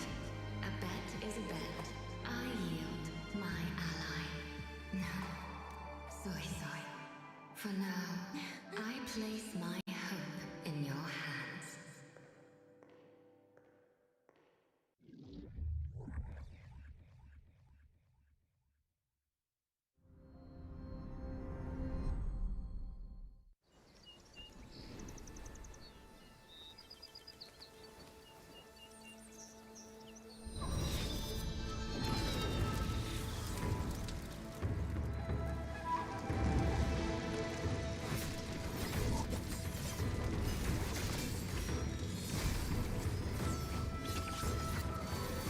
Follow the wind's lead. Right, hopefully you guys got a break that you guys need. We for sure, both of us know that we needed that after such a staggering competitions and intense series that finally give us the third place matches coming right up, and as well as our grand finalists for Wuthering Waves Holographic Overdrive 2026. And first and foremost, it's going to be the due diligence in order to find out who would receive the third position and also the prize of $1,500 US. Yes, and that is still the range of money because it's $1,500 and $100,200. The difference between the prize pool of the third place and the fourth place. So there is still money and there is still things to be played on. It's going to be the matchup between MCW from Thailand facing off against Janlong GTL from Vietnam. Exactly. Both sides, unfortunately, have to end their end their runs with the grand finals, right? With the semifinals here, obviously MCW concede against Futsila, his fellow Thai representative. Meanwhile, Tan Long GTR from Vietnam also concede a loss against Raging Z, pushing him all through the distance. But of course, right now it's all about finding out who would receive the third place and also for the prize of $1,500 US. It is actually like 300 more than the fourth place at 1,200. But at this point, I don't think that money would matter as much to these two. I think it's about putting their names on the map and make sure that they push this competition to the full distance. Of course, and you look at Tan Long GTL, look at him, having his notes with him, checking what is the most viable composition, what's the best plan of draft that he can go with. Here we go. Let's start off with the draft phase. How is this gonna go? MCW got to get the first ban, and Tan Long GTL will get the last. It's gonna be Hyuki and Prolova banned first from MCW. Exactly. So we're probably going to see a very similar ideas being employed by MCW here. Go for the main damage dealer first with Hyuki and then for Lowa. Falong's also going to join in by banning Amy's as well. But getting rid of Tisa would also deny a lot of, I would say, team composition and also the versatility when banned alongside with Monye. Yeah, forcing him to pick Shorekeeper with Mornier last ban. MCW going to pick up Shorekeeper. Tan Long GTL going to pick up Yuno. Probably one of the best characters to be picked in the draft phase right now. Her flexibility is insane. Her sustain is insane. MCW going to pick another best pick in the world right now, I would say. Best pick in this format is Lene. Her versatility is solid. She can be played as a main DPS if they really need her to. And that's also the way to go forward. Tan Long will respond with the edge runner duo, Lucy and Rebecca. MCW is going to go more of the DPS option. Luke Hurson and Sugika. Looks can pair up with Lene pretty well here. Exactly. We're going to head straight into the the pick phase still, because right now for MCW, I'm seeing Lene and Luke Hurson being picked already. That's very promising team comp alongside with Lucilla and then Denia. So I'm not yet seeing anyone who can actually help proc the Glacier Shaft now with Hyuki out of picture, being banned by MCW himself even. Meanwhile, for Tan Long GTL, going to go for the pair up with Augusta and Yuno once again. But the reason why we rarely see these two actually get a match up is because of the final ban phase here. Tan Long GTL is going to ban Ao Seang Liao alongside with Bai Zhu, and then of course for MCW, just going to double down on getting rid of the main damage dealer. Katatia will be banned alongside Modifi. Here we go. Lupa and Brandt got picked here. She can still go with Jacona, I think, to round out this composition, but he's going to go with Cantarella instead. Tan Long GTL would round out this composition with Carlotta, Zhezhi, and Xiu Yuan. Exactly. And we have to wait for see Cantarella alongside with Brandt as well to conclude MCW pick phase. Meanwhile, for Tan Long GTL, it's going to be Xiu Yuan alongside with Zhezhi. And then I believe that we also have Carlotta as one of the options for damage dealer Eastwind. Meanwhile, the final ban phase has been completed. MCW getting rid of Tan Long's Yuno as well as Rebecca to deny the Edge Runner duo with Lucy. Meanwhile, for Tan Long, he's going to deny Luke Hurson and also Sigrika, arguably like two of the best in-slot damage dealers that MCW picked. Yes, MCW only have one outright DPS remaining in Brandt. Though Lene and Lupa, if you really work hard enough, you can technically slot them in the main DPS. But of course, Lupa works better as a sub DPS. Lupa and Brandt, their fusion damage is going to be really nicely done. We will not see Sigilum today in the third place match. It's going to be Hyvatia, Fallacy of No Return, Dragon of Dirge, Dreamless, and Reactor Huss. It's the first time we see Fallacy of No Return today too, I think. Actually, yes. It's going to be the first of 3 series, as always. I mean, despite him actually showing up quite rarely, he's not really that boss that were like notoriously hard to deal with, right? We're seeing run after runs of our competitors, even since the Southeast Asia qualifiers and Thailand qualifier as well, actually complete against him. So it's all about time here as we're heading into the first match and the first boss for the third place of Holographic Overdrive 2026 matches. It will be Hyvatia between MCW from Thailand and Tan Long GTL from Vietnam. It's going to be Mono Fusion and Mono Glacial. Actually, sorry, Bullying is Spectral. So it's not exactly a Mono Glacial, but it's going to be 2 main Glacial damage dealer in Carlotta and Zhezhi. Exactly. If I'm not mistaken, Fooling is actually Electro? Yes, I say Electro. Yeah, okay. I correct myself a little Right. bit. Yep. I'll go to MCW, bro. Let's get into the Nia first with the Liberation. He's going to go Mono Fusion right now with Lupa, trying to dashing in and also go for the punch attack Twin Break ready to be triggered as well. Go for once again Fire Kiss Glory. That's going to be proc the stagger gauge and also making sure that he can open up on the combos. Yes, Lene is an option against Hyvet here, but we're gonna go with the Mono Fusion instead. Trying to come up the gate, swinging MCW. Right now has to be the one on the defense here. Exactly. We're gonna have to wait out to see how well can Fa Long use this for the That's mix-up an as instant well. kill animation. Yeah, definitely. That's gonna be quite some long animation, and the red attack coming in as gonna be unavoidable. And MCW would lost the Nia. Yes, not the worst option in the world, but it's tough when you have Mono Fusion and you lost Brand as well. Oh, and the thing and is- Lupa! No way. Immediately one after another, tic-tac-toe like dominoes. MCW runs would end here, and Talong GTL still got a chance, though he lose bullying. So there goes the sustain. Still has a damage in Carlotta and Jeju. Even though the pace is significantly slower, he's still in the race here. Exactly. He's still standing though, and I think that both Jeju and also Carlotta is going to be on play here. I think that right now it is looking for Falun GTR to actually complete this run. It's going to be taking way more time though, but I see that since right now Carlotta is still at full HP, there's still a chance, but Jeju though cannot be saved, and he would also fail. Now it's only going to be Carlotta, and yes, there we have it. The first attempt by both Falun GTR from Vietnam and MCW by Thailand would end in failure. MCW momentum got disrupted there after losing the Nia, and Dalong GTL is going to also lose the momentum when he loses bullying, and the Jeju go pretty low. That seals the fate. The graphic chopped the gun a little bit. Say boss winner on Fallacy no return, but that's not true. It's Havetia who gets the boss winner treatment instead. Here we go. Into another attempt against Hyvidia by both MCW and Falun GTL. It's going to be MCW's second time where let's see if whether he can actually catching up to Hyvidia mid-air. Currently, obviously, with Brand Liberations coming in as well, and his intro of this grappling here going to provide a lot of different and unique angles for him to disrupt Hyvidia and dishing out the fusion damage. Although with this composition you don't really have a healer, so it's just all damage pouring in. I mean, outright healer, that you don't have it. But sustain needs to be in question for this composition. It's still possible. There's still some sustain in this comp, so you need to be really careful still.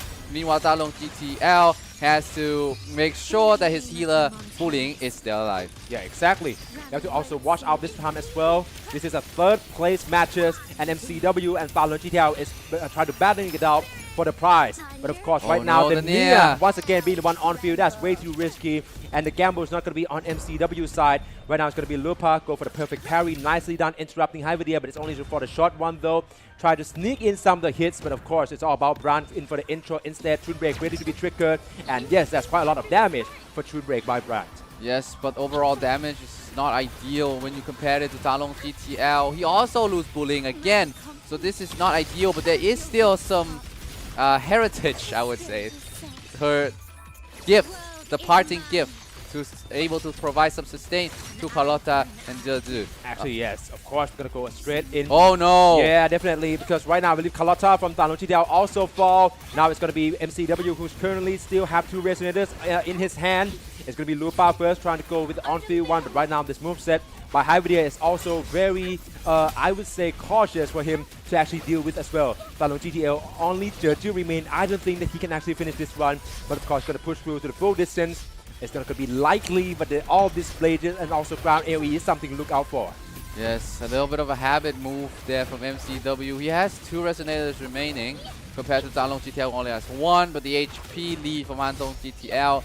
He has a little bit more chance to finish this boss over, but still, it's going to be really tough now with Jeju going quite low here. Only 4,000 HP remaining. Meanwhile, MCW Lupa has the liberation ready, switching over to Brand, switching over to Lupa again. Just keep on chaining the damage. Did that miss though? I actually like this one. It's actually in contact, but the reason why I'm liking it is because he chose to go for the mid-air setup by Brand in order to catch up onto Hyvidia before getting that Twin Break ready. And once Lupa landed, being switched right in, go for the one straight away in order to extend the combo of Falun GTL, although he's already going to lose the second attempt against Hyvidia. All eyes going to be on MCW right now. You're not allowed to use item buff there, my friends. It's going to be Brandt and Looper once more. All two still going quite well here, and I think that even though this can be a way more, I would say, difficult without the Nia, it is still doable for the Thais. It's still doable. 2 fusion damage guy, but he needs to be careful. Trying to go for the parry, trying to go for the high risk move. And once again, this time goes for the dodge for the first time. Has to go for the dodge instead. This time goes for the dodge again. Yep. He's not going to go for the parry. I mean, it has to be switched up, right? You dodge and then you have to parry. You parry and then you have to dodge. And of course, it's also about keeping track with your choices as well, which is something that currently MCW seems to do well. Brown once again with the liberation. And of course, it's going to be another Tune Break ready to be triggered. It's going to be Brown to do the honor straight away. Still cannot really disrupt it Hyvidia for the long 3 minutes time. though. But of course, another parry coming in. Go for it. Just go for the dodge instead. That's going to cost him a bit of a combo string instead. But Joseph could use Brown instead no. Oh, is this Spider-Man or something here? This MCW alongside with the Brown gameplay in with Looper for the liberation. And I believe that MCW is on his way to complete this attempt. Yes, a little bit of a disruption on the tempo here. Just keep going one after another. Brandt coming in out of nowhere. Here comes the anchor. Here comes the damage. Not going to be that much, but still sufficient enough. Trying to be as close to get Hyvidia down as much as possible. But Brandt will fall and followed by Looper again. His head is in his hands. MCW. Oh, is that Talon? No, it's MCW. Oh, yes, MCW was so close, but he was so far. Yeah, exactly. The second attempt against Hyvidia is also going to end in failures by both sides. Talon GTL is back in the game, and it's going to be another boss winner for Hyvidia. I'm really switch it up. Yeah, but I love how actually the boss winner actually only cropped Hyvidia's face, that round face, and instead not the sort of like a wings at her head as well. A little bit of a just making sure this sticks, you know. Yeah, exactly. Okay, we're heading into the final attempts against Hyvidia, MCW by Thailand, Talon GTL from Vietnam. Both is going to go toe-to-toe in order to determine who would gain the lead in this battle for the third place. Yes, Mono Fusion still for MCW. Meanwhile, Talon GTL decided to switch things up. Have Gabriela and Xu Yuan. Instead, this is going to be more of the Echo Skills damage composition against Hyvidia. I'm not sure if how much is going to work, maybe about comfort and stuff too. Exactly, but right now we can expect to see that, okay, MCW trying to maintain the Nia. I'm thinking I have to switch up with the rotations a bit, or at the very least the timing, or when he chooses to commit the Nia's liberation. Back to Talon GTL though, I believe that with this moveset coming in, he is parryable, chooses to go for the dodge instead, and it's going to be another blast incoming with the red attacks. Yes, just need to make sure you dodge that perfectly, and Talon GTL did. Meanwhile, the MCW also do well as well for all of his residents still standing strong. Talon GTL, now it's time for Xu Yuan to start cooking with the liberation. MCW also used liberation onto Brandt as well. Here comes some damage. Looking to tie neck and neck so far. The time advantage is on MCW a little bit. Liberation, the cycle for both of the Rovers are on point so far. Yeah, exactly. But Talon currently is going to gain a bit of a lead here. But of course, MCW also begins the attempt quite way after. I think there's a 10 seconds gap currently, so you have to watch out for that one as well. Back in here, it's quite a very similar moveset coming in by Hyvidia here. I think all three still standing strong. It has to be for Talon first, though, trying to go with a parryable, and of course, a switching up coming in for the dodge, and perfectly done well to keep Gobrenas alive and also go for the heavy straight away. That's going to be another chance with a Tune Break being triggered soon. And Fuling is going to make sure to complete her cycle first. Yeah, and here comes the Tune Break as well as the liberation for Fuling. Meanwhile, MCW gets the liberation from Brandt, trying to go airborne, trying to deal as much damage as possible. Tune Break after the plunging attack was nicely done. The Nia with the liberation go onto the breakdown form. It's neck and neck so far. Again, didn't relent both of the competitors. Oh, whoa, whoa, whoa. The Nia got clipped a little bit, but she will stay alive. The liberation on the breakdown form is going to cause some damage. It's still close. Yeah, exactly. The time advantage is MCW sides though. Exactly. The Nia this time around going to stay alive for way longer, and because of that, I think that's a difference maker on what exactly made him manage to match up onto Talon GTL, who now already lost Galbrena. So it's only Xu Yuan left alongside with Fuling now. And of course, Brandt with the liberations being airball is going to cancel out off the ground AoE by Hyvidia, going in straight, not losing any time, any momentum whatsoever to complete this attempt. Yes, Hyvidia is the spectral resist, so there will be no problem from Chill, whoa! The shot landed onto Bullying, almost fall. But C still stay alive. Meanwhile, MCW will complete this challenge in 2 minutes 5 seconds and should take the dub in the first boss. Haivitia Dan Long though, can he at least close this one out for some advantages? So, one thing to note here, since Dan Long, the round will end with Dan Long using this composition, the previous comp team that he used is still playable 3 times. I mean, yes. Well, okay, Except you mean, Bullying. okay, you mean for that one, right? Yes. Okay. You have to wait out because of the switcher rules here as well. Back into Bullying first though, in with the Liberation. I think that's a wind up by high videos, so you have to watch out for that. In with the intro by Xiuyuan to reposition himself. That is quite nicely done. And it's also slice and dice. And this is going to be another chance to see a Xiuyuan masterclass coming in by Falun GTL from Vietnam. Yes, so close now. Havitia almost fall. The time is not on his favor. It's still a valiant effort with a slimy edge of HP remaining, but also Dalong TTL will lose HP because of the 3-minute mark. Xiuyuan, can he finish it? Just so low, but no, he will fail. Oh, Falun GTL, that was quite pitiful. He would lost this series first. It's going to be 1 score being registered to MCW from Thailand. So it's going to be 1-0 lead from MCW to start off the 3rd place match. Next is Fallacy of No Return with Spectro Resist. Ooh, Spectral Resistance, you said. If this is being the case, but I think that Linnae and also most of the support Fusion team actually, comp? yeah, right now. So I don't think it's gonna hurt for Talon GTL. Definitely not, because he only got Lucy, right, to be someone to actually watch out for in case of this boss pool. But I think MCW though, he got Shawkeeper and Linnae. Yeah, definitely have to mix up a bit. I still think the Mono Fusion would still be the way to go in order to face up against Fallacy of No Return. I agree with that. And MCW earlier is hyping himself up. He's playing with the crowd, he's playing with the camera. He's feeling himself right now. Sticking with the Mono Fusion team that brought him success against Haivitia. Meanwhile, Talong GTL is gonna go with Augusta, Gabriana, and Xiuyuan. An interesting lineup here, but it's not something that we haven't seen before. Exactly. Back to MCW though, it's going to be another Mono Fusion straight away against the Fallacy of No Return. I believe that with him being quite a dated boss, we can expect both competitors here, and actually most of the high-tier Wuthering Wave players would already recognize his moveset. So it's all about trying to ship in with the current team comp, which is going to be very unorthodox. And as I mentioned that MCW, with the rotation, the Nia being on field, she's going to be the one to fail first once again. But it's still hologram boss level 6, dated or not. This boss are still difficult to clear.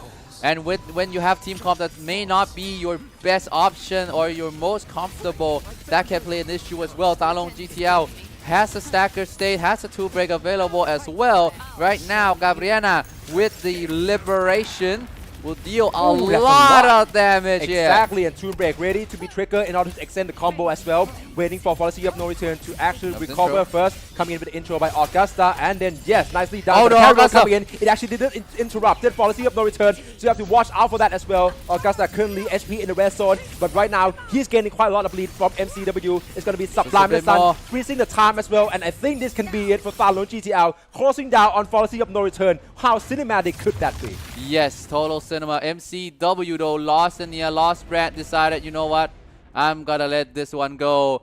Talong GTL ties the series up 1-1, 57 seconds only to clear Fallacy of No Return. Actually, yep, definitely. This is a 3rd place final. It's a 3rd place matches between MCW from Thailand and Falun GTL from Vietnam.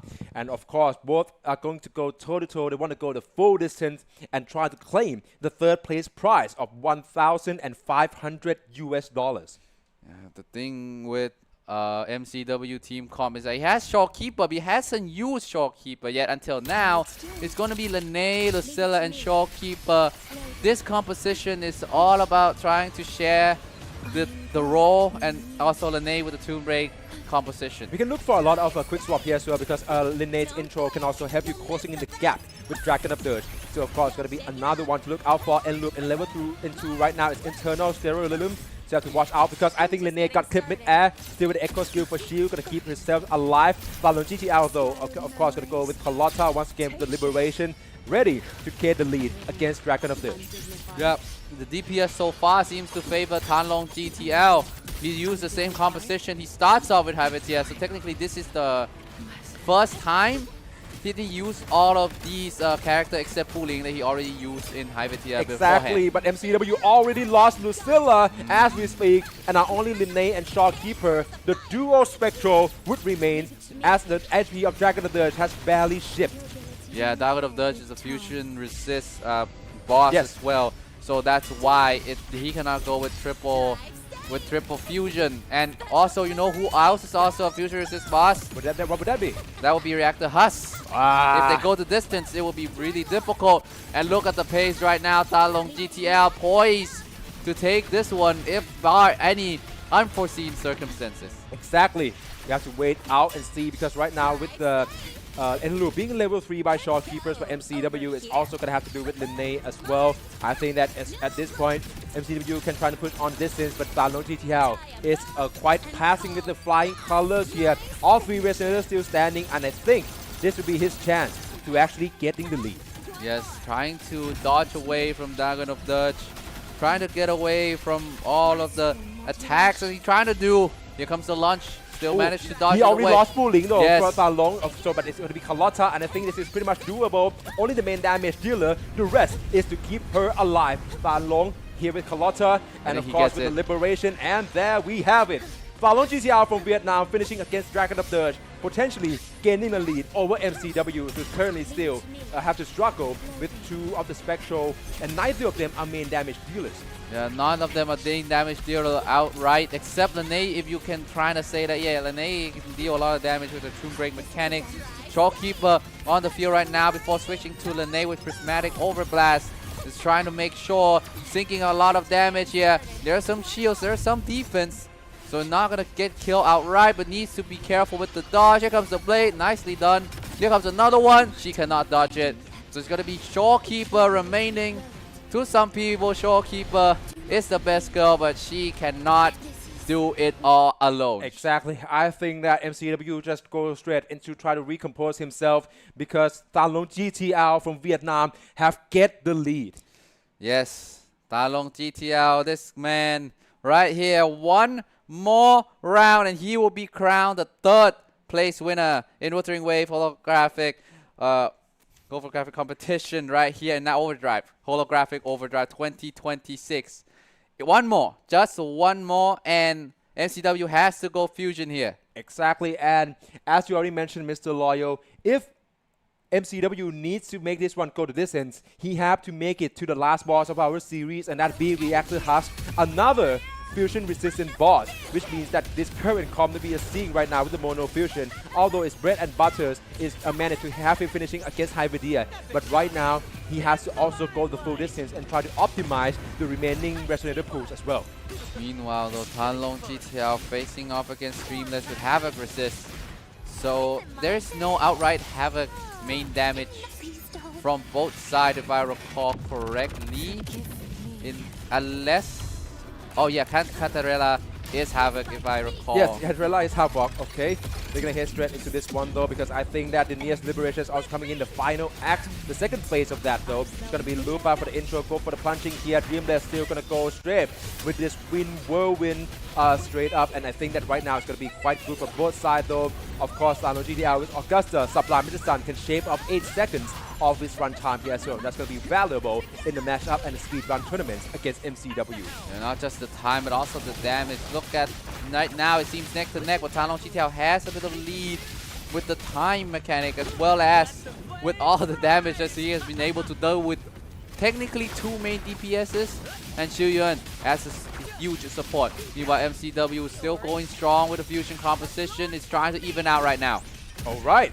But meanwhile, back to MCW though, the mono fusion, this one's still gonna be, I think, very valuable pick for him. And of course, a parable coming in. First time already done. Second time, I think he got hit. Go for the third though. Still not gonna be able to disrupt Dreamless actually. But okay, this time it is. And right now, another chance for MCW to catch up against Danlo. Yeah, MCW now has the lead. Talong GTL has to be on defense and lost Augusta. No! One of the main damage dealers has to go it all with Lucy and Xiuyuan instead. MCW has Tomb Break available on command on the stacker phase first. Now just unleashing damage is a brand turn. Here comes the anchor. Here comes the liberation. Just blasting all the damage as fast as possible, as quick as possible.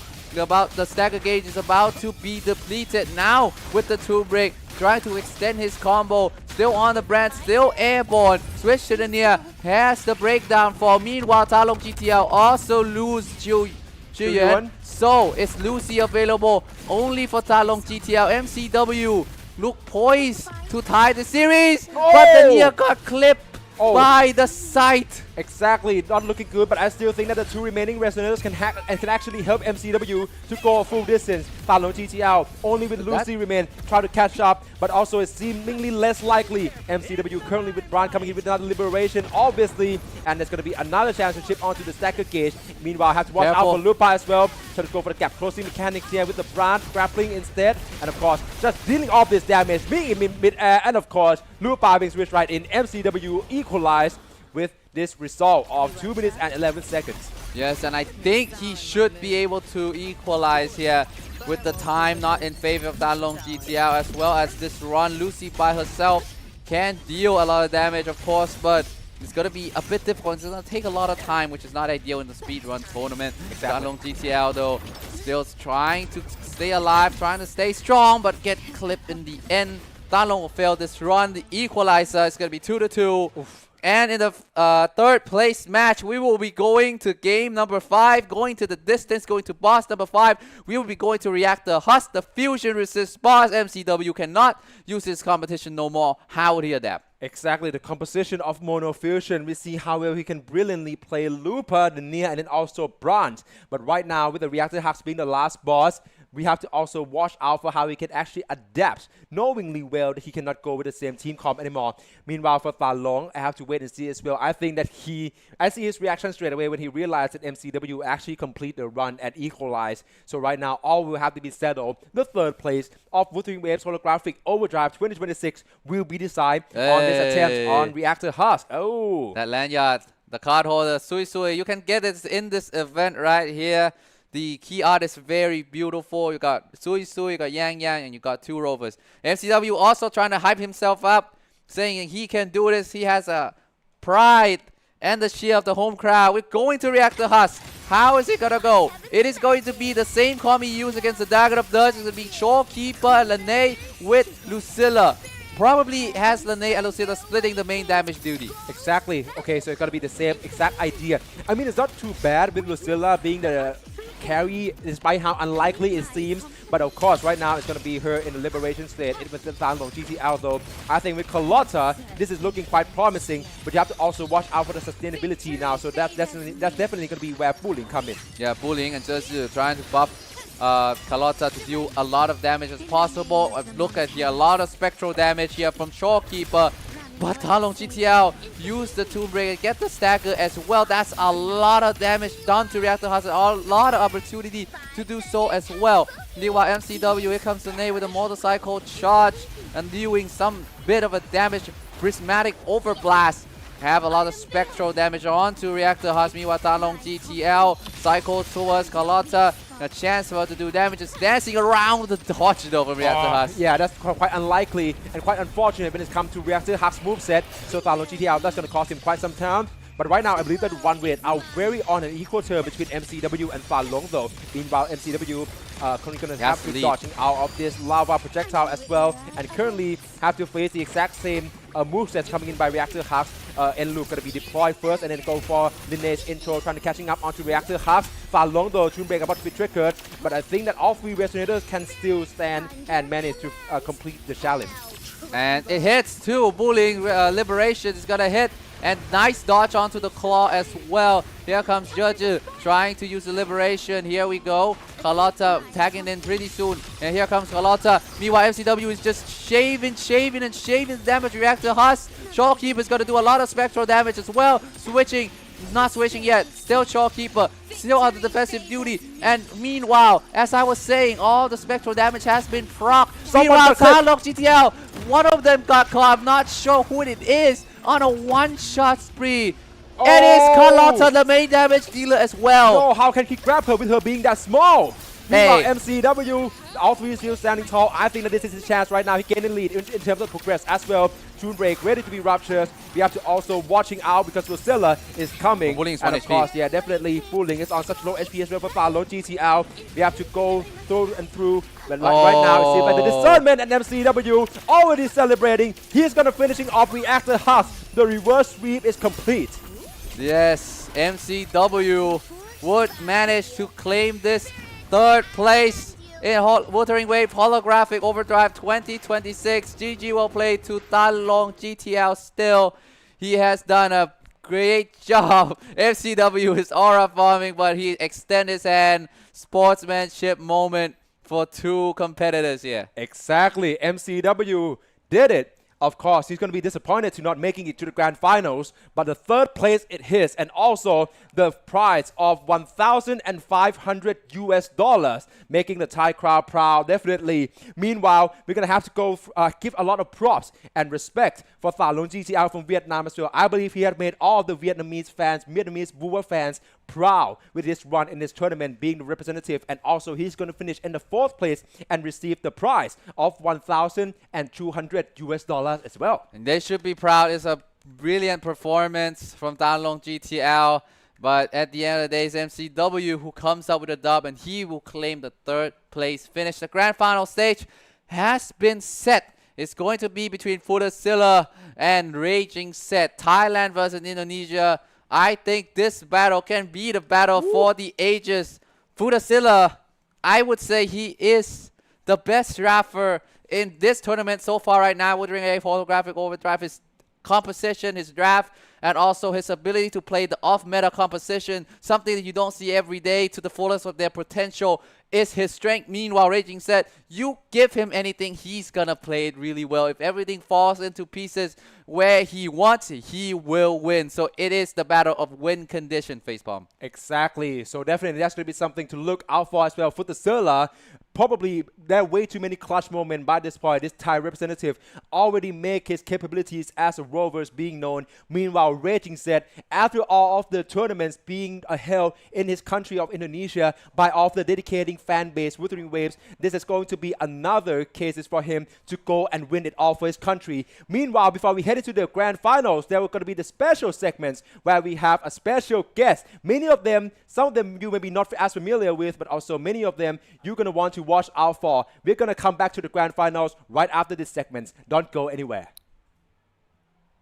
เหมือนกับไม่มีใครยอมใครแบบเฮ้ยทางนี้ทางนี้โอ้โหมันสนุกมากๆจริงๆค่ะเอาล่ะแต่ว่าเดี๋ยวก่อนที่เราจะไปเจอเนาะเพราะว่าเดี๋ยวในเซสชั่นถัดไปทุกคนเนี่ยน่าจะทราบแล้วว่าเรามีความพิเศษอะไรรออยู่อดใจรอสักครู่อดใจรอสักครู่เพราะว่าเดี๋ยวในช่วงนี้แจกของรางวัลกันก่อนใช่ไหมเดี๋ยวแจกของรางวัลกันสักนิดนึงก่อนนะคะเป็นอะไรจ๊ะอันนี้นี่เลยนะคะก็จะเป็นเหมือนแบบชุดกิฟต์เซตที่มีตัวละครหลากหลายนะคะอยู่ในบ็อกเซตนี้นะคะพร้อมทั้งกิฟต์วอลเชอร์ส่วนลด 50% จาก Bear House เหมือนเดิมเลยค่ะเพราะฉะนั้นในช่วงนี้หลบให้ก่อนปึ๊บนี่นะคะสำหรับผู้ที่จะได้รับไปบ็อกเซตนี้จะต้องอยู่ภายในงานเท่านั้นนะคะและจะเป็นใคร3 2 1มาเลยจ้า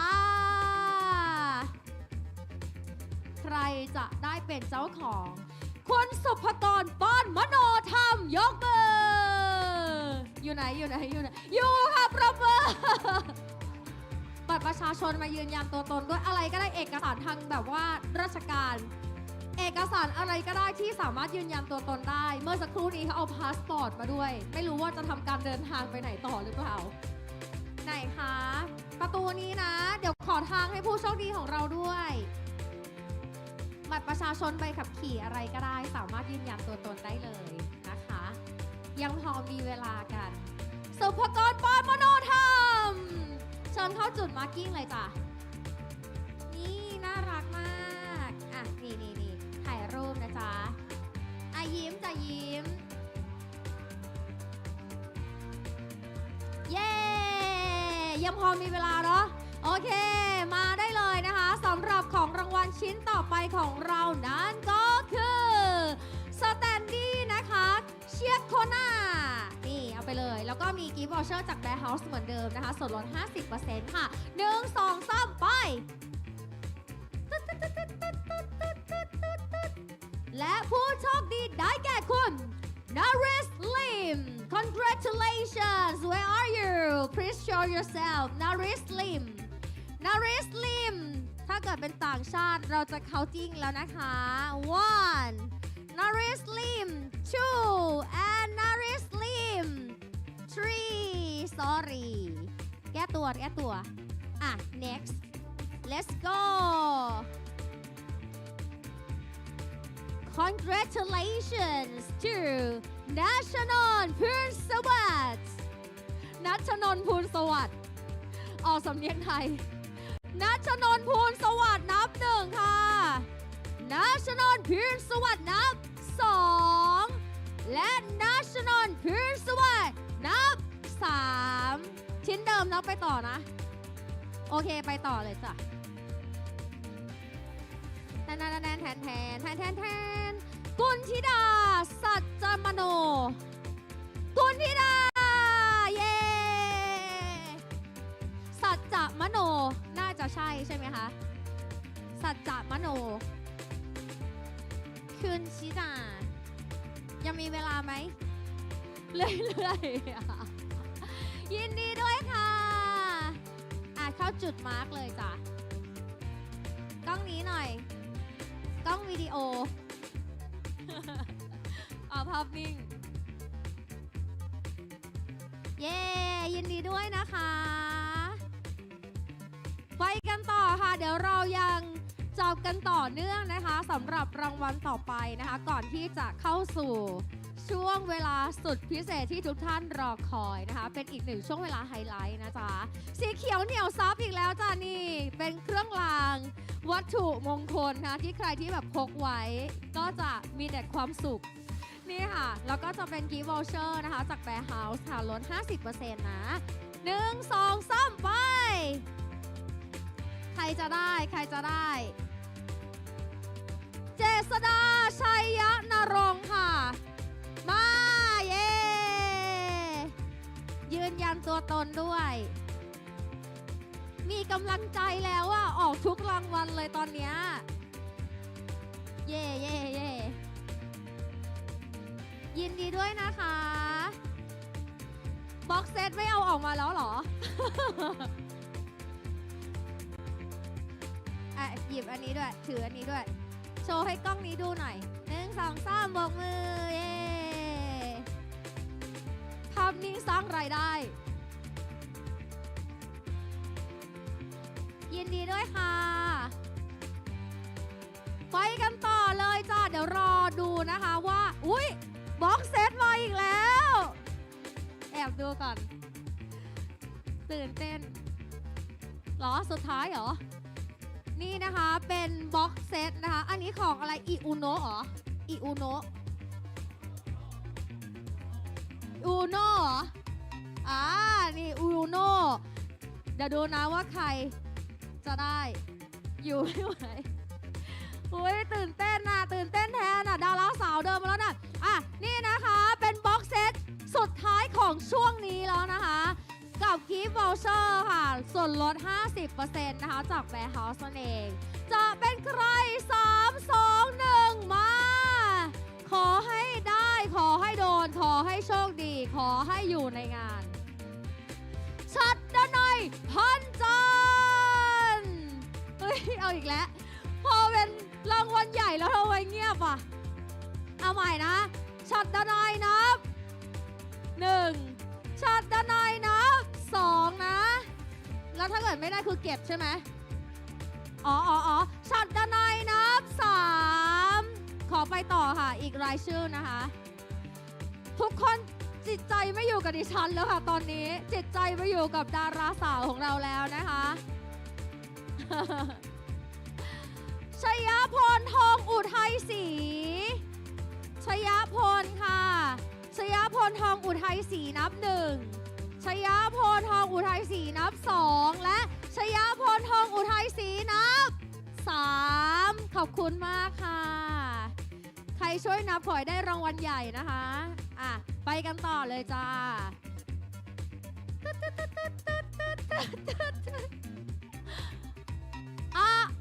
อะรินดาเหรออะรินดาหออัมพวันวงศ์ค่ะอะรินดาเนาะรอเรือหรือทอทงอะรินดาปะอะรินดาหออัมพวันวงศ์นับ1อะรินดานับ2และอะรินดานับ3ขอบคุณมากอ่ะอีกทีหนึ่งแทนใช่รางวัลใหญ่นี่เหนียวแน่นมากจริงๆนะคะปฏิภาณพร้อมเจริญยกมือปฏิภาณพร้อมเจริญถ้าไม่ออกเดี๋ยวเก็บใช่ไหมโอเคและจะนับแล้วนะปฏิภาณพร้อมเจริญนับครั้งที่3แล้วเมื่อกี้2ไปแล้วอ่ะเก็บก่อนคือเท่ากับตอนนี้บ็อกเซตใหญ่ของเราถูกเก็บไปแล้ว2เซตนะคะก็ใครที่ยังอยู่ในงานกับเราขอให้โชคดีนะจ๊ะกองเชียร์ตอนนี้เป็นยังไงพร้อมกันหรือยังขอเสียงหน่อยเร็วและถ้าทุกท่านพร้อมแล้วตอนนี้ไปพบกับสเปเชียลแกสของเราได้เลยค่ะขอเสียงกรี๊ดดังๆต้อนรับซอฟวอร์เรน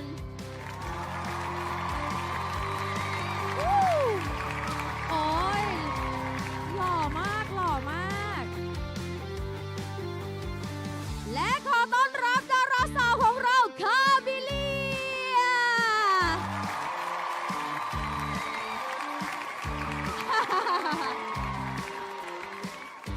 และแน่นอนเพื่อสร้างสีสันและความสนุกสนานนะคะขอเสียงกรี๊ดดังๆต้อนรับแอดออฟและลุงฮูกเย้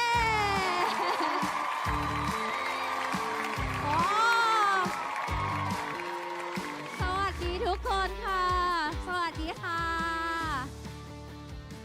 ออนสเตจก่อนนะคะทุกคนนะคะโอ้โหเป็นยังไงคะกรี๊ดดังๆอีกครั้งหนึ่งได้เลยสุดยอดมากๆเชื่อไหมว่าหลายๆท่านเนี่ยบางคนมารอตั้งแต่ช่วงเช้าเลยนะคะเดี๋ยวในช่วงนี้นะคะเนื่องจากแต่ละคนก็ขึ้นมาบนเวทีแห่งนี้แล้วอยากให้ทุกท่านช่วยแนะนำตัวสักนิดนึงละกันเริ่มจากด้านนี้ก่อนเลยค่ะครับสวัสดีครับชาวอูวาทั้งหลายครับซอฟเวอเรนครับผมสวัสดีครับนี่ซอฟเรนนะคะคนต่อไปนี่ไม่เป็นไรเดี๋ยวดิฉันจะแนะนำเขาให้เองนะคะสวัสดีค่ะดิฉันก็คือดาราสาวนะคะชื่อว่าแคมิเลียค่ะ แต่ว่าท่ายิ่งใหญ่โอเคส่งจูหัวเราะโอเคโอ้โหระวังอย่าหันหัวแรงคนต่อไปโดนชกไปแล้วตั้งแต่เมื่อวานนะเดี๋ยววันนี้คือแบบผมมาแก้แค้นนะสวัสดีครับพี่ออฟจากแอร์ทีวีนะครับสุดท้ายสวัสดีครับน้องฮูกจากช่องฮูกฮักเกมมิ่งครับลุงก็พูดไปทำไมเปลี่ยนสวัสดีครับลุงฮูกช่องฮักเกมมิ่งครับเย้ในเมื่อตอนนี้เนี่ยทุกคนขึ้นมาอยู่บนเวทีแห่งนี้แล้วนะคะอยากจะให้ซอฟเวอร์เรนก่อนเลยค่ะรู้สึกยังไงบ้างคะที่วันนี้ได้มาเจอกับแฟนๆเนี่ยชาวโรเวอร์แล้วก็แฟนๆ Wuthering Wave ค่ะสวัสดีทุกคนนะครับก็ไม่นึกว่าจะได้มาอีเวนต์ของเกมนี้เลยนะครับเราก็เป็นหนึ่งคนที่เติมไปหนักเหมือนกันนะครับผมก็ขอบคุณที่จ้างมาผมจะได้ไม่เอาตังค์ไปเติมเพิ่มนะครับผมสายเติมเหรอเราอะครับเกลือด้วยครับไม่ใช่เศร้าเลยผมมาอีเวนต์ไซเบอร์พังครับแล้วก็เติมเจ้าลูซี่ครับผมแล้วก็ได้ผู้ชายผมเทาแปลกเชิดสิงโตครับหัวเราะเขาแรงมากเลยไม่หัวเราะนี่คือทุกคนก็เป็นไงมีเพื่อนอะไรอย่างนี้แบบเป็นเพื่อนกันเงี้ยหรอคือมันสีทองมาแล้ว5 ดาวก็โอ้ยได้ลูซี่แน่นอนก็บอกว่าเกมนี้เลทดีเชื่อสิงโตกลางพระจันทร์นะโอ้โหเจ็บปวดเลยก็นี่ไงเป็นการแบบเหมือนกับทุกคนเห็นไหมเขาจะไม่มีใครที่แบบว่ามีอภิสิทธิ์เหนือใครเห็นไหมเพราะว่าซอฟเวอร์เรนเองก็เหมือนกับทุกคนเลยค่ะจริงครับโอเคคามิเลียคะวันนี้รู้สึกเป็นยังไงบ้างคะรู้สึกแบบดีใจไหมคะอันนี้น้องเขาเข้าใจไหมเข้าใจสิเขาเป็นคนจริงป่ะคนจีนใช่สินี่ไงเป็นดาราสาวเดี๋ยวเช็คถ้าเข้าใจชู3 นิ้วไหน ไหนขอดู3 นิ้วหน่อย โอ้โดนต่อยอีกแล้วนะมา เดี๋ ต่ ย อ วย มายืนข้าง ผ ๆ ม เลย บอกแล้วไม่เข้าใจ ยืข้ ไหน งเลย ชู3 นิ้ว บอกว่า3 นิ้ว คุณอย่าไปแกล้งเขา เขาเป็นมือโดเรมอนน่ะเขาอยู่อย่างเงี้ย นี่เขาบอกว่าคนเนี้ยเขาพลังเยอะมากนะ ครับไหนเขาบอกว่าคุณงัดข้อเทพมากผมขอเช็คของหน่อย เฮ้ยไปแล้วใจเย็นไปแล้วเฮ้ยเรียกเขาเหรอ พอก่อนเดี๋ยวหักพอก่อน แขนหักนะใช่ได้ขึ้นดีขึ้นดี โอ้พลังมา พอแล้ว โอ้โห ไม่จับไหมล่ะข้างนอกไหมล่ะยังไงล่ะยังไงไม่ล่ะ ไปแล้วเฮ้ย อ๋อ กลับมาก่อนมาสัมภาษณ์กันก่อน เอาเป็นว่าเขาดีใจแหละที่ได้เจอก็ โอ้โหดี อันนี้ แล้ว คนเดียวกับเมื่อวานในโซเชียลเนาะ เดินมาเหมือนจะเอาเรื่องอะไรดิฉันสักอย่างหนึ่ง ต้องถามว่าเมื่อวานใครมีเรื่องกับน้องคาเมเลียแล้วบ้างครับ มีไหม พี่ถาม พี่เยอะ พี่ต้อ มาง ก ถามว่าใครไม่มีเรื่องกับคาเมเลียว่าเมื่ ใคร อวาน ยังไม่มี แอบไปดูในคลิปวิดีโอเหมือนโดนเหวี่ยง หมุนเลย ลุงฮูกวันนี้รู้สึกเป็นยังไงบ้าง อ๋อรู้สึกดีครับรู้สึกว่าจริงๆแล้วเราก็อยากจะแข่งกับเขาให้ได้บ้างแต่ว่าก็ไม่ได้ แต่ว่าผมหลุดตัวเดียวกันเลยเป็นเราเรียกน้องว่าลิงย่างครับ อ๋อลิงย่างเหรอ แอดออฟนะคะวันนี้เป็นยังไงบ้างคะได้มาเจอกับโรเวอร์ทุกคน ก็ดีใจครับเมื่อวานก็มาน้องวันนี้ก็มาแล้วก็ได้น้องซูรินด้วยนะครับคือเกมเราก็ไม่ได้มีแค่เกมเมอร์หรือว่าสตรีมเมอร์อย่างพวกเรานะก็มีแบบผู้มีชื่อเสียงดาราหลายๆคนเล่นด้วยกัน แล้วก็ที่ดีใจกว่าคือน้องก็เกลือเหมือนเรานะครับใช่ไหมฮะทุกคนสุดยอดไปเลยนะครับ เห็นไหมเป็นแบบว่าอ้าวไหนใครเกลือมาแล้วขอเสียงคนเกลือมาแล้วเป็นเพื่อนกัน อันนี้ผมอยาก เดี๋ยว รู้ นี้มั ว่าน เป็นเรื่องน่าภาคภูมิใจไปแล้วเหรอการหลุดเลทการเกลืออะไร ไม่มันเป็นเรื่องธรรมดาไง ผมอยากรู้ว่าเรา เดี๋ยวเราก็ต้องได้อะไรดีๆกับเขาบ้าง เราเกลือกับตัวละครหรืออาวุธมากกว่ากันครับ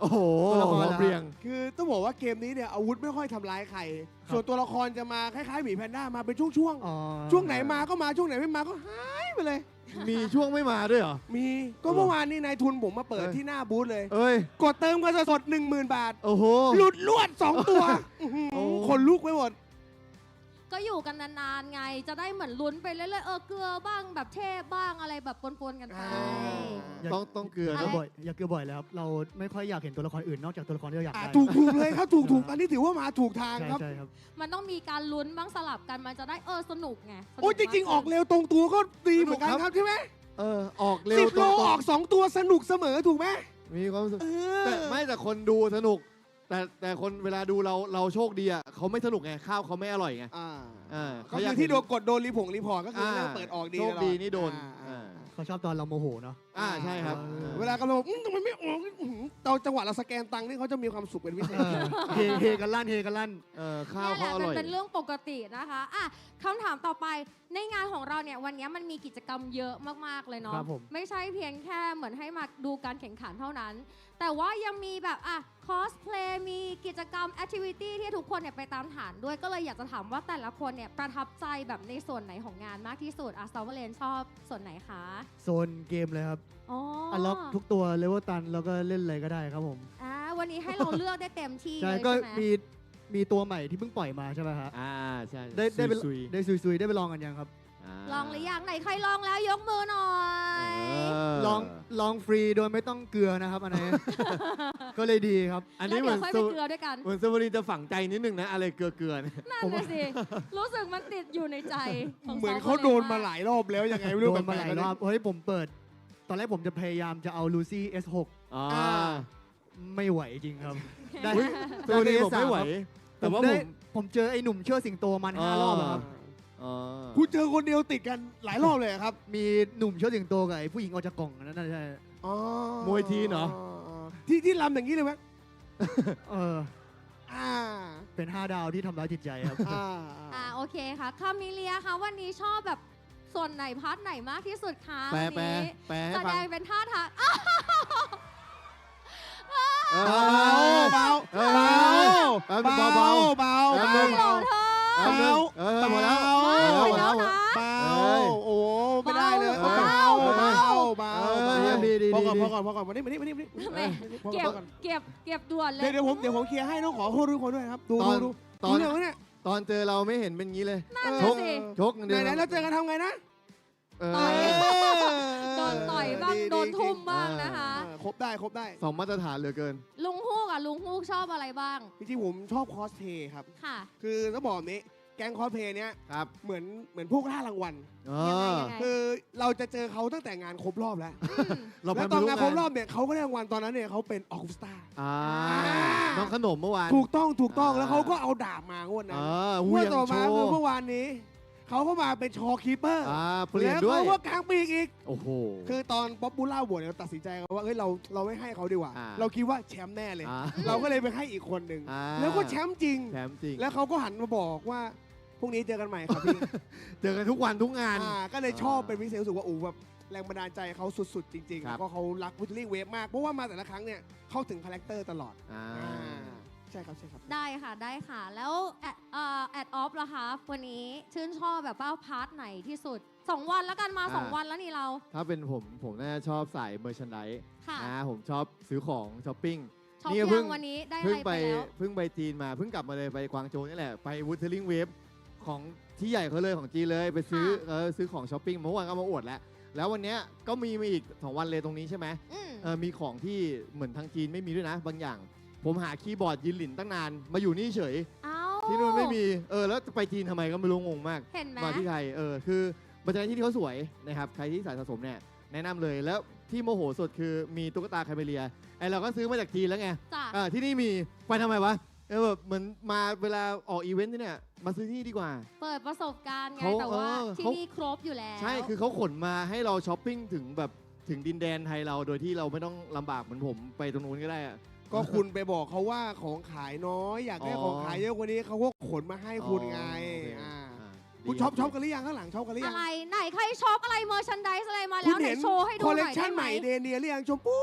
โอ้โหอันนั้นอะไรนะ ทำดีครับถือว่าทำดี ไหนมา คุณพระ ด้านหน้ามาโชว์ด้านหน้าหน่อยได้ไหม เดี๋ยวเปิดประมูลนะครับวันนี้ เดี๋ยวบอกก่อนนะฮะถ้าไม่มีคาเมเลียติดอยู่ในนั้นระวังโดนต่อยนะ โดนนะโดนชกนะ โคตรตึง เดี๋ยวนะคะ โอ้โห สัมภาษณ์นิด คาเม นึง เลียเยอะมาก สัภษณ์นิดนึงอันนี้ชื่ออะไรคะ เนครับ เนนะคะ ทั้งหมดที่เห็นเนี่ยก็คือช็อปในงานนี้หมดเลยเหรอ มีงานนี้แล้วก็ไปซื้อที่ญี่ปุ่นนะเออ สุด นี่ก็คือแบบว่าไปมาไหนอะไรที่ได้มาจากงานนี้บ้าง งานนี้เหรอ โอ้ยน่าจะแยกไม่ออกนะ เข็มกับตัว แรกไอล็อตหรือว่าประเด็นอ๋อ เยอะจนหาไม่เจอแล้วนะคะ ตอนนี้ จำไม่ได้ว่าอะไรเป็นอะไร ค่ะเป็นล็อตแรกอะแล้ววันนั้นยังไม่ได้มาเล่นก็เลยไปซื้อแล้วนะหาจนได้ แล้วเรารู้สึกว่างานเนี้ยประทับใจอะไรบ้างที่สุดเลย ต้องบอกว่างานแข่งเนี่ยครับได้เห็นว่าไอพวกสเต็ปเทมเป็นไงแล้วก็สเต็ป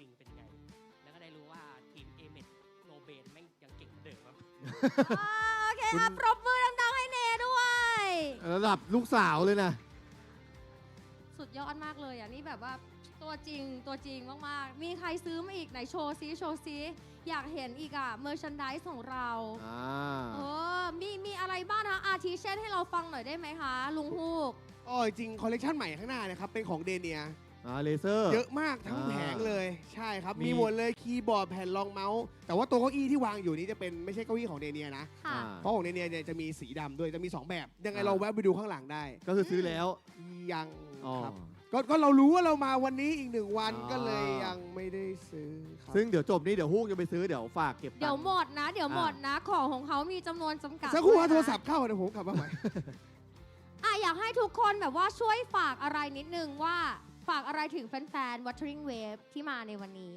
ซาวเลนค่ะเรียนเชิญเลย ผมถือว่าเป็นมือใหม่ในวงการนี้มากครับ ผมฝากอย่างเดียวก็ขอให้พรนะครับผมให้ทุกคนไม่เกลือนะครับผม โอ้ ทั้งอาวุธและตัวละครนะครับ เป็นคำปรารถนาที่ดีครับ ดูเขาฝังใจจริงๆค่ะ ยังไงช่วยให้เขาไม่เกลือหน่อยได้ไหมคะ ทุกคนฝังใจเชื่อผมไม่ใช่แค่ผมครับ ขออนุญาตตักตวง ได้ เดี๋ยวออกไปลองเปิดเลยไหมว่าจริงไหม ดวลสดเลยเหรอ ลองดูได้นะคะลุงฮูก ยังไงมีอะไรฝากไหมเราอ่ะหรือกลับไป ยั กับเขาเลย ดีอะ เขา หรือกลับ พูด กับเขาเลยหรือยังไง เขาพูดจีนไม่ได้ป่ะ พูดจีนจะพูดไทยไม่ได้หรือเปล่า พูดไทยไม่ได้พูดจีนเดี๋ยวคนงงไง ตัวเราพูดไทยได้ไหมถ้าได้ชู2 นิ้ว งงอีกแล้วทำอะไร เ ดี๋ยวคุณก็โดนเขาต่อย เดี๋ยวก็โดน อีกหรอก ไม่ต่อยคุยกันแล้วคุยกันแล้วก็ อ่า ถ้าจะฝากทุกคนก็อยากจะบอกว่าจริงWUTHERING WAVES เนี่ยแต่ละคนเจอว่าจากกี่ทีก็แบบงานแข่งเยอะเนาะจริงๆพาร์ทของตัวเกมในส่วนที่ง่ายมันก็มี ครับ อย่ากังวลว่าเฮ้ยเร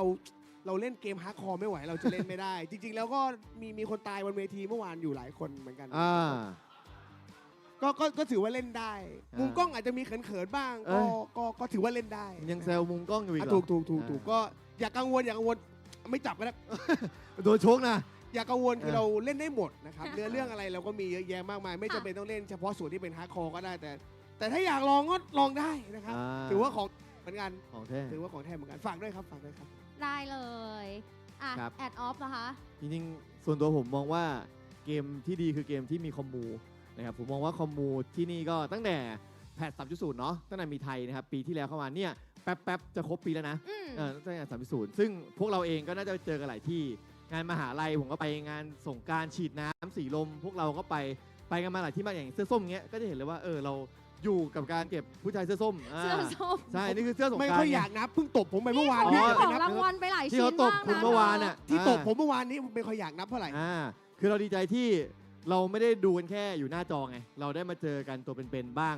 บางทีแบบก็ถ้าเกิดมีอีเวนต์ก็ฝากสนับสนุนกันแล้วก็มาร่วมกันเยอะๆแบบนี้บรรยากาศอบอุ่นน้องหมัดหนักจะได้มาอีกนะ อ ฮะ ย่าไปเรียกเขาน้องมันหนักเขาชื่อคามิเลีย เขาฟังไม่ออกเขาฟังใช่ไหม หน้าตาดูฟังออกแปลก เนี่ย ๆนี่ ทำหน้าตาบ้องแววอยู่เลยอ่ะ เหมือนจะออก เมา เมาครับผมก็อยากให้มีอีเวนต์บ่อยๆแล้วก็พวกเราก็มาเจอกันเยอะๆแบบนี้ ได้เลย แล้วก็ในฐานะจ๋า ไม่มีอะไรผมแค่บอกว่าเยี่ยมครับ เจอคอมมูที่ดีครับผม ใช่ไหม ซัพพอร์ตกัน น่ารัก ใช่ นะคะโรเวอร์ทุกคนนะคะไหนๆถือไมค์ขึ้นมาแล้วนะคะ พี่อยากให้ซอฟเวอร์เลนเนี่ยฝากกับนักแข่งแล้วกันเนาะเพราะว่าในวันนี้เนี่ยต้องบอกว่าเป็นรอบสุดท้ายแล้วของการแข่งขันค่ะอยากจะให้กำลังใจนักแข่งยังไงบ้างฝากได้เลย ผมประสบการณ์เรื่องการแข่งเกมนี้น้อยมากนะครับ ผมขออวยพรแค่ขอให้นิวทุกคนติดจรวดนะครับผมสมองไหลลื่นใส่น้ำมันจิ้งเหลนนะครับ แล้วก็เปลี่ยนตัวทำคอมโบได้ติด แล้วก็ไม่มีอะไรผิดพลาดในการแข่งนะครับผม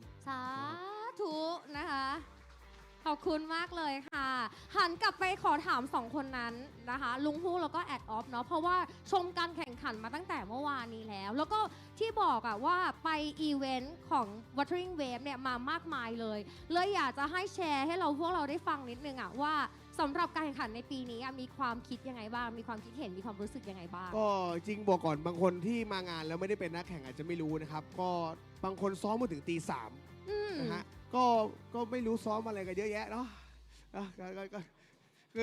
คือบอกแบบนี้ก่อนสำหรับคนที่ไม่เคยแข่งก็อาจจะไม่รู้ว่าจริงๆแล้วไม่ว่าจะซ้อมเยอะแค่ไหนมันก็มีโอกาสที่มันจะผิดพลาดเกิดขึ้นเสมอเขาไม่พลาดกันคุณพลาดเขาไม่พลาดไงไม่งั้นคุณซ้อมมา8 ชั่วโมงไม่งั้นเขาไม่ได้นั่ง คุณเอาผมมาทำอะไรกันไม่แค่อยากจะบอกทุกคนว่าต่อไปให้เป็นนักแข่งเนี่ยซ้อมมาเยอะก็ยังมีพลาดฉะนั้นคนที่คุณยังไม่กล้ามาแข่งซึ่งผมเห็นคนทางบ้านหลายคนซึ่งจริงๆแล้วเล่นเก่งมากนะแต่ว่าเขายังรู้สึกว่าไม่กล้าแข่งพวกนักแข่งมันต้องแบบสุดยอดแน่ๆเลยคือเรามีน้ำมันจิ้งเหลนของโซเรนอยู่แล้วฉะนั้นขอแค่น้ำมันจิ้งเหลนที่ไปถึงติดแบรนด์กันติดแบรนด์น้ำมันจิ้งเหลนตาซอฟเรน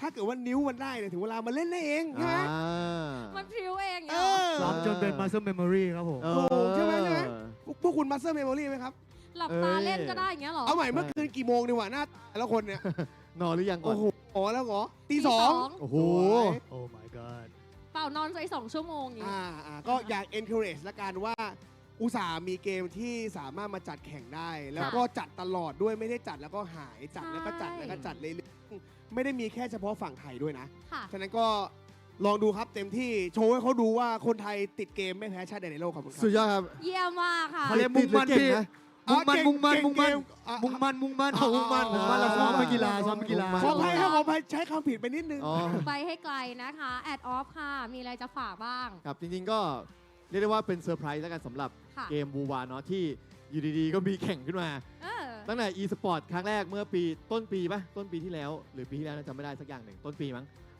รอบแรกกระแสตอบรับปีนี้ลืมปีหมดแล้วกระแสตอบรับดีเยี่ยมทุกคนแบบeSportsบูวาคืออะไรแล้วโอ้โหคนฮือฮามากนะครับแล้วนี่ก็เป็นรอบ2แถมไป ไปไกลกว่าเดิมเป็นระบบแบบว่าโอเวอร์ซีและเข้ามาแข่งด้วยกัน แล้วก็นักแข่งก็จากหลายประเทศอยู่ที่นี่สำหรับผมมันคือมันสักเซสเนาะมันดูแบบเพราะว่ามันแข่งที่บ้านเราด้วยไงมันก็รู้สึกอีสปอร์ตเราคืออะไร10 โลใครออกก่อนในอีสปอร์ตช่องเรา10ฮะอายเขาพี่เดี๋ยวเก็บไว้ที่บ้านดีกว่าแข่งS6ไงแต่ว่าเรามีฝั่งที่เป็นโปรเพลเยอร์จริงๆมาแข่งกันแบบแล้วมันยากกว่าเกมโซอีกนะเอาจริงเพราะว่าเล่นที่บ้านเนี่ยมันประมาณนึงแต่ว่าเล่นที่เนี่ยมันพลาดทีเดียวไม่รู้มันจะตีแรงไปไหนซุยๆเลือด40,000ตีกูตายงงปะจริงบิวทำไมต้องบอกขอ2 ทีแรงเลยก็เรียกว่าเก่งมากแล้วก็ respect ในความมุ่งมั่นเนาะแล้วก็ที่ฝึกซ้อมมาก็ทุกคนเต็มที่ครับเราได้แค่มองเนอะเราคลิกก็ตายแล้วนะครับเก่งมากครับสุดยอดครับทุกคนเย้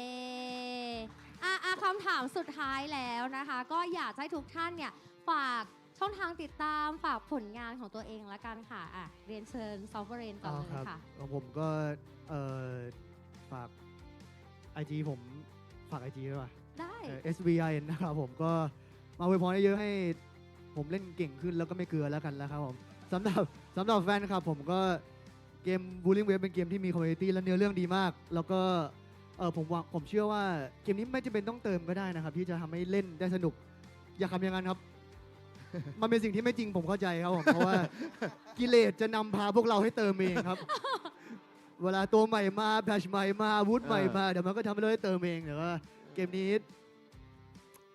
ไม่ต้องเติมก็สนุกได้ครับแล้วกันอย่างนี้เกมฟรีเนาะเกมฟรีเราตอนนี้สภาพเหมือนพาผู้ประสบภัยมาแล้วนะเราพูดหาเพื่อนให้คนซัพพอร์ตเกมเป็นรีวิวให้คนมาซัพพอร์ตเกมเราจะได้มีงานดีๆอย่างนี้อีกเรื่อยๆครับอย่าไม่ต้องเติมก็ได้ไม่ต้องเติมก็ได้แต่เติมกิเลสมาค่อยว่ากันค่อยว่าครับเดี๋ยวมันจะมีแบบว่าตามอีเวนต์ก็จะมีแจกฟรีแบบว่าโร10 ครั้งอย่างเงี้ยเดี๋ยวไม่ได้ครั้งนึงเดี๋ยวคุณก็เติมเองครับไม่เป็นไรแปลกๆมันจะยอมไม่ได้ยอมไม่ได้โอเคค่ะคามิเลียค่ะฝากผลงานนิดนึงค่ะคามิเลียก็อย่าลืมติดตามกันด้วยนะจ๊ะเขาให้ฝากไม่ได้ให้หาเรื่องเอาอีกแล้วอะเดี๋ยววันนี้เลยเราให้ฝากผลงานไม่ได้ให้มากอดอะไรก็จะกอดเขาอย่างเดียวเลยนะอันนี้ก็ติดตามได้เลยทั้งช่องทางของ WUTHERING WAVES ด้วยนะคะแล้วก็มีคอมมูนิตี้ด้วยนะคะก็ดูกันว่าดาราสาวของเราเนี่ยจะไปปรากฏตัวแล้วก็จะไปป่วนใครอีกที่ไหน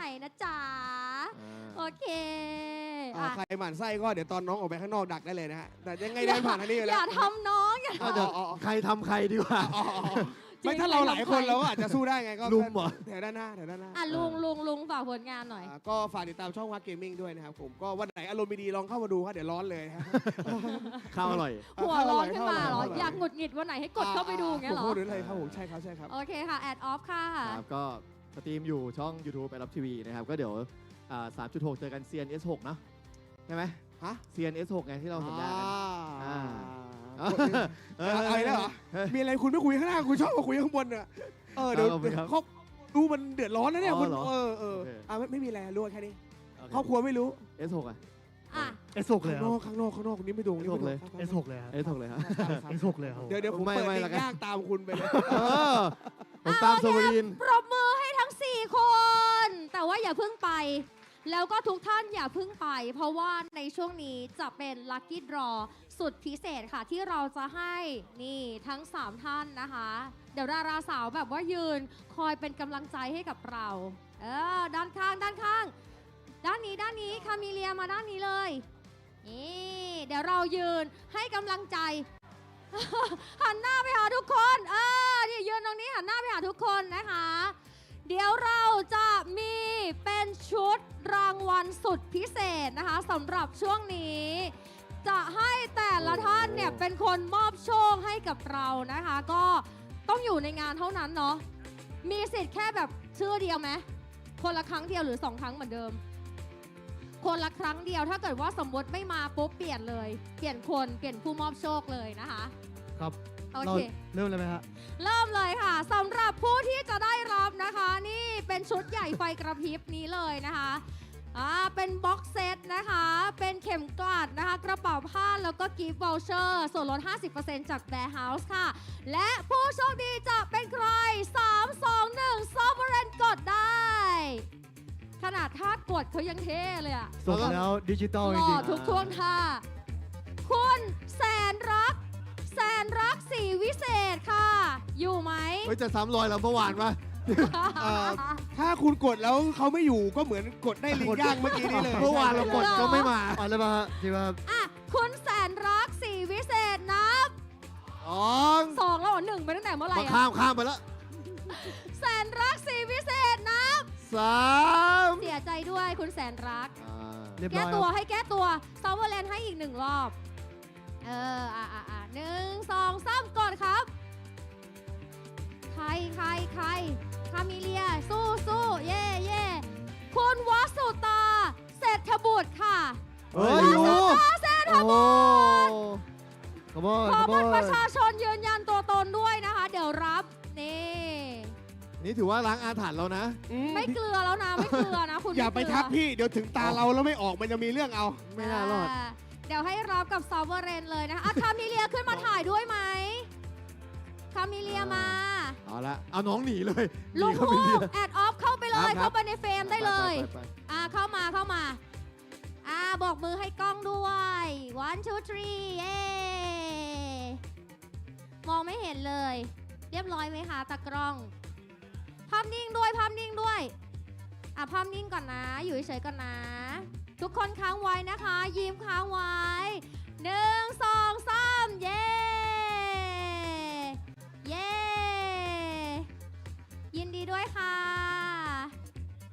ไปต่อกันเลย คนที่ 2 ของเราจะให้ลุงฮู้เป็นผู้มอบโชคอะคามิเลียจ๋าอย่ามาทางนี้ได้ โอเค เดี๋ยวดูกันนะซาวเวอร์เลน อุ้ยโดนแล้ว ความเกลือที่แท้จริง ไหวด้วยนะเมื่อกี้ ขวาไวเลยนะ อย่าคว้าอย่าไปแย่งของเขา นี่นะคะก็เป็นบ็อกเซตนะคะแล้วก็จะมีช้อปปิ้งแบ็กนะคะจากทางแบร์เฮาส์ส่วนลดเป็นกิฟต์วอเชอร์มูลค่า 50% นะจ๊ะแล้วก็มีเข็มกลัดด้วยนะคะอีก 1 อันค่ะ บ็อกใหญ่ไฟกระพริบเหมือนกันนะจ๊ะลุงฮูกพร้อม 1 2 3 ไป คาเมเลียอย่าหักแขนน้องใจเย็นไม่เอา คามิเลียอย่าไปแกล้งเขาคุณปวริศสิงห์ทิงค่ะยกมือ เรียบร้อย โย โยโอ้ ไม่มีอะไรมากครับคนจริงก็ต้องกดทีเดียวออกกับนี่แหละครับผม โอ้โห ยืนยันตัวตนได้ เมื่อกี้ทุกคนรอนับ5แล้วนะ อันนี้ถือว่าไม่หลุดเลทนะ เมื่อกี้หลุดไปทีหนึ่ง ปาวริศนะ โอเคอาเรียนเชิญยินดีด้วยค่ะ ขอเชิญคาเมเลียต่อยครับหนึ่งอ๋อ คามิเลีย ขึ้นมาเลยค่ะ ดาราสาว ต้องงัดข้อให้ชนะก่อนนะฮะ ถึงจะได้ โอเค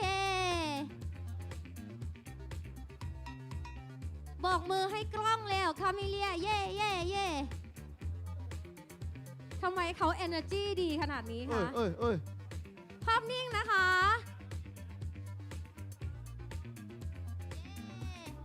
เย้ยิ้มค้างไว้เลย ยินดีด้วยค่ะ รางวัลสุดท้ายของเซสชั่นนี้แล้ว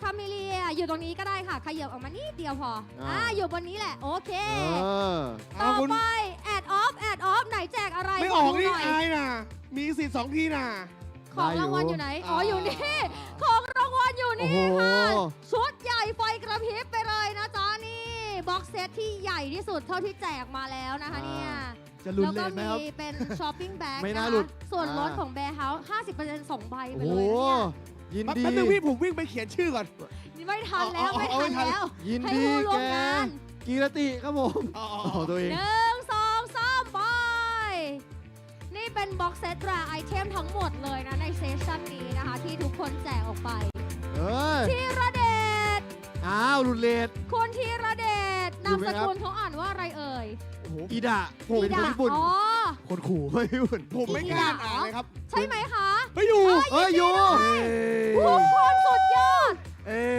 เราล้างอาถรรพ์เมื่อวานได้แล้ว ลบล้างอาถรรพ์ทั้งหมดแล้วนะคะ ก็คือเจอผู้โชคดีครบ เดี๋ยวสิอยากลองได้ไหม ต้องถามคำแรกก่อนนามสกุลว่าอะไรนะครับสรุป อีดาปะคะ เชียงให้นามสกุล เดินสโลว์แดนซ์ด้วยครับแบบว่า aura farming เห็นไหมอีดา อ๋อ คุณ อีดาโอเค สุโกย สุโกย เขาญี่ปุ่นไหมคนญี่ปุ่นเหรอ ลูกครึ่งหรือเปล่า ลูกครึ่งญี่ปุ่นเหรอ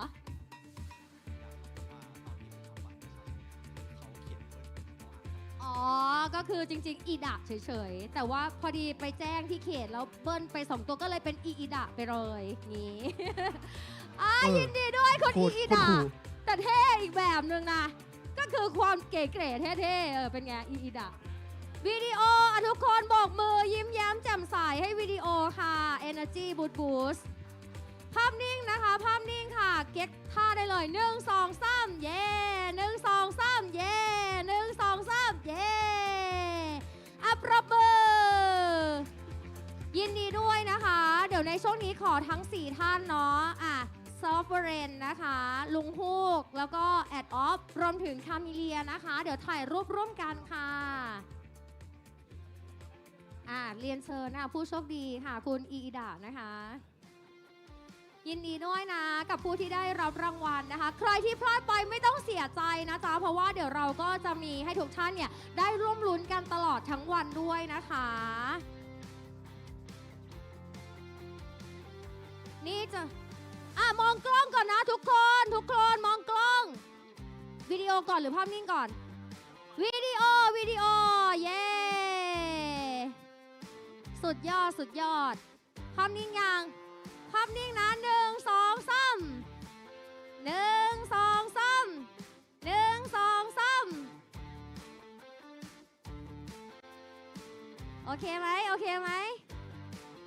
ขอเสียงปรบมือดังๆวันนี้ต้องขอบคุณนะคะสเปเชียลแกสของเราด้วยนะคะซอฟเวเรนคามิเลียค่ะลุงฮุกและแอดออฟค่ะเย้เดี๋ยวเรียนเชิญทุกท่านเนี่ยพักผ่อนได้เลยแต่ว่าจะบอกว่าวันนี้เนี่ยทั้ง 4 ท่านเดี๋ยวจะอยู่ชมการแข่งขันรอบไฟนอลกับเราด้วยนี่ซอฟเวเรนบอกว่าเดี๋ยวจะอยู่ร่วมลุ้นไปกับพวกเราด้วยนะคะจนจบเลยแล้วก็เดี๋ยวเราจะมาดูกันว่าใครจะได้เป็นแชมป์กันนะสำหรับการแข่งขันนี้ค่ะ WUTHERING WAVES HOLOGRAPHIC OVERDRIVE 2026 Southeast Asia Tournament live in Bangkok เย้โอ้นี่เดี๋ยววันนี้นะคะผู้ที่ได้รับรางวัลชนะเลิศค่ะเขาก็จะได้รับนะคะเป็นโล่รางวัลสุดน่ารักแบบนี้ไปครอบครองด้วยที่สำคัญค่ะอยากจะเชิญชวนนะคะสำหรับท่านใดที่กำลังรับชมไลฟ์อยู่ตอนนี้นะคะความสนุกสนานแล้วก็กิจกรรมต่างๆเนี่ย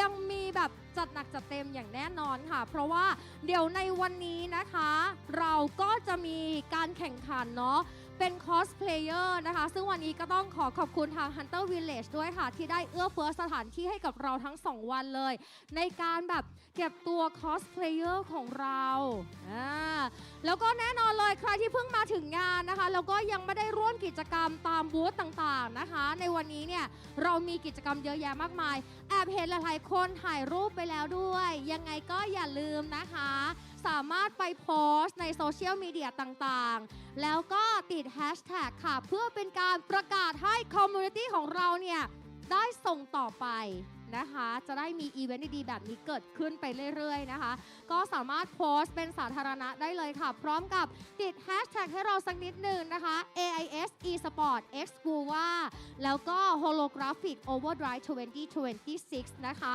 และแน่ว่าสำหรับท่านใดเนี่ยที่วันนี้เพิ่งมาถึงงานของเราอาจจะทำยังไงกันบ้างหรอนี่เลยค่ะก็สามารถไปนะคะบริเวณจุด e-register ของเราได้สามารถใช้สมาร์ทโฟนของคุณค่ะแล้วก็ไปลงทะเบียนแบบ e-passport นะคะจะได้ขึ้นมาเป็นสแตมป์ทั้งหมดร่วมกิจกรรมทำฐานต่างๆค่ะไม่ว่าจะเป็น into เสียนฟางตัวนี้เนี่ยก็จะเป็นการที่ให้ทุกท่านได้ไปถ่ายรูปสวยๆนะคะกับตัวรถจักรยานยนต์แล้วเป็นมอเตอร์ไซค์เท่ๆเลยค่ะก็ถ่ายรูปแล้วก็โพสต์ลงใน Facebook นะคะติดแฮชแท็กให้เราโพสต์เป็นสาธารณะค่ะคุณก็จะได้รับสแตมป์1 ดวงแล้วก็สำหรับโซนต่อไปเนาะจะเป็นโซนที่ให้ทุกท่านเนี่ยได้ลองค่ะให้ตัวเองเนี่ยเป็นตัวละครเนาะในเกม WUTHERING WAVES นั่นเองอยากจะเป็นคาแรคเตอร์ไหนปกติแล้วแบบใครที่ไม่มีโอกาสได้แต่งชุดแบบแนวแบบนี้อยากจะเป็นตัวละครสุดเซ็กซี่หรือว่าวันนี้อยากจะลองเป็นตัวละครชายดูบ้าง นี่เลยเดี๋ยวเราก็จะมีนะคะการ Gen AI ออกมาค่ะแล้วก็ปริ้นออกมานะคะเป็นกระดาษออกมารูปภาพสวยงามมากหรือใครที่อยากจะดาวน์โหลดลงไปในสมาร์ทโฟนของคุณก็ได้เช่นเดียวกันนะคะเซฟแอนด์แชร์กันได้เลยค่ะแล้วก็อีกหนึ่งโซนที่เมื่อสักครู่นี้นะคะซอฟเวอร์เรนบอกว่าชื่นชอบมากๆก็คือการให้ทุกท่านเนี่ยได้มาทดลองเล่นเกมนะคะแล้วก็มาทดลองว่าตัวละครใหม่ล่าสุดตอนนี้เป็นยังไงกันบ้างฉากเป็นยังไงแล้วก็แพชล่าสุดเนี่ยมันเป็นยังไงกันบ้างเดี๋ยวอีกสักครู่หนึ่งนะคะเราก็ใกล้แล้วค่ะที่จะเข้าสู่ช่วงที่สำคัญมากๆนะคะของการแข่งขันในวันนี้ค่ะกับรอบแกรนด์ไฟนอลนะคะเพื่อที่จะมาค้นหาค่ะผู้ที่จะก้าวขึ้นสู่ตำแหน่งแชมป์หรือว่าผู้ที่แข็งแกร่งที่สุดค่ะใน Southeast Asia ของ WUTHERING WAVES HOLOGRAPHIC OVERDRIVE 2026 Southeast Asia Tournament Live in Bangkok นะคะซึ่งตอนนี้เหลือผู้เล่นเนี่ยเพียงแค่ 2 คนสุดท้ายแล้วที่จะมาลงสนามชิงชัยกันค่ะเพื่อที่จะคว้าโกลเด้นฟีบี้นี้นะคะแล้วก็ชิงเงินรางวัลของการแข่งขันเพราะฉะนั้นตอนนี้ขอเสียงเชียร์สักหนึ่งทีได้ไหมให้ผู้เข้าแข่งขันของเราโอ้โหตื่นเต้นมากๆเลยนะคะตอนนี้เนี่ยเชื่อเลยว่าผู้เข้าแข่งขันของเรานะคะก็น่าจะตื่นเต้นน่ะนะ and now we have arrived at the Okay, we are back. The stage is set for grand finals for Wuthering Waves Holographic Overdrive 2026 Southeast Asia Grand Finals. It will be between Raging Set versus Futasilla. The battle for the ages. Who will be the one to claim the golden Phoebe, the Chibi, and the Hebe? Yay! Here we go. Okay. That's right. After all this, all roads leads to this grand finals. We're talking Southeast Asia qualifiers, hundreds of participants, Thailand qualifier as well, hundreds of participants, all from Southeast Asia actually joined their roads here in this competition, making their way down to the last 12, heading here to AS eSports Studio Samyan Mitrtown, Bangkok, Thailand. And of course, after a grueling group stage, as well as the playoff, we are reaching towards the end and the finale of this tournament. Yes, this tournament, of course, deserves a proper grand finale. MCW claims the third place earlier in the third place match against Donglong TTL, apologies. But the grand finals will be a different story altogether. Courtesy of this man, Futasilla, like I said, his rise is on top of this, out of this world. He was not even meant to be here in the first place, but the call-up, late call-up, brings him here, and he took all the way to the grand final. But this man has been the talking point, has been the rage throughout all the tournament. Raging Set from Indonesia. It's time versus Indonesia in the grand finals, and the first draft phase will begin. The last draft phase of today will begin. Here we go. Yes, Futasilla from Thailand against Raging Z from Indonesia. This is going to be something to look out for, but yes, definitely something to look out for because look at that band face by Raging Z. What is that band? Alto 2? Wow. Tao Chi and then Yuhu. What is going on? Raging Z just keep all of the top picks being open for the first pick phase by both sides. This is mind games. Raging Z knows that no matter what, Futasilla is going to come up with something odd, something out of pocket. And Raging Z decided to go, okay, then we both getting all the top picks. Hiyuki and Perlova instantly from Raging Z. This is the luxury of being the second pick. No way. And this is exactly what I'm talking about. Raging Z at this point, he's literally botching the first band phase, using the least picked resonators in order to ensure that both him and Futasilla will have the top picks for this grand final series. This is the moment when he just put his arms waving to Futasilla saying, come with me with your best. But on the second phase, he decided to go with more serious band with Lucy. To round out the first phase, he had Hiyuki, Perlova, Lucilla, Amy, Showkeeper, and Carlotta. This is a pretty strong base to start off. Futasilla, though, has Monier, Gabriela has Denia, Lene has Luke. On the second phase, Raging Set start over the Katatia. Futasilla stole Shakota away, accompanied by Yuno. Raging Set ends up with Sanhua and Jinshi. And the last pick of Futasilla will be Xiang Li Yao. Yep, definitely. And now the pick has been completed in quite a fast manner. Futasilla gonna choose to ban out Hyuki and Froloa away from Raging Set. Meanwhile, Raging Set is going to deny him Monye and also Linne. So this is definitely gonna hurt a bit when it comes to the tune break setups that Futasilla is trying to comprise with Luke Hersen. And guess what? It is also the team comp that actually pushed him on the maps with the lower finals of Thailand qualifiers. And of course, it is going to be the randomized boss for There will our be grand the finals. Dreamless, Linus of Glory, Lady of the Sea, Hyverdia, and then Dragon of the Earth potentially in order to settle and find out who will be the first champions for Wuthering Waves Holographic Overdrives. There will be no Sigillum today. However, we still have Hyverdia, and Dreamless is not something to be scoffed at either. Futasilla composition without the tune break engine is going to be a little bit crippled here. We have Gabriana, they have Denia. It's a little bit not synchronizing.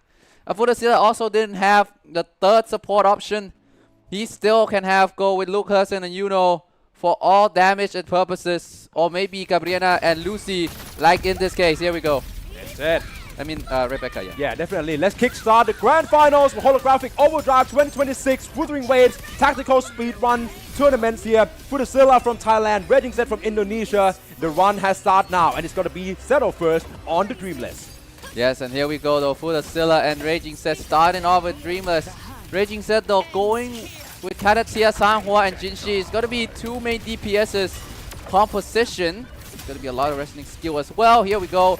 Katatia transform into the Fiddlies in her liberation and started off with somewhat of a damage with Futasilla already with a great start here. Exactly. Meanwhile, I believe that he is currently in the lead right now. Meanwhile, Raging Set, Katatia would fail, and this is disastrous. The crowd just go wild with an eSports studio. Samyan Mitrtown Sanhua win for the tune break. Futasilla is still going to keep up his pace with all three resonators remain. Yuno can provide a lot of support as well as to in-betweeners for the rotations, with now beneath the Luna Ties being launched once more. Now in the realm, ready with Concerto as well for Galbrena and Rebecca. Yeah, and Futasilla decided to match Dreamless in the sky with Yuno earlier. Raging Set is quite behind on damage now. Futasilla has to dodge this projectile though and go for the deflect. It seems like he's won a mixture of both. He failed on the deflect, and that's a disaster. Gabriela falls down with Yuno with Rebecca remaining. Raging Set, however, still with the same two resonator that he had earlier before Katatia falls down. Futasilla and Raging Set all with one resonator left. Exactly. I mean, right? But right now, it's also have to watch out, because currently, without Sanhua anymore for Raging Set, it's only going to be Jinsi. Futasilla with Yuno and Rebecca still doable, especially with all this lead here as well. Tune break being triggered by Yuno first, into switch by Rebecca. Here's Party Till Dawn for the Liberation Electro damage. The Raging Set still have to deal with this parable here. Doing well so far, doing a lot of damage to the Dream Rest by Jinsi herself. But of course, this is going to be another chance for him to go for the Liberation. Yeah, Raging Set doesn't have Sanhua anymore. It's only Jinshi. The Magistrator herself has to carry all the way. Futasilla is closer to ending Dreamless in his first ever run, but he needs to not mess up. He needs to not get clipped. Switch to Yuno, trying to go for the end. The staggered, here it is. Impeccable. It's insane. Diving down with the tomb break. Not gonna end just yet, but with the slight bit of HP remaining, Futasilla should grab the win with Raging Set failing Dreamless. Oh, and there we have it. Not even have to for Rebecca to spend even a bullet. Futasilla from Thailand takes the lead 1-all. The man comes through everything. Will he go through Raging Set? Arguably the most shining stars in this tournament so far. This battle for the ages. Exactly. Raging Set, I think he knew specifically what he got himself into. Use the first ban phase to ban out all the least picked 4-star options. It's in order for him to get all of the wide ranges of the 5-star resonators and top picks here being more open. But of course, I think the Futasilla is not going to commit it to the same game. He chooses to go with the ban picks that can actually hurt Raging Set the most. And right now, this contest will go to a new different heights. Yes, and like I said, Futasilla, I don't know if the strategy in the beginning from Raging Set, trying to get into Futasilla's head, trying to make him make mistakes with an unorthodox ban. But at the end of the day, so far, losing Katatia very early against Dreamless is going to come and bite him. The first round will go towards Futasilla, one step closer to lifting the Golden Phoebe. Next though. Actually, yes, it's a first to 3 series as always. Meanwhile, next boss on the line will be Linus of Glory, and this is going to be a bad news for Futastilla because Galbrena and of course Denia will be out of picture, but he still chooses to go with Luke Herson for the 2 strain combos instead. Meanwhile, Raging Set right now it's all about timing as well. He's going to go with Lucilla after a Shopkeeper straight away. Going to begin the rotations with the Liberation coming in by Lucilla, clear as day into Carlotta. This is his bread and butter team comp in order for him to going up against Linus of Glory. Yeah, Raging Set going with something that he's more comfortable with. This time with the Carlotta. And Futastilla still have Luke Hudson as a damage option to deal a lot of damage. He has the Liberation ready. He's ready to go on and keep this combo strong. Meanwhile for Raging Set, Shopkeeper dealing a lot of spectral damage as well. The Tomb Break to start things off, to keep things going. Exactly. And the end loop too. Yeah, and he's ahead currently, Raging Set, which is nicely done. Meanwhile for Futastilla, all 3 still standing as well. Coming in with beneath the Luna tie. Raging Set is currently internal. Stereolum have to go with Lucilla here for the Liberation, and of course another rotation can proc into level 3. Matching it. Yeah, exactly. Carlotta would more than likely looking for the setup, as right now Linus of Glory is going to go airborne for the Pendulum Axe Swings instead. Just watch out for that as well. Raging Set not going to be care, and as nonchalant as always, trying to proc out on the defaulting circuits for Carlotta into Shopkeeper, and then quick swap right back in for the Liberations. Meanwhile, for the Scylla, all 3 still standing. This is going to be another Spears coming in from Linus of Glory for him to actually go on. Meanwhile, for Raging Set, it seems like this is going to be going so well, considering for the Scylla just lost Luke Person. Yeah, and that's the option, the main damage option gone still, and the Nia can still deal a lot of damage, so it's not the end of the world just yet. Raging Set though has to be the one on defense, has to be the one who dodged. With Lucilla on the field right now. Oh, Shopkeeper just tank a lot of damage. Switching back to Lucilla for the Liberation of her own. Here we go. Just keep going for Raging Set and Futastilla. But despite losing Luke Hudson, it seems like Futastilla still have the lead on the HP. I just need a second look at the time here. Nia with the Liberation going into the breakdown form. The time is on Futastilla's side. The HP is on his side for a little bit. But with 2 Resonators compared to 3, Raging Set should have the advantage here at this current moment.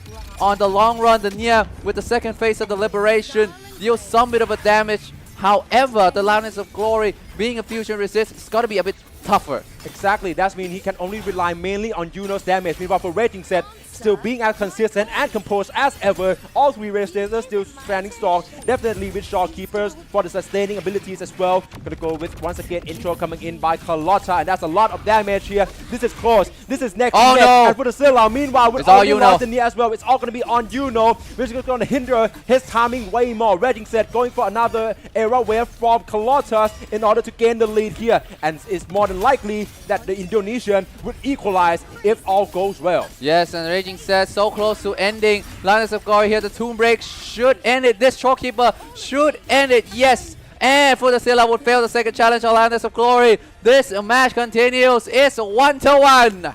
Oh wow, we have a series on our hands here, ladies and gentlemen. The grand finals of Wuthering Waves Holographic Overdrive. Right now, Raging Set, after a bit of a disappointing first run against the Dreamless, equalized in a great fashion with Linus of Glory. Yes, and unfortunately for Futastilla, Luke Hudson a bit too fast, because at that point, the pacing for Futastilla is quite better, slightly compared to Raging Set, but with him having lesser Resonator, it means that Raging Set has the opportunity to come back. He has the opportunity to keep sustaining the damage and go for the finish. It's 1-1. If there's something that I would say Raging Set has been very much specialized on, I think it's the way that he can time Shopkeeper's rotations. How many times? I think we've seen like around 2 or 3 times by this point, but he actually ends the entire attempts with Shopkeeper's outro discernment. And that means he already got all the damage being gauged into. We're going to head straight into Lady of the Sea straight away to see who can take the lead. Futastilla still going to go with this, the Nia Liberation once more. The final act coming in with Galbrena, and then also for Rebecca. So this is the same team comp that secured him the first game. For Raging Set, still with, of course, Carlotta, Lucilla, and then also Shopkeeper. Currently with Supernova, Stereolum. Kind of watch out for all these Lady of the Sea movesets though.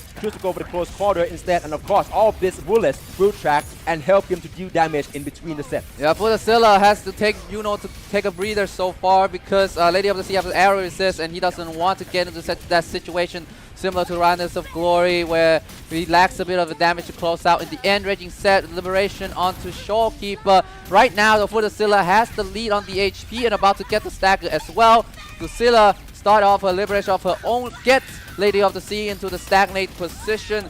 Needs to be careful though about the possibility of counterattack right now though. Has to just keep going ham when the stacker is in face right now. Futasilla with the liberation on the near, just keep going as well. Switching up, just keep switching, just keep pouring in damage. The gun are blazing. Exactly. Futasilla still going to go strong here. I think he's currently about to gain the lead, but just as I said it, Raging Set once more with the discernment. That's going to be another huge spectral damage burst. And yes, of course, we're talking about a very close competition here. I believe that Raging Set is going to be 2 seconds behind, but when we're talking about the HP, the movesets, it's almost matched. We get to see the mashup and the approaches being taken place by the 2 grand finalists. The projectiles coming in. Bo's going to go for a dodge here, but I believe that currently Futasilla should just go out of bounds entirely. Meanwhile, Raging Set go for the gamble. Shopkeeper, Scott Blast, HP in red zone, go for the in loop straight away and regen some of the HP up. And of course, the gamble would go into his favor straight up with the gap closing mechanics coming in by Lucilla. Yes, and meanwhile Futasilla waiting for Lady of the Sea to approach to him to use the liberation on the near. And now time to go for attack. This will be very close. Both of the Rovers are on offense right now. Both competitors just keep going. Tomb Break is available for Futasilla, and Rebecca will be the one who uses it. The health bar is really close to each other. It seems like Futasilla has a slight edge.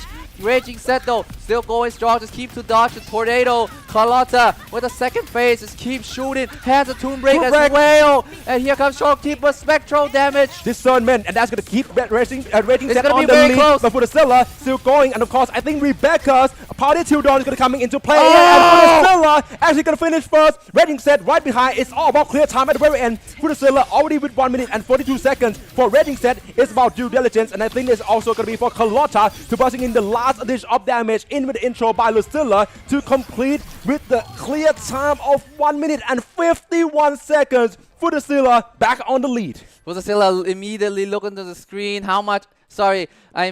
Raging Set immediately look back to the screens how much time the Futasilla made. And at the end, it was Futasilla able to close out first. Raging Set at the end, it seems like the damage was not enough for him to close it out. That's why Futasilla takes the lead. And that is the payoff that Raging Set has to take into consideration, because in this rule set, a lot of the time stoppage mechanics is a high commodity in the team picks. We're seeing straight away with Augusta being banned out, right, usually, and then also for Lucy with the net runners, liberation, of course, Party Till Dawn from Rebecca. This is all factors into the rage, into the ban's logics here. And of course, he's trying to open up the pools of the resonators. It worked so far to give us the entertaining match up, but right now Futasilla is going to make sure that he can gain the most of the advantage away from this. This is going to be a championship point with Hyvidia. Yes, championship point for Futasilla. It's going to go with Gabriela, Rebecca, and Yuno. Meanwhile, Raging Set still going with the same composition with Carlotta, Shortkeeper, as well as Lucilla. And Hyvidia's Spectral Resist is going to be, I think, the toughest boss for all of these guys to face in this run. Perhaps maybe topped by Darker of Dirge, who has been causing a lot of trouble so far. Futasilla and Raging Set, it seems like both guys are tying bar for bar so far, but with Shortkeeper, the outro does not as much damage as I think Raging Set would it to though. Exactly. This is going quite close so far. Futasilla, they'll have to deal with this moveset from Hyvidia first. All 3 resonators still standing tall, but of course, her HP is not going to be too that much of a good chance here. Going to be Rebecca going on field. Yeah, she can sustain herself. So right now it's the same moveset. We see the dodge coming in, and Rebecca is going to go for Party Till Dawn straight away. And of course, it's going to be another chance for him to deal all this electro damage in Raging Set. Meanwhile, with the Echo skill for the reset into Lucilla, I'm not sure if that's going to land or not. But yeah, that's going to be quite a good chance, and also a good entry with a parry being confirmed here for Raging Set to go on for another string of combo for Lucilla. Still going to be as diligent as ever, coming in with another chance for Galbrena. This is going to be his specialties by this point to dish all this fusion damage. Look at the damage. Look at the health bar going down for Hyvidia. Futasilla has the advantage right now, but Raging Set is not the end for him as well. But right now, both guys has to go to defense. Raging Set try to go for the parry. Dog, but Futasilla get caught up. Not dead yet though. Rebecca just slightly live. Just still living, but she will get slashed down. Live for Raging Set. Oh yeah, definitely, and of course, currently Futazilla may be on the lead, but Raging Set currently with all 3 rails, and they're still intact with a Shopkeeper to keep them alive as well. This is a solid chance for him to go for the finish. Meanwhile, for Futazilla, yeah, definitely, you have to watch out for that one. I have to really commend how exactly Futazilla didn't actually stay away from Rebecca, and when it's she would also fail. Gober now being the last one remaining, go for the Toon Break to extend the combo. Raging Set right behind with all 3 still intact. Currently, Enloop is in level 3, ready to be switching into Lucilla and Carlotta, 2 swooping right in. The Montellis is not going to be disappointed in with the Liberations and another huge chunk of glacial damage. Yes, but Futazilla still going strong with Gabriela. His bread and butter, one of the resonator that he has been cooking so far. It's going to be very close, but Raging Set should have more DPS. Oh, that damage from Shopkeeper is not what Raging Set would have wanted. It's going to be very close all the time. Raging Set has the advantage. Shopkeeper will go with the end loop, trying to go for the finish right now. If he can go this rotation, the Toon Break and the stagger. Futazilla failed the challenge. Raging Set so close to end it. We will go to the distance. We will go to Dragon of Dutch. All of the series heading here as Raging Set managed to equalize, and we have to go to the full distance in this first 2-3 series for the championship points. Futazilla 2, Raging Set 2. This battle is epic. This epic is battle. Futazilla 2, Raging Set 2. Right at the end there, Futazilla was so close to closing it before Raging Set, but losing Rebecca and at that moment of time. Gabriela can do a lot of damage. She cannot do it by herself. Raging Set now, yes, smile on his face. He knows he's so close to taste the victory. He knows that falters now. Futazilla has faltered, and I think, and if I remember this correctly, he cannot use Gabriela anymore. I mean, it's not going to be that matter because Dragon of Dutch is fusion resistant boss. Yes. And I think the options that will also cut out his Amith as well. So, of course, this is going to also be about how can he make the most out of Katatia that he used in the first run. There we have his Golden Phoebe, 1 match away. Dragon of Dutch to decide it. Futazilla from Thailand, Raging Set from Indonesia. Now might be the time for you all in the group chat to make some noise here live from AS Play. Yeah, and, well, Futazilla still have Luke Hudson.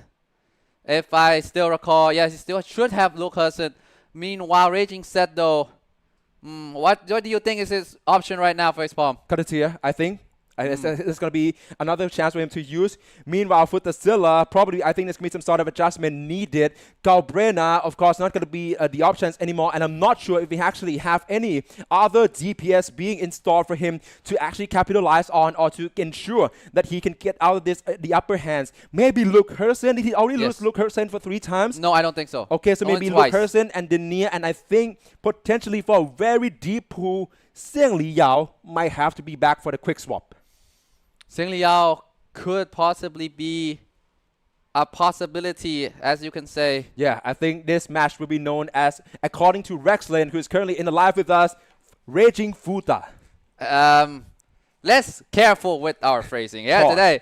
But this battle is raging, and this battle is like a Zilla coming right through the town. Exactly. Wow, this is going to be going to the full distance. There we go. Dragon of Dutch to conclude it all. Futazilla from Thailand again up in front of his home crowd. Raging Set with all of Indonesia behind his back. Let's head into this series. And again, Futazilla is going to go with Luke Hudson, Denia, and Xiang Liyao though. It's going to be a lot of damage, but not for Denia who has a fusion. It's going to be on the other side, on the supporting side instead. Meanwhile, Raging Set, I don't think he can use Showkeeper anymore, so he go with Jinzi, Katatia, and gonna go with Sanhua to close things out. Katatia transform into further leads. Now he has the lead onto the damage of this current moment, and with Jinshi coming in with resonant skill as well. Here comes the more damage pouring in for Futazilla though. He can burst a lot with this. Exactly. It's all going to be all mix and match between the two sides. But right now Futazilla is going to gain quite a lot of lead because of the two strain. Xiang Liyao is on the low SP though. But currently the cogitation model ready to be liberated. Raging Set right behind currently with Katatia. Trying to go for the stacker and it's going to disrupt once more. Go for Jinsi. Liberation straight away. The Nia as well with the final act coming in. And of course that's going to be the setup that I think Luke Hersen going to build up the concerto once more. Going for the second phase of final act first. And of course here's come Luke Hersen. And of course, I think the rewritten in winter marches will soon be ready. Raging Set started picking up the pace though. Currently, Stacker still being on point here with Sanhua switching in for Katatia. And I think the Fleur Release about to be unleashed with the next liberation cycles. Yeah, but really low health earlier. I caught Jinshi. Meanwhile, for the Silla, Lucian Liao. This could be disaster, but there's still Lucas, and there's still option. He's gonna go with the 2 break, apply the 2 straight, going in ham. Raging set, really close to ending it all. When ending Dragon does right now, for the Silla, try to go back to Xiang Liao for the combo rotation, but it doesn't go well. Raging set trying to catch on to the Dragon of Dirt. We cannot find him, has to be on the defensive,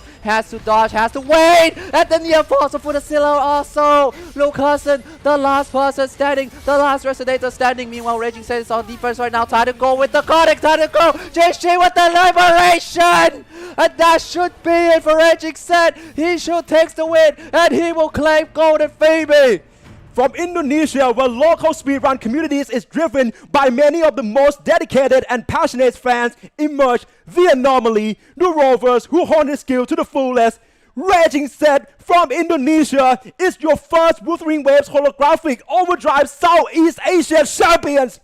When that is a show, take a bow, Raging Set, you deserve it. The Indonesian takes his crown in Thailand with a handshake to Futasilla, which comes so far. But in the end, it's Raging Set who will claim the Golden Phoebe. He has surging this moment, and he will claim the prize.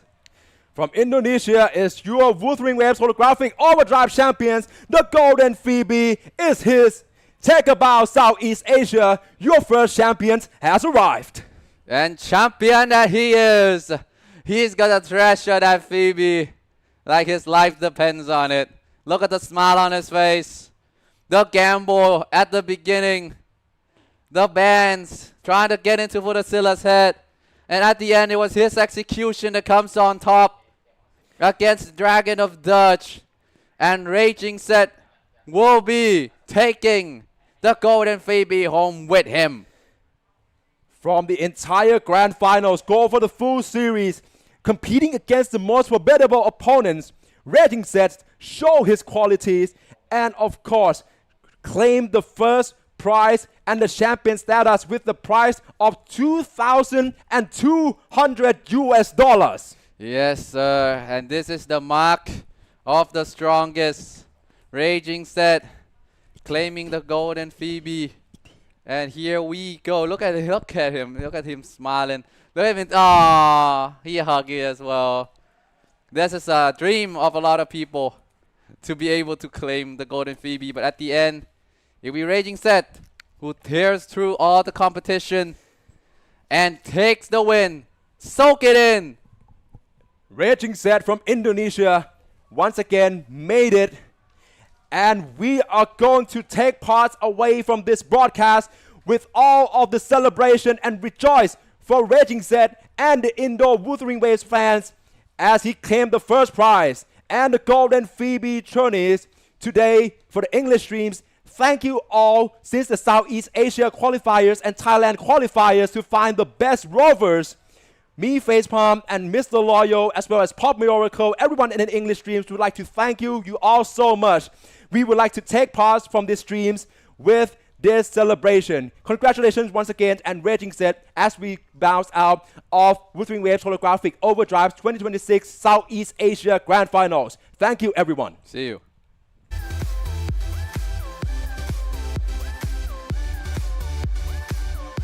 Okay ค่ะ Give another big round of applause ขอเสียงปรบมือดังๆอีกครั้งหนึ่งเย้แสดงความยินดีปรีดาด้วยนะคะก็รอติดตามนะคะโอ้โหเป็นการแข่งขันที่มันแบบสุดยอดมากสนุกมากๆนะคะจนมาถึงรอบไฟนอลเลยนะคะแล้วก็ได้แชมป์ไปเรียบร้อยแล้วนะคะFutasillaก็แน่นอนเลยเป็นรองชนะเลิศอันดับที่1ค่ะยินดีกับนักแข่งทุกคนด้วยนะคะเดี๋ยวในช่วงนี้นะเราก็จะมีกิจกรรม Lucky Draw อีกเช่นเคยค่ะจะมีการแจกกันถึง10รางวัลนะคะแล้วก็เดี๋ยวหลังจากนี้นะเราก็จะเข้าสู่การประกวดค่ะ Cosplay Performance Contest กันแล้วนะคะเพราะฉะนั้นก็อยากให้ทุกท่านเนี่ยอยู่ร่วมลุ้นแล้วก็เป็นกำลังใจนะคะให้กับผู้เข้าแข่งขันของเราด้วยนะจ๊ะตอนนี้แจกกันต่อเนื่องเลยสีเขียวเหนียวซับมาอีกแล้วนี่ค่ะใครจะได้เป็นเจ้าของไปนะคะสำหรับของรางวัลชิ้นนี้นะคะก็มารอติดตามกันนะ มาเลย 3 2 1 ได้กิฟต์วอลเชอร์จากทางแบร์เฮาส์ด้วยนะคะ ส่วนลด 50% ค่ะ ไป คุณสิทธิเดชคงเดชยกมือ สิทธิเดชคงเดชนับ 1 สิทธิเดชคงเดชนับ 2 และสิทธิเดชคงเดชนับ 3 ต่อเลยมาต่อจ้า มาต่อเลย คุณพงศธรทับจันทร์พงศธรทับจันทร์นับ 1 พงศธรทับจันทร์นับ 2 พงศธรทับจันทร์นับ 3 ค่ะ ไปต่อ กดต่อเลย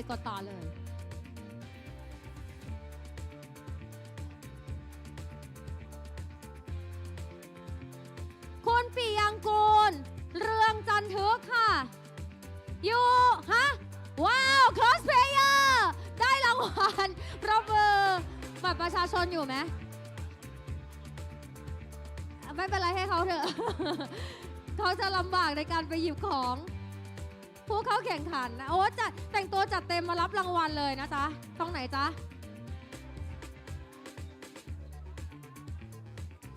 ยินดีด้วยนะเดี๋ยวไปรอเข้าแข่งขันกันได้เลยชิ้นที่ 2 ตราปั๊มแบบครบเซตนะคะ แล้วก็มีกิฟต์วอลเชอร์จากแวร์เฮาส์ด้วยลด 50% ค่ะ 1 2 3 มา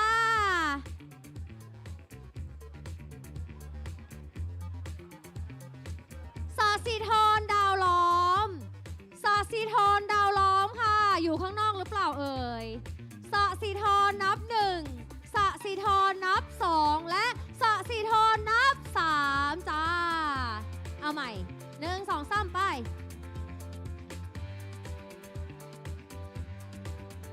สันสนี PPG สันสนี PPG PPG นี่คือแบบ Powerpuff Girl หรือเปล่าสันสนีนับ 1 สันสนีนับ 2 แล้วก็สันสนีนับ 3 ค่ะไปใหม่ค่ะฟริ้งเดี๋ยวให้ทีมงานจัดเตรียมสถานที่นะคะเพราะว่าต้องใช้พื้นที่เยอะมากรามิตาเหลี่ยมแฉ่งรามิตาเหลี่ยมแฉ่งนับ 1 รามิตานับ 2 รามิตานับ 3 กดใหม่เลยจ้าไปกันแบบไวๆนะคะสริญญวัฒน์คุ้มแสงวันคำแสงวันสริญญวัฒน์นับ 1 สริญญวัฒน์นับ 2 สริญญวัฒน์นับ 3 ค่ะไปต่อค่ะ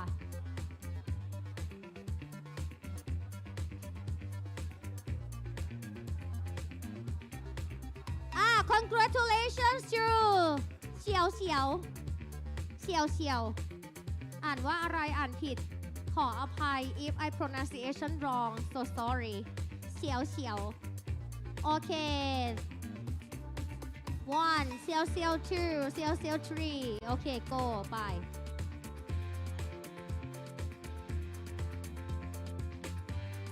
คุณวีรพัฒน์ทรงชัยพันนาค่ะวีรพัฒน์นับ 1 วีรพัฒน์นับ 2 วีรพัฒน์นับ 3 จ้าไปต่อจ้า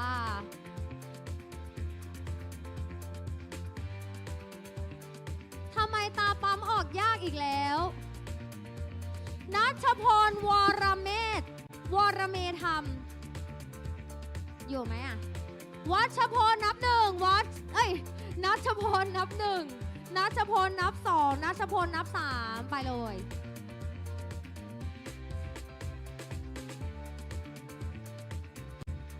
พัชราปัญญาพัชร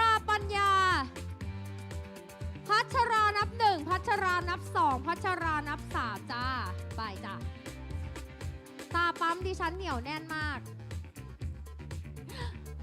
ไม่ยอมออกสักทีตาปั๊มรัตศักดิ์เกตทองยกมือรัตศักดิ์นับ 1 รัตศักดิ์นับ 2 รัตศักดิ์นับ 3 ค่ะไปไหนกันหมดแล้วจ๊ะต่อเลยจ้าใช่น้อยใจแล้วนะซอฟเวอร์เรนไปคามิเลียไปอย่างนี้เหรอ นัทพงศ์กันตวัฒน์นัทพงศ์นับ1นัทพงศ์นับ2นัทพงศ์มาเถอะไปต่อเลย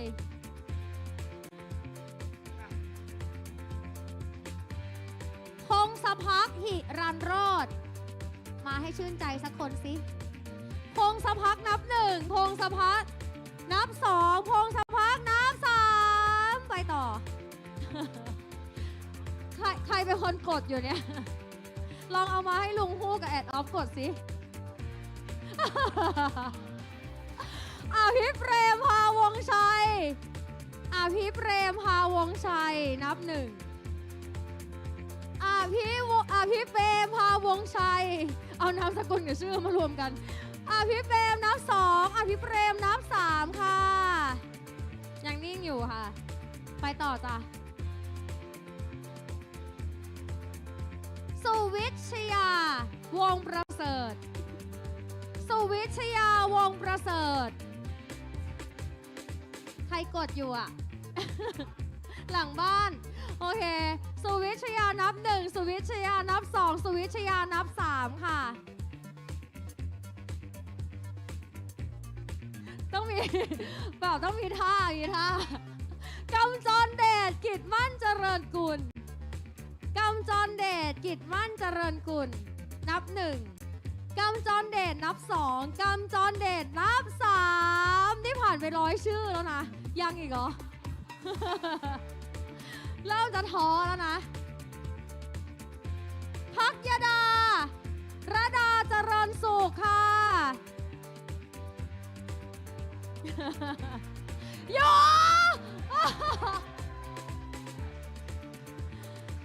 โอ้โหเอาชุดใหญ่ให้เขาไปเลย ใช่เปล่าใช่นะโอ้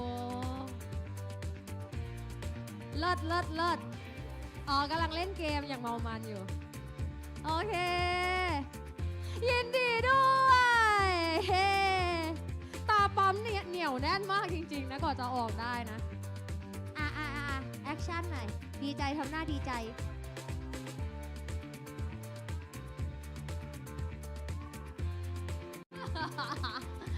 อ๋อแจกตัวนี้เหรออ๋อไม่เข็มกลัดสีแดงแรงฤทธิ์นะคะโปรโลวาเหรอนี่1 2 3ไป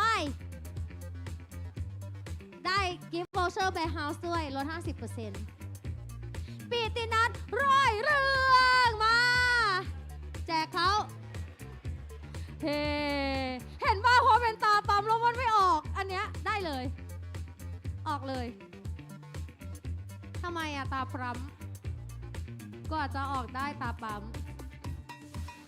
ฮูเล่เดี๋ยวให้ทีมตรวจสอบก่อนนะ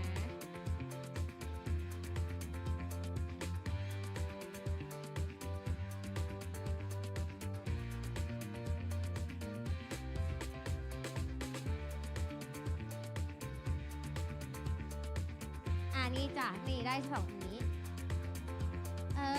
นี่เห็นไหมเนี่ยเดี๋ยวติดตรงนี้เห็นไหมโชว์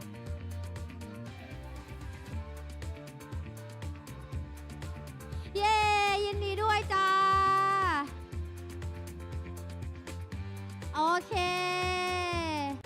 ไม่เป็นไรเดี๋ยวใครที่พลาดไปนะคะเดี๋ยวเราก็ยังมีการจับรางวัลต่อเนื่องกันแบบยาวๆไปเลยนะคะแน่นอนว่าตอนนี้ค่ะเป็นอีก1ช่วงที่ทุกท่านรอคอยอย่างแน่นอนนะคะเพราะว่าเดี๋ยวอีกสักครู่ค่ะเราจะเข้าสู่การแข่งขันของ Cosplay Performance Contest นะคะที่วันนี้เหล่า Cosplayer เนี่ยเขาก็จะเตรียมการแสดงกันมาเป็นอย่างดีเลยเมื่อวานจะเป็นการแค่โชว์เดินแบบใช่ไหมแต่ว่าวันนี้ค่ะเวทีเนี่ยถูกเคลียร์ออกไปเรียบร้อยแล้วเขาจะแสดงแบบยิ่งใหญ่อลังการมากกว่าเดิมค่ะเพื่อเป็นการถ่ายทอดตัวละครจากโลกของ WUTHERING WAVES นะคะผ่านการแสดงแล้วก็การสวมบทบาทอย่างสร้างสรรค์นั่นเองค่ะซึ่งวันนี้นะคะเราก็ได้รับเกียรตินะคะจากกรรมการผู้ทรงคุณวุฒิทั้ง3ท่านนะคะที่ตอนนี้ก็มานั่งกับเราพร้อมอยู่แล้วด้วย เพราะฉะนั้นในช่วงนี้กรรมการพร้อมแล้ว เดี๋ยวขออนุญาตแนะนำคณะกรรมการกันก่อนเลยแล้วกันค่ะ ท่านแรกนะคะ คุณณัฐธรทวีมงคลสวัสดิ์หรือว่าคุณบูค่ะบรรณาธิการบริหารสำนักพิมพ์พิทโมคุณบูจะบอกว่าเมื่อกี้ลัคกี้ดอคุณบูได้รางวัลด้วยนะ มีชื่อคุณบูใช่ดิฉันจำได้ใช่เนี่ยณัฐธรขึ้นอยู่บนจอแต่ว่าคุณบูไม่อยู่แถวนี้ก็เลยอดไปไม่รู้ได้อะไรด้วยแต่ว่าจำได้มันขึ้นมานะคะกรรมการท่านที่2ค่ะสาวสวยของเราแปลงโฉมเรียบร้อยแล้วนะคะขอเสียงปรบมือต้อนรับคุณเซเซียคุณณัฐวรรณพงษ์พนาพิทักษ์นะคะเป็น cross player ที่มีประสบการณ์ระดับนานาชาติเลยน่ารักทุกวันเลยนะคะและกรรมการท่านสุดท้ายค่ะครูกุ๊กไก่ค่ะคุณพนิชพรแตงเจริญ acting coach จากสถาบัน Star Hunter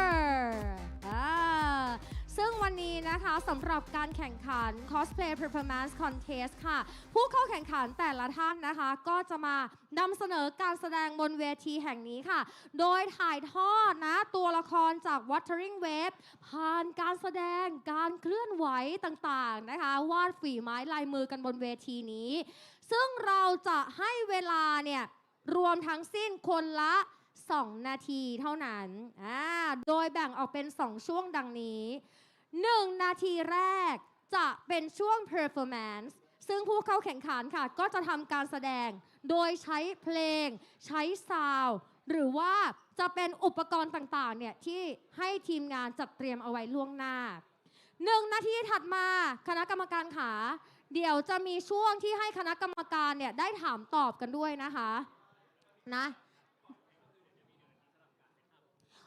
โอเคเปลี่ยนใหม่นะคะก็จะเป็นทั้งหมดเป็น3 นาทีถูกไหมตอนนี้นะคะ cosplayer เนี่ยจะมีเวลา3 นาทีก็คือ1 นาทีจัดเตรียมอุปกรณ์1 นาทีสำหรับการโชว์แล้วก็1 นาทีสำหรับให้คณะกรรมการเนี่ยได้ถามตอบนะคะทั้งนี้เมื่อครบเวลา1 นาทีทีมงานเนี่ยจะค่อยๆลดระดับเสียงเพลงแล้วจะมีสัญญาณขึ้นมาแบบนี้แป้งไม่ได้ให้เตรียมชกนะอันนี้คือหมดเวลานะให้เตรียมตัวว่าเวลามันหมดลงแล้วนะคะแล้วก็จะเข้าสู่ช่วงตอบคำถามจากคณะกรรมการนะคะโดยจะใช้กติกาเดียวกันกับผู้เข้าแข่งขันทุกท่านนะคะเพื่อความยุติธรรมในการแข่งขันนั่นเองสำหรับใครที่ใช้เวลาในการแสดงเนี่ยเกินจะโดนหักคะแนนนะเน้นย้ำฟังกันให้ดีถ้าใช้เวลาเกิน1 นาทีแต่ไม่เกิน1 นาที 30 วินาทีจะหัก 10% นะคะ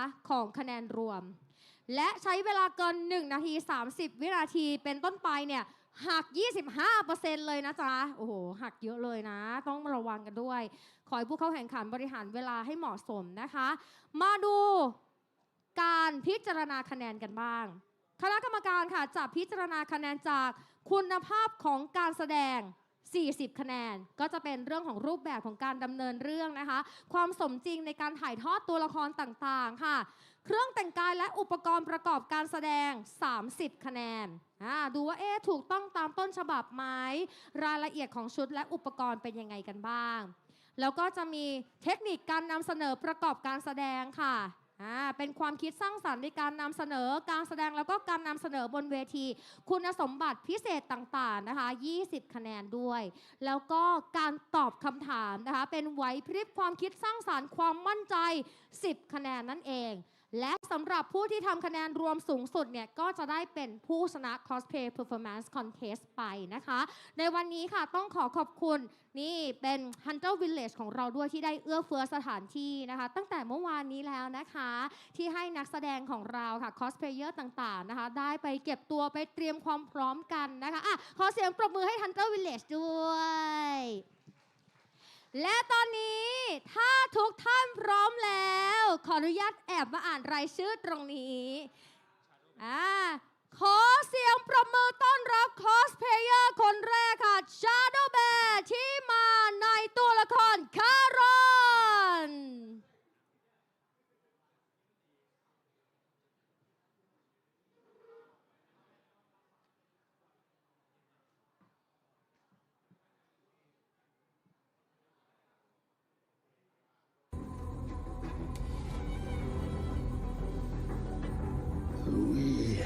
arrived.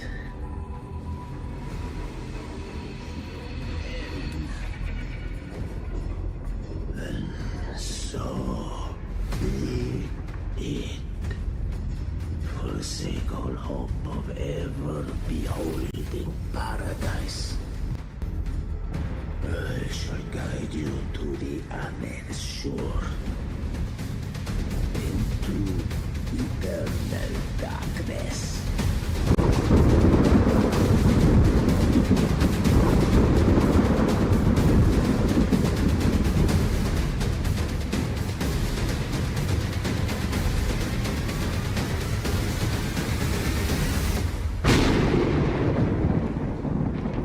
Into hell.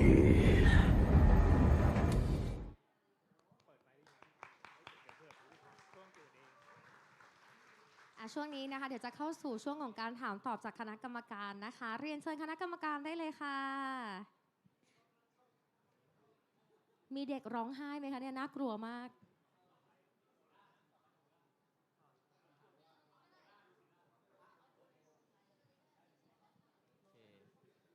ฮัลโหลครับ โอเค เทสวันทูสวัสดีครับ สวัสดีผู้เข้าประกวดท่านแรกเนาะของวันนี้เนาะไม่ไม่ออกนะครับไม่ทีมงานครับไม่ ขอไม่ ไม่ของคอสเพย์ครับ ไม่เอ่ย ครับผม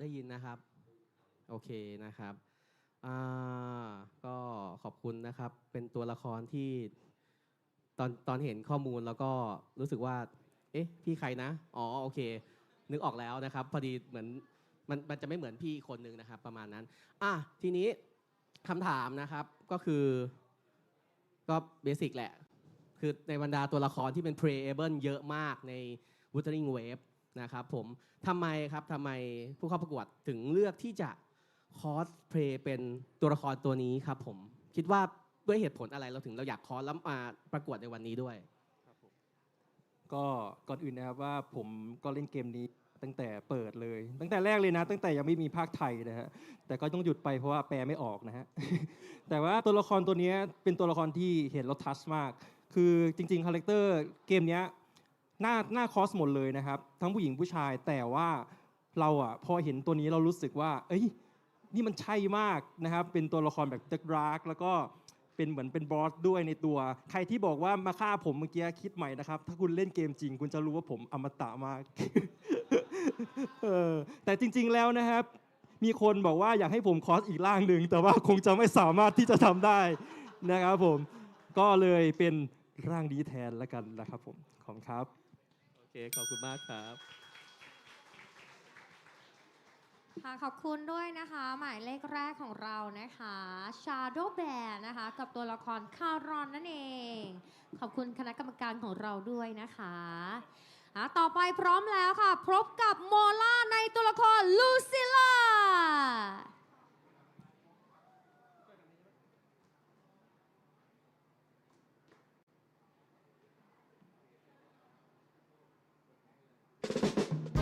授業を始めるわよ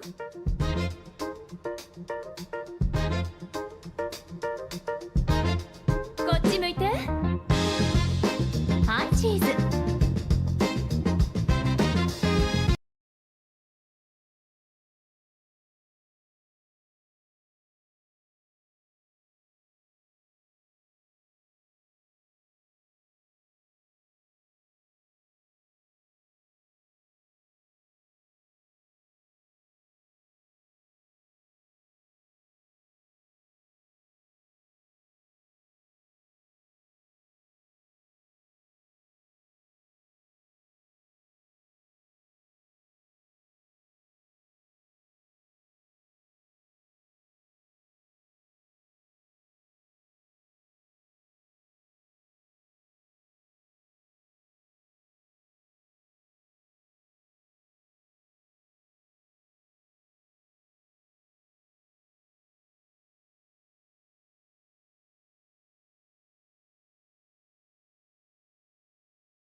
ซิล่าออกมาได้ค่ะ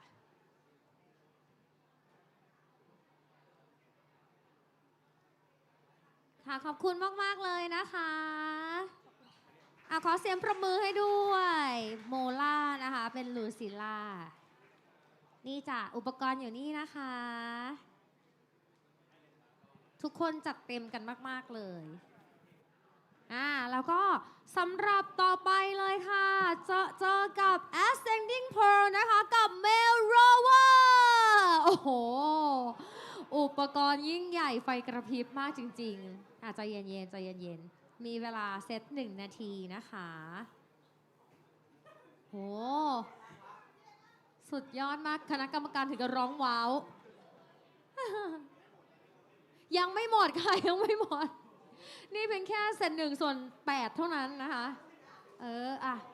นี่เขามีการแสดงเรื่นเริงอะไรกันบนเวทีนี้คะ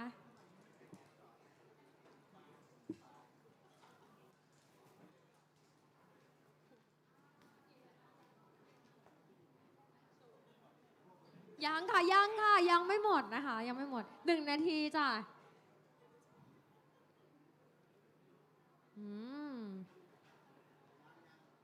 มีอีกเหรอคะโอ้โหชุดใหญ่มากจริงๆชุดใหญ่ไฟกระพริบมากครบเรียงคะทีมงานโอเคโอ้โหจัดเตรียมมานะคะเป็นเวลา10 ปีด้วยกันนะคะ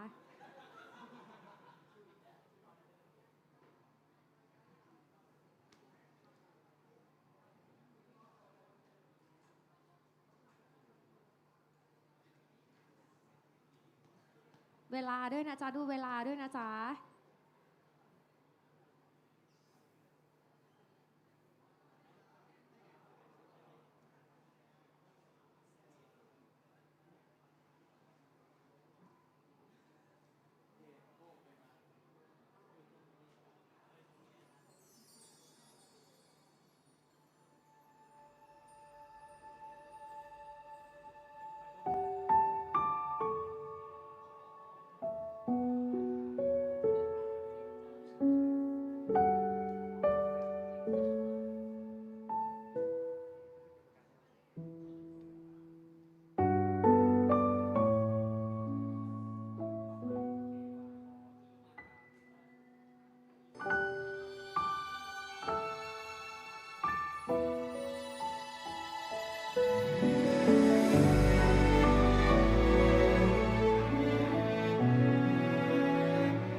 เรียนเชิญคณะกรรมการได้เลยค่ะ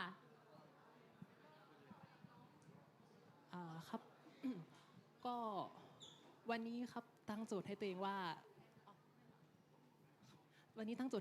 อยากถ่ายทอดโรเวอร์ที่เกมเล่าออกมาให้พวกเราได้เห็นมากที่สุดเท่าที่จะมากได้ครับก็เลยทำทั้งดาบสัญญาพันธโลหิตแล้วก็เทอร์มินัลของโรเวอร์แล้วก็นำดอกไม้ที่เป็นของอัพตัวละครทุกตัวในเกมบรรจุลงไปในลูกแก้วทุกลูกครับเพื่อเป็นตัวแทนสื่อให้เห็นถึงโรเวอร์ที่เป็นผู้ก่อตั้งแบ็กชอร์เจ้าของสวนเรือนกระจกครับแล้วก็ร้อยเรียงให้มันเหมือนดวงดาวเพื่อสื่อถึงผู้ปรับจูนดวงดาวหรือ Astral Modulator ครับแล้วก็บทเพลงที่เพิ่งเล่นไปคือ Astrum Unicum ซึ่งเป็นบทเพลงที่เราสอนให้ชอคิปเปอร์เล่นที่ชายหาดแบ็กชอร์ซึ่งชายหาดแบ็กชอร์เป็นหมู่เกาะรูปวงกลมก็เลยมีแบ็กกราวด์เป็นวงกลมธีมทะเลด้านหลังครับค่ะคณะกรรมการมีอะไรเพิ่มเติมไหมคะโอเคที่จริงๆที่อยากจะถามก็น้องก็แจ้งมาแล้วขออีกนิดนึงคำถามเดียวนะครับในฐานะที่เราเป็นโรเวอร์นะครับใครเป็นนางเอกครับ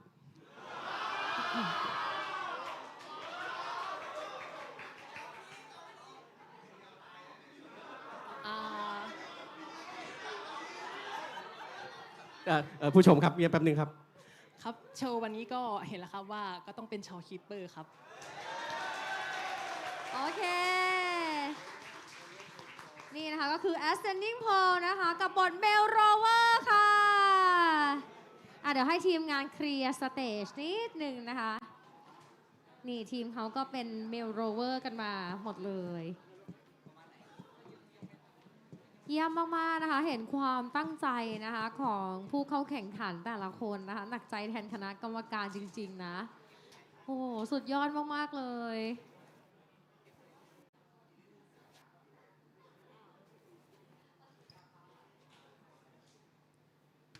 โอ้โหทำกันเก่งมากๆเลยนะคะเนี่ย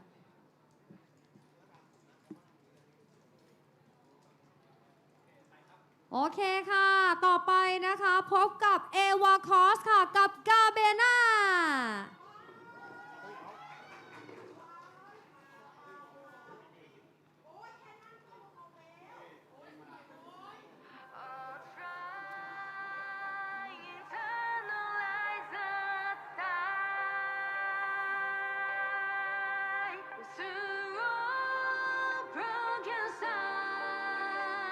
Despite the torment inside, I'll take the glory of my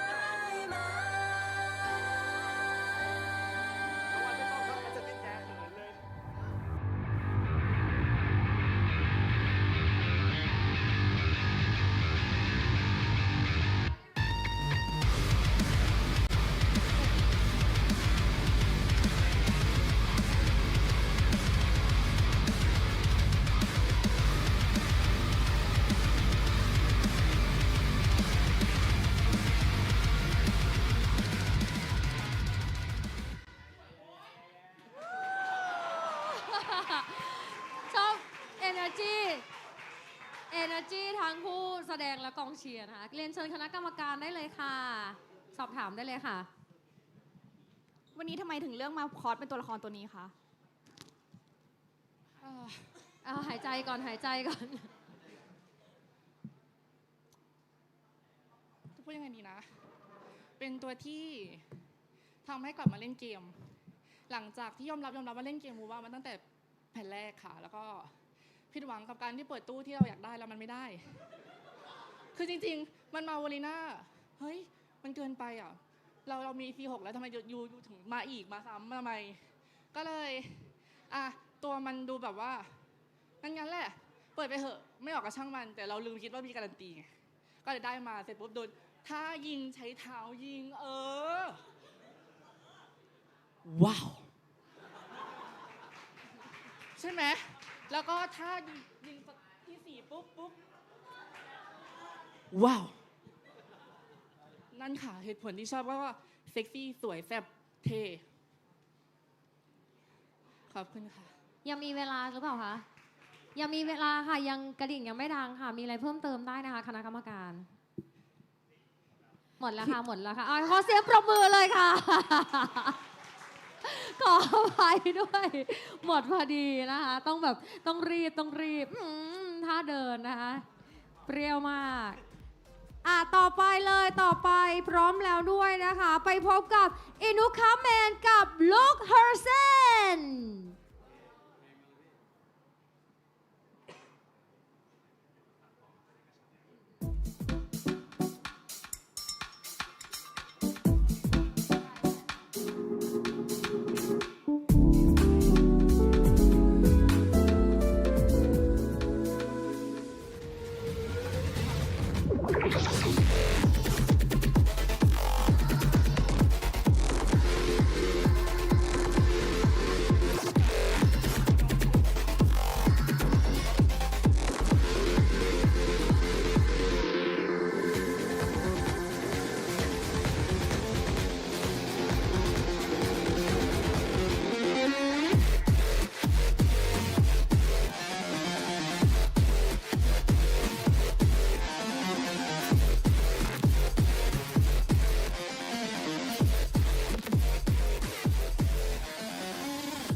ปรบมือเรียนเชิญคณะกรรมการได้เลยค่ะ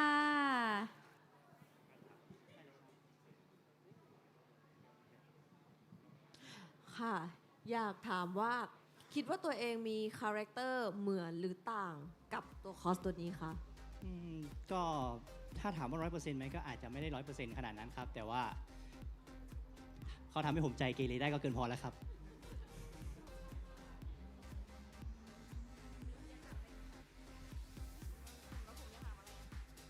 ชอบส่วนไหนที่สุดของชุดวันนี้คะ ส่วน ที่ทำมา ส่วนวิกครับผม เพราะว่าใช้เวลาเสร็จ พรีเซนต์ นา ได้ น เลย เอาเรื่องเลยครับให้ความตั้งใจเต็มที่นิดนึง แล้วก็ส่วนที่ก็ให้ความสำคัญพิเศษก็จะเป็นช่วงเกาะไหล่อะไรพวกเนี้ยครับ เพราะว่าถ้ามันไม่ได้เป๊ะส่วนไม่เป๊ะมันจะออกมาไม่ค่อยสวยเท่าไหร่ครับ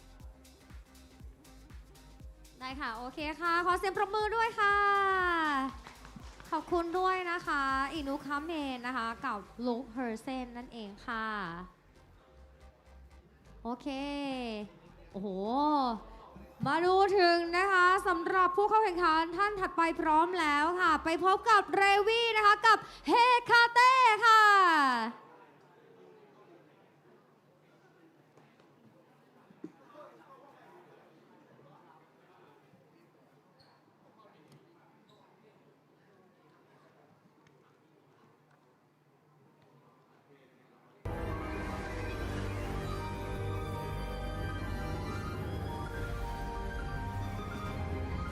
The wildcat has sounded thrice, and the hedgehog flew, but the cutie bird sings.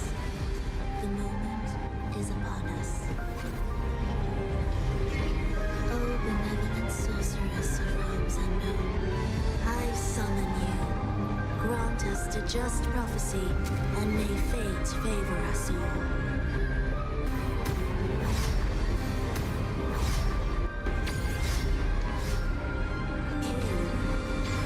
What holds your voice? You have treat.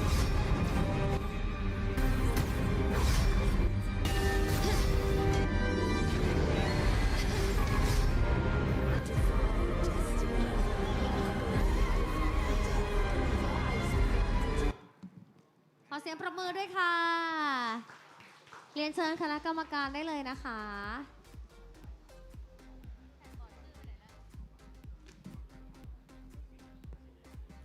สวัสดีค่ะ สวัสดีครับ สวัสดีครับ โอเค นี่ก็มาเป็นตัวละคร หายใจโอเคแล้วเนาะครับผมเป็นตัวละครที่เป็นก็ป้องบอกว่าเป็นบอสนะครับ ทีเนี้ยครับ โอเค ด้วยความที่เราก็มีต้นแบบแหละ ความเป็นบอส ความเป็นมอนสเตอร์ในเกมเนี่ย มันก็จะมีความแฟนตาซีเนาะ ความที่แบบอาจจะเป็นเรื่องของอนาโตมีมนุษย์บางทีอาจจะไม่ตรงกันอะไรอย่างเงี้ย เล่าได้ไหมครับว่าด้วยความที่ความเป็นตัวละครที่มันเป็นตัวละครที่มันเป็นมอนสเตอร์อย่างเงี้ยเราต้องมาดัดแปลงให้มันมีความเป็นเหมือนมนุษย์นะมีความที่แบบเราใส่ได้จริงๆอย่างเงี้ยมันมีความยากง่ายยังไงและตรงส่วนไหนที่เรารู้สึกว่าอันเนี้ยที่เราแบบภูมิใจมากๆเลยในการดัดแปลงมัน ถ้าหมายถึงถ้าทำชุดใช่ไหมคะจะชอบเป็นส่วนของหัวกับตรงข้อมืออะค่ะ ที่ว่าใช่ค่ะ ตอนแรกมันจะเรียบๆกว่านี้ แต่ว่าอันนี้พยายามตัดให้มันเป็นแบบว่าเหมือนเป็นช่อดอกไม้อะไรประมาณนี้ค่ะ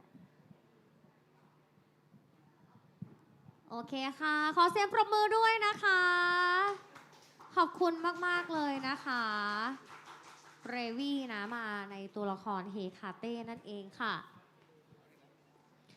สำหรับเบอร์ถัดไปนะคะก็พร้อมแล้วนะคะ ไปพบกับพี่มาร์คสุดหล่อนะคะ กับตัวละครโมดิฟี่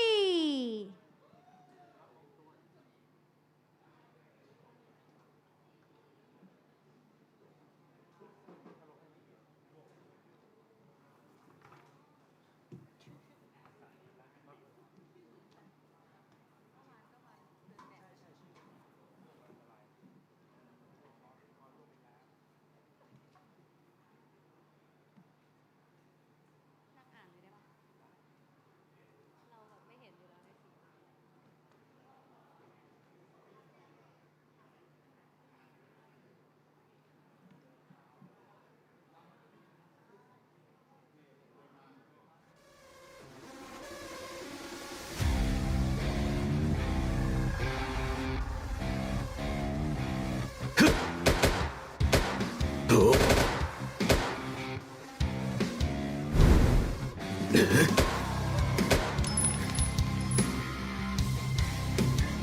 邪魔です。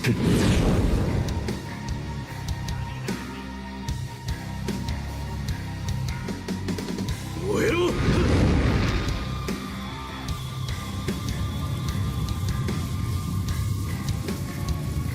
静かにしろ。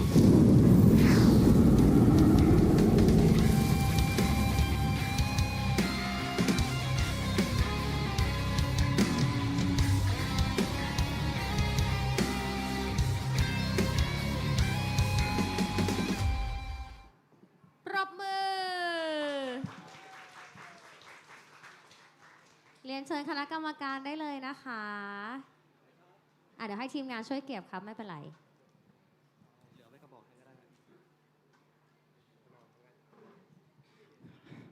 สวัสดีครับ ค่ะเรียนเชิญกรรมการถามได้เลยค่ะ เห็นคนดูชอบมากเลยการแสดงเมื่อกี้ ซ้อมนานไหมคะ แบบพรีเซนต์เรื่องการซ้อมของตัวเองให้ฟังหน่อยได้ไหมคะ หายใจเข้าลึกๆ ผมซ้อม2 วันฮะ ปรบมือค่ะปรบมือค่ะปรบมือค่ะ นี่เล่าหรือขิงคะ แล้วชอบอะไรในตัวละครตัวนี้ถึงได้เลือกมาคอร์สคะ ผมขอสารภาพเลยว่า ผมไม่รู้จักวูว่าด้วยซ้ำก็คือผมเห็นเงินรางวัลแล้วแบบโอ้ยแล้วทีเนี้ยแล้วทีเนี้ยผมเลยไปอ่านกฎเขาให้คอร์สตัวอะไรวะ WUTHERING WAVES เกมอะไรวะผมเลยไปดูสรุปคืออ๋อเป็นเกมแนวประมาณนี้แล้วทีเนี้ยผมเป็นคนที่ชอบในตัวละครที่แบบเป็นธาตุไฟผมสีแดงอะไรแดงๆก็ได้ผมก็เลยไปหาดูปึ๊บสรุปคือเจอมอร์ติฟี่โคตรโดนเลยผมชอบมากเลยเห็นข้างล่างนี่แบบโอ้โหนี่มัน10 ตัวละครที่โคตรจะเหมือนผม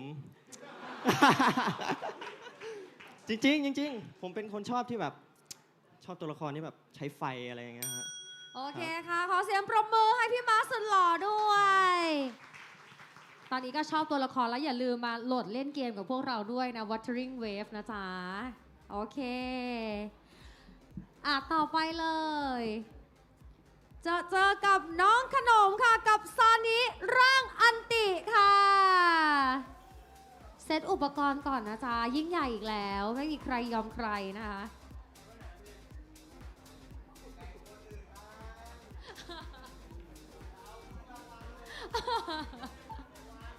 เงินรางวัลมันยิ่งใหญ่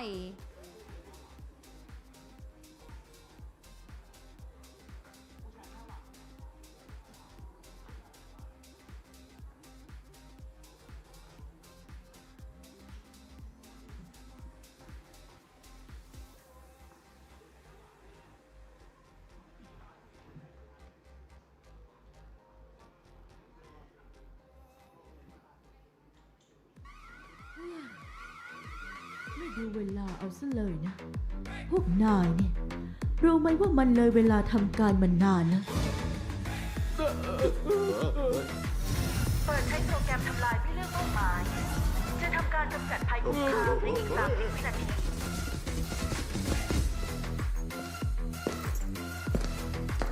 ต้องให้เปลืองแรงอีกจนได้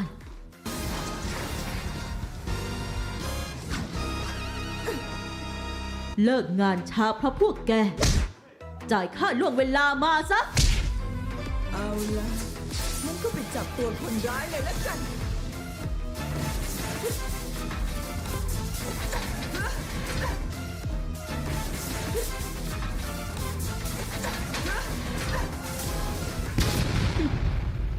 อย่ามาขัดเวลาพักผ่อนของฉันอีก ได้เวลาเลิกงานสักที ปรบมือ สปิริตยอดเยี่ยมมากเลยจริงๆนะคะขอเรียนเชิญคณะกรรมการได้เลยค่ะ ไม่เป็นไรไม่ต้องเป็นห่วงเดี๋ยวทีมงานพี่ช่วยเก็บให้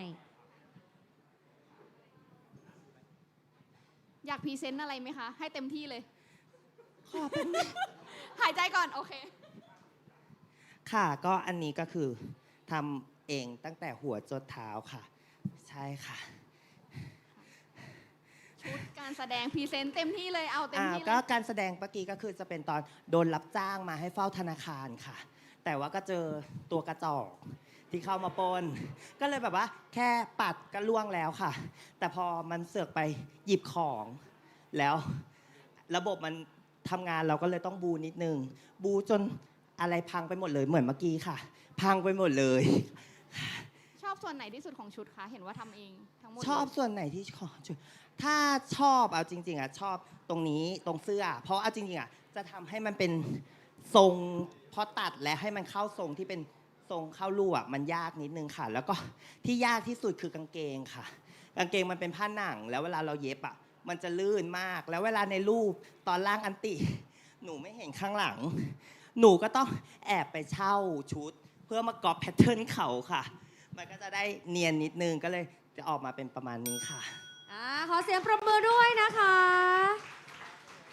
นี่เลยเป็นซานิร่างอันตินะคะ ไม่เป็นไรจ้ะเดี๋ยวให้ทีมงานพี่ช่วยนี่แข็งแกร่งมากซานิ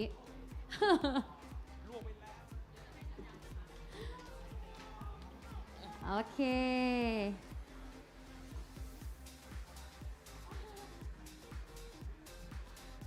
ต่อไปนะคะเดี๋ยวเรามาเจอค่ะกับผู้ชายหน้าหวานนะคะที่วันนี้มาพร้อมกับตัวละครซิริกา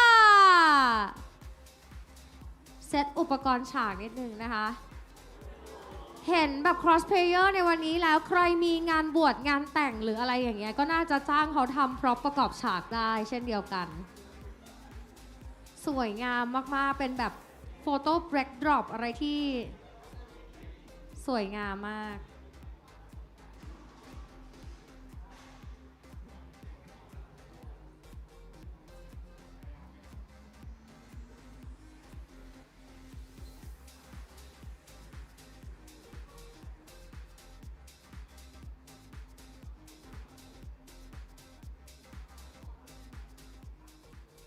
เอาล่ะทุกคนเดินหน้าลุยเข้าป่ากันเลย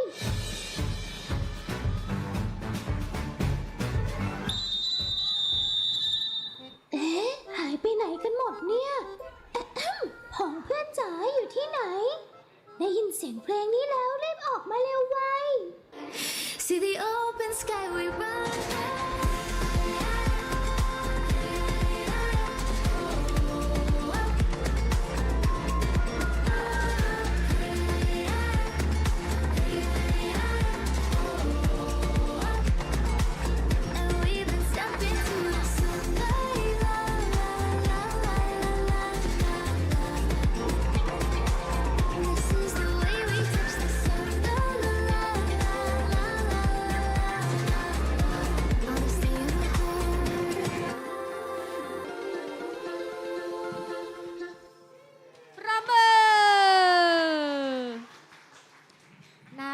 มากๆค่ะเรียนเชิญคณะกรรมการได้เลยนะคะ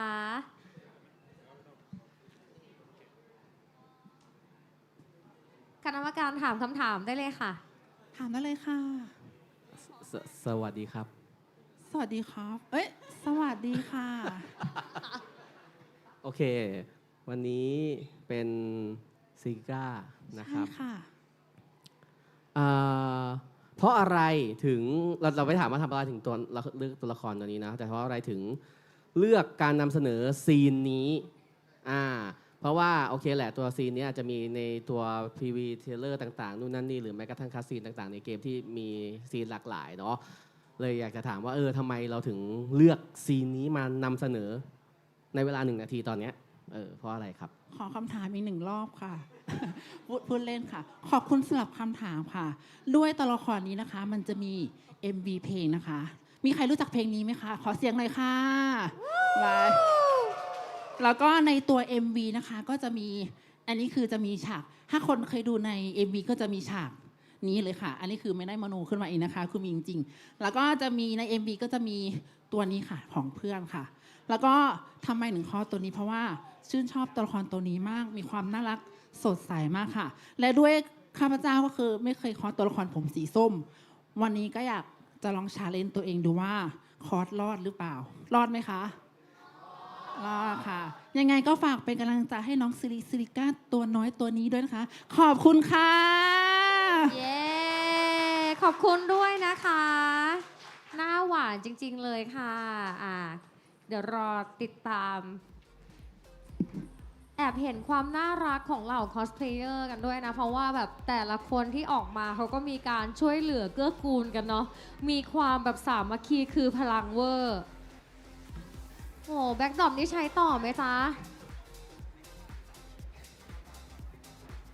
เนี่ยได้งานแต่งหลายธีมเลยเนี่ยไปทำโฟโต้แบ็คดรอปได้ต่อไปไปเจอกับ Solaris Cos ค่ะกับ Lord Arbiter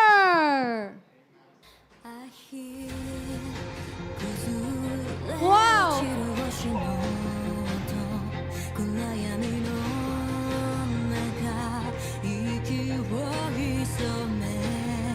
さまよった心の奥がそう君を思うと強く痛む Never let it go tonight I never said we are gonna 迷わないで走り続けて Never let it go tonight I want to say we are all together 光がある満ちた空を信じてขอเสียงประมือด้วยค่ะเดี๋ยวเรียนเชิญคณะกรรมการได้เลยนะคะทำไมถึงอยากเป็นตัวละครตัวนี้คะ เพราะว่าชอบเนื่องจากเป็นตัวละครเอกที่มีพลังเยอะครับ ซ้อมนานไหมคะ ซ้อมผมฝึกศิลปะการต่อสู้อยู่แล้ว ก็ฝึกมาประมาณเกือบ10 ปีได้นะครับ แล้วก็สำหรับการแสดงนี้ก็เหนื่อย ซ้อมตั้งแต่วันแรกที่ลงสมัครเลยนะครับ อยากบอกอะไรคนดูคะ อยากบอกว่าก็ขอบคุณทุกคนที่มาดูนะครับ โอเคค่ะขอเสียงปรบมือด้วยค่ะโอ้เก่งกันมากๆเลยนะคะเป็น Lord Arbiter ที่เท่มากๆนะคะใช้แบบว่าพื้นที่ได้อย่างคุ้มค่ามากๆทุกตารางนิ้วเลยจริงๆต่อไปพบกับเมดูซ่าเรียลเนสค่ะกับกาเบนาเซตอุปกรณ์กันสักครู่หนึ่งนะจ๊ะนี่เห็นไหมบอกแล้วชอบทุกคนแบบช่วยเหลือเกื้อกูลกันช่วยกันเซตอุปกรณ์สุดฤทธิ์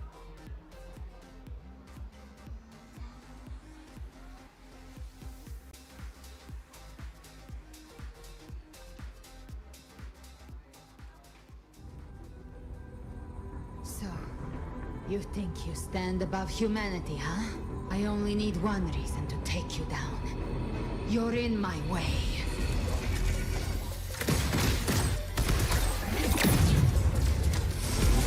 Well, Bren, ready to join the hunt.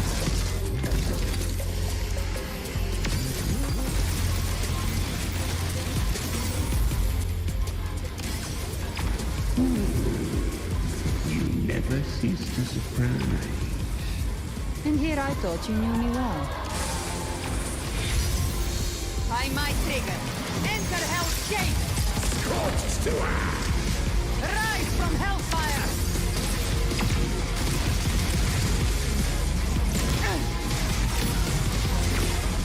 Tainted Hellfire! Devour them all!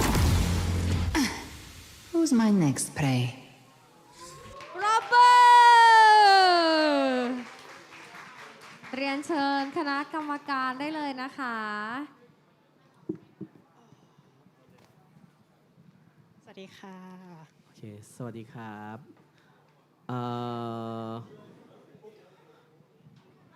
ต้องถามเรื่องเทคนิคละกันนะครับที่ใช้มาซ้อมในวันนี้ในการโชว์ในวันนี้นะครับไอตัวที่ยืนเมื่อกี้มันก็จริงๆมันก็ใช้ไม่ง่ายนะครับก็อยากให้เล่าแล้วกันเนาะเรื่องของการเตรียมการของการโชว์ในวันนี้เรื่องของการเลือกซีนที่มาใช้แล้วใช้เวลานานไหมกว่าจะได้โชว์1 นาทีในวันนี้ออกมาครับค่ะก็จริงๆแล้วต้องบอกว่าชุดนี้เป็นชุดที่คัสตอมเมดทั้งหมดนะคะไม่มีอะไรที่ไปซื้อมาเลยก็คือทำเองทั้งหมดค่ะแล้วก็โชว์เนี่ยก็อยากที่จะโชว์เป็นตัว โอ้ยเหนื่อยสกิลของกาบรีนาค่ะว่าถ้าเขามีอะไรประมาณไหนบ้างแล้วก็มีตัวคิเมราอะไรอย่างเงี้ยค่ะแล้วก็จริงๆเตรียมปีกอาธรรมมาด้วย แต่ว่าพอดีว่าสะสมเกรดไม่ติดก็เลยไม่ได้ใช้เนาะวันนี้ก็ มีแค่ประมาณนี้ค่ะใช่ได้ค่ะขอเสียงปรบมือด้วยนะคะขอบคุณค่ะเวทีโชว์เรายิ่งใหญ่ไม่แพ้ AGT เลยนะคะเนี่ยสุดยอดกันมากๆเลยจ้ะสำหรับผู้เข้าแข่งขันท่านถัดไปโอ้โหชื่ออลังการมากแต่ว่าพี่จะพยายามทำให้ดีที่สุดจะอ่านให้ดีที่สุดนะแล้วก็หวังว่าจะอ่านถูกด้วยนะคะสำหรับผู้เข้าแข่งขันท่านถัดไปค่ะไปพบกับ H A W E W E G W E G กับตัวละครเวริน่า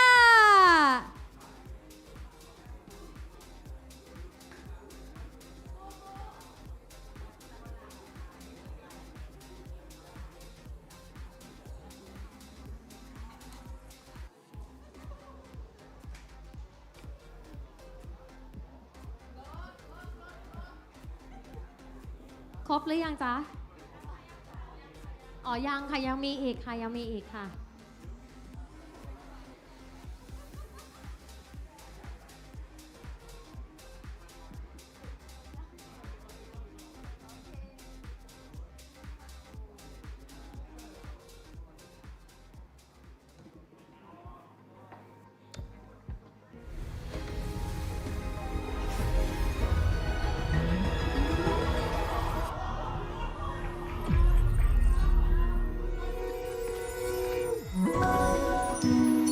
This flower is for you.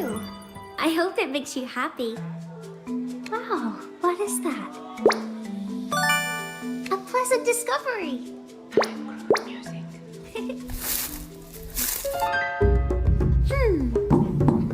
Ha! Imitation.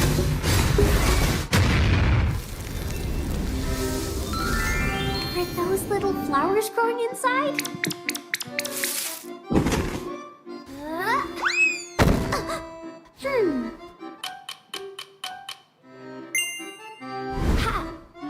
Luminous energy. Bye bye. ขอเสียงปรบมือด้วยค่ะ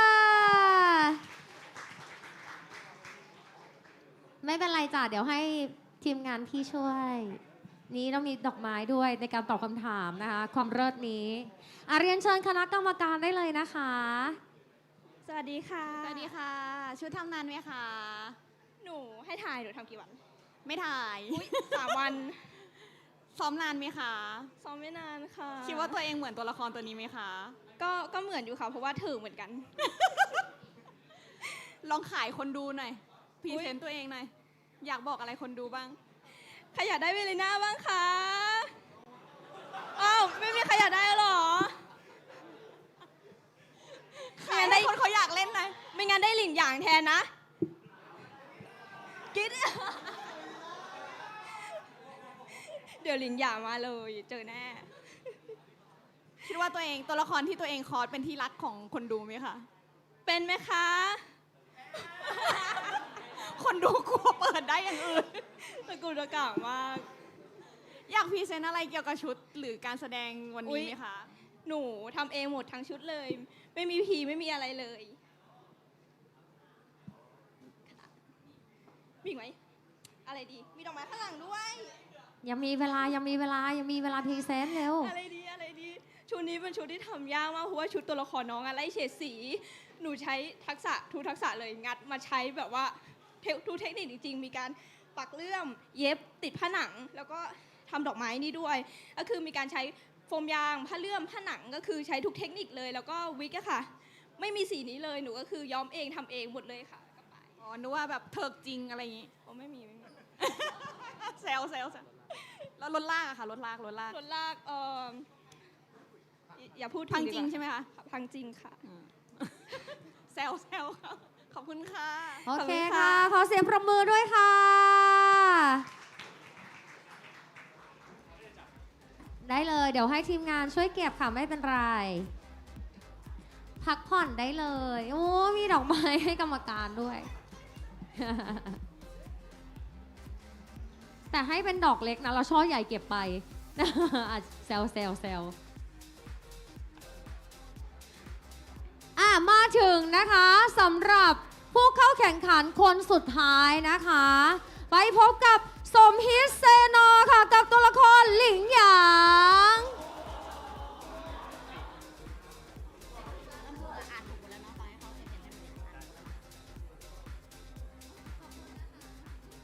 Why did you become a lion dancer?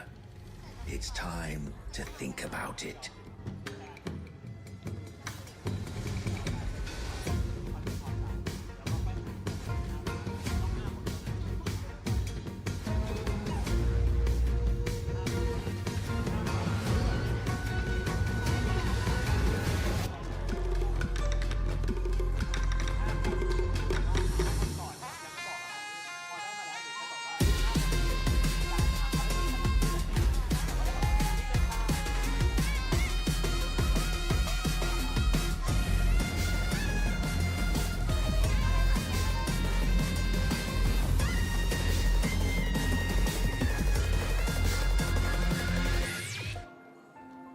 I'll keep the spirit burning. Always have, always will.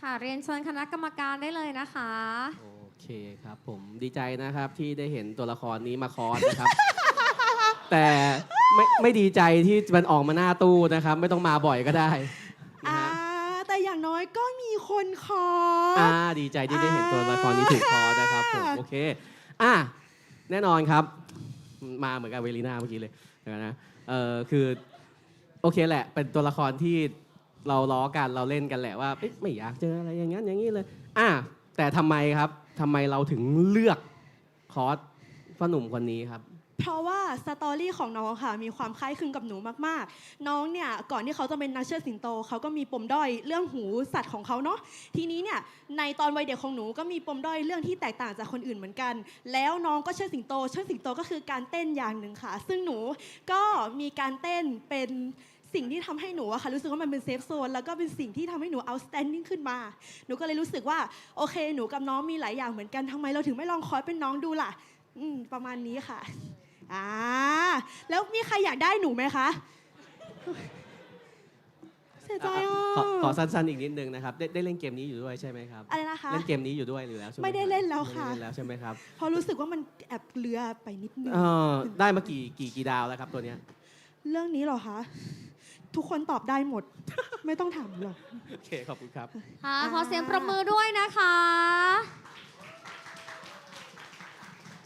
ตอนนี้นะคะก็ครบถ้วนเรียบร้อยแล้วขอเสียงปรบมือดังๆให้ cross player ทุกท่านของเราในวันนี้ด้วยนะคะสุดยอดกันมากๆเลยวันนี้ต้องขอบคุณคณะกรรมการของเราทั้ง3ท่านด้วยนะคะโอ้โหแต่ว่าแน่นอนเลยเดี๋ยวตอนนี้ค่ะทีมงานของเรานะคะจะต้องทำการรวบรวมผลคะแนนจากท่านคณะกรรมการนะคะเดี๋ยวในช่วงนี้ขอเสียงปรบมือดังๆให้คณะกรรมการของเราทั้ง3ท่านก่อนเดี๋ยวให้ท่านไปพักผ่อนกันก่อนนะคะเดี๋ยวจะเรียนเชิญอีกครั้งหนึ่งในช่วงที่เป็นการประกาศรางวัลนะคะก็จะให้คณะกรรมการของเราค่ะได้ขึ้นมาสู่บนเวทีแห่งนี้นะคะเพื่อทำการมอบรางวัลให้กับคอสเพลเยอร์ที่ได้รับรางวัลนั่นเองค่ะเอาล่ะตอนนี้ไหนใครยังไม่ได้รางวัลเลยตลอดการจัดงานที่ผ่านมา2วันรอเลยตรงเนี้ยต้องมีสักวันที่ได้นะจ๊ะเดี๋ยวเราจะจับรางวัลลัคกี้ดรอกันไป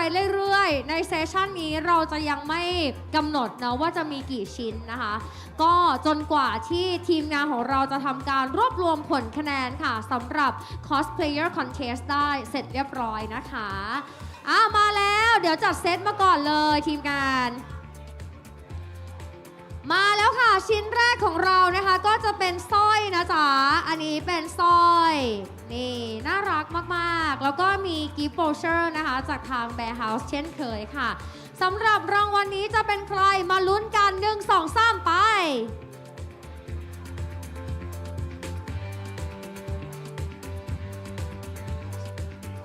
แสดงความยินดีด้วยกับคุณวิริธิพลทรัพย์เดชยานกรอยู่ไหมจ๊ะวิริธิพลนับ1วิริธิพลนับ2และวิริธิพลนับขอบคุณมากๆเลยจ้ะช่วยเหลือเกื้อกูลกันไปต่อเลย1 2 3ไป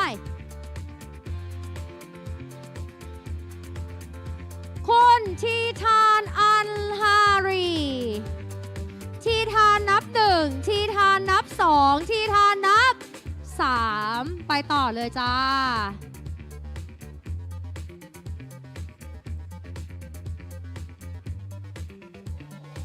โอเคเฮ้ยอยู่เหรอจอห์นนี่ congratulations จ้าคนไทยนี่แหละใช่ไหมผลบุญมีจอห์นนี่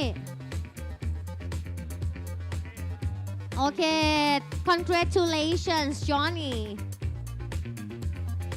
นี่มองกล้องวิดีโอก่อนจอห์นนี่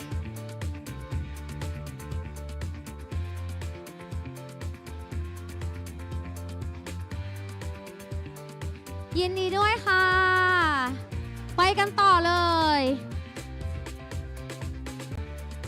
รางวัลต่อไปนะคะก็จะได้เป็นนี่ค่ะเป็นเครื่องรางนะคะ เครื่องรางของขลังนะคะสีเขียวเหนียวซับนะคะมีเข็มกลัดนะคะคาแรคเตอร์จ้ะแล้วก็จะมีส่วนลดจากแบร์เฮาส์นะคะส่วนลด 50% ค่ะ1 2 3ไป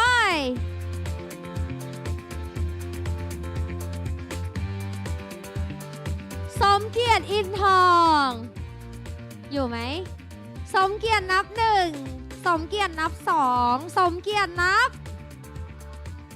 ไปใหม่ค่ะไปกันต่อเลยจ้า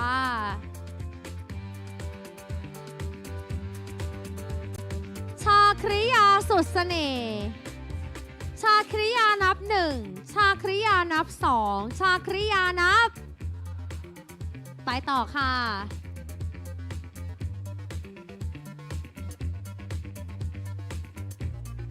วสุรัตน์สิงห์ขอนวสุรัตน์นับ1วสุรัตน์นับ2วสุรัตน์นับไปเหนียวอีกแล้วนะไม่ยอมออกอีกแล้วนะ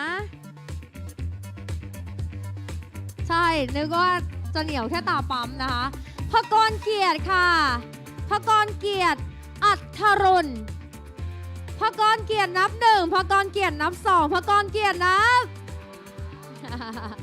ไปต่อเลย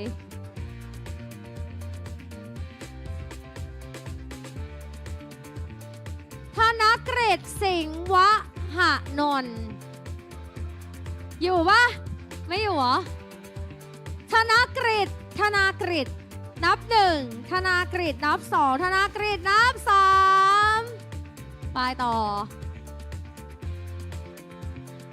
มาเถอะอยากแจกดานุพรทิมรัตนกุลค่ะใช่เหรอดานุพรเหรอเย้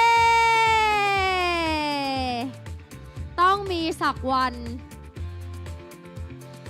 ยินดีด้วยจ้ารับไปเลยจ้ายืนตรงนี้เลยค่ะวิดีโอก่อนนะมองตรงนี้กันนะเดี๋ยวกันนะของมันเยอะกล้อง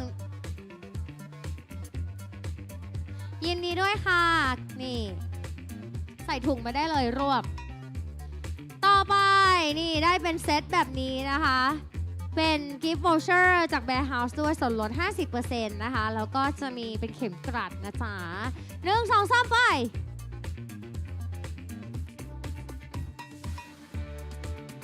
คุณอานนท์โคตรเนตรอานนท์โคตรเนตรนับ1อานนท์โคตรเนตรนับ2และอานนท์นับ3ไปกันต่อสิจ้ารออะไร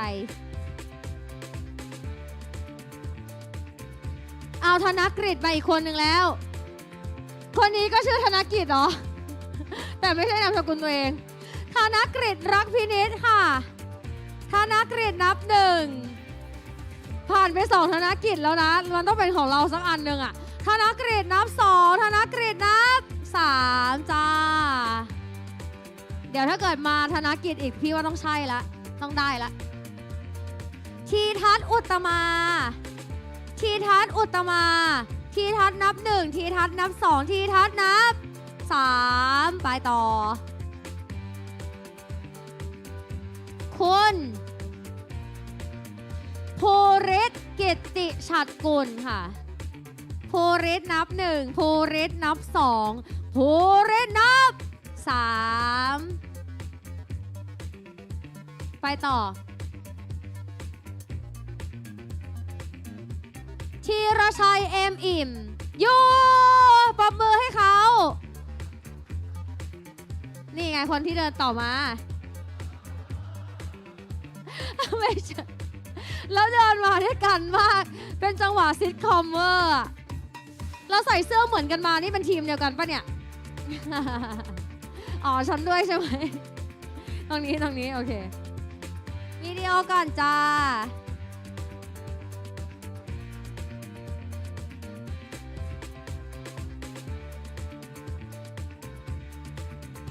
วันนี้ถ่ายรูปไปประมาณ 3,000 กว่าใบอะไรตาปั๊มมาอีกแล้ว ตาปั๊มมาอีกแล้วไม่ใช่อันนี้เข็มกัดครบเซตเข็มกัดนะคะแล้วก็กิฟต์วอเชอร์จากแบร์เฮาส์ค่ะส่วนลด 50% นะคะ1 2 3ไปส่งพลังนัทธิดาชมดอกไม้นัทธิดาชมดอกไม้นับ1นัทธิดาชมดอกไม้นับ2และนัทธิดาชมดอกไม้นับ3ค่ะไปต่อเลยจ้า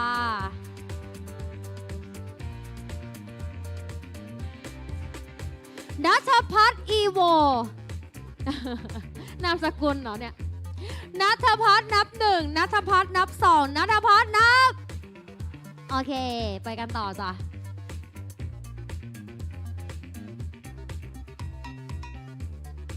คุณนิทิตมั้งนะนิทิตใช่นิทิตเพชรขามอ่านเป็น international ไว้ก่อนจะได้ไม่ผิดนิทิตเพชรขามนับ1นิทิตนับ2ค่ะและนิทิตนับ3จ้าไปต่อจ้า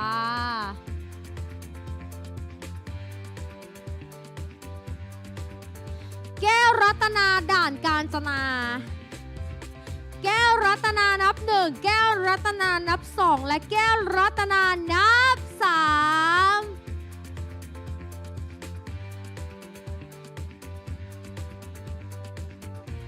นักครินทร์จินโจอยู่เหรอไม่อยู่เพื่อนเหรออ๋อนักครินทร์นับ1นักครินทร์นับ2นักครินทร์นับ3ไปต่อจ้า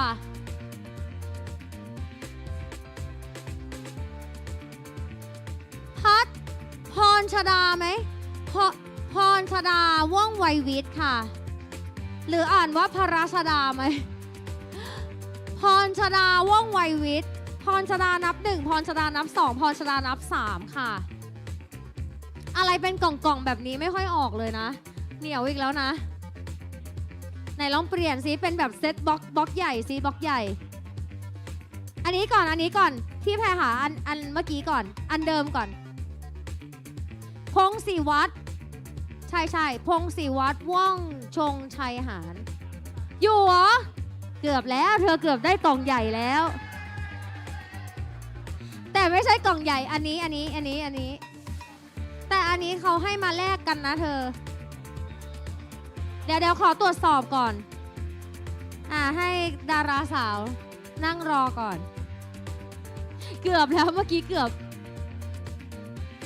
บได้กล่องใหญ่แล้วเมื่อกี้เดี๋ยวเราปลุก energy ด้วยกล่องใหญ่สักหนึ่งกล่องไหม1 กล่อง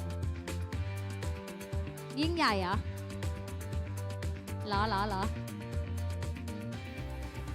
มาเร็ว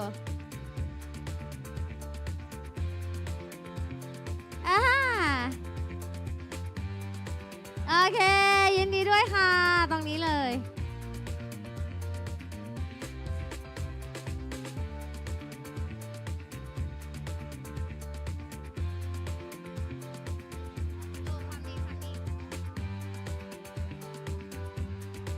ยินดีด้วยค่ะ เย้ อย่าลืมบัตรประชาชนอะไรใดๆด้วย ต่อไปเลยนี่เป็นเข็มกลัดนะคะ แล้วก็จะมีเครื่องรางนะคะของมงคลนะคะ พร้อมกับ gift voucher จาก Bear House ค่ะ โอเคนะ โอเคนะ ทีมงานมา ไปเลย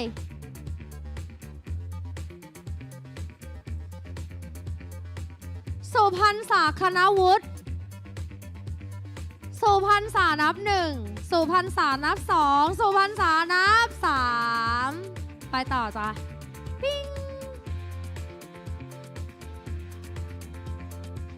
เกรียงไกรบุญปัญญาเกรียงไกรบุญปัญญานับ1เกรียงไกรบุญปัญญานับ2เกรียงไกรบุญปัญญานับ3ค่ะ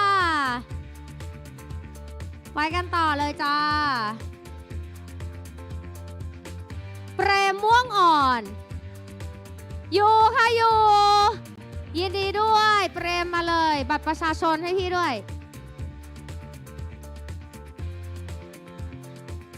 บัตรประชาชนอะไรที่ยืนยันตัวตนได้ก็ได้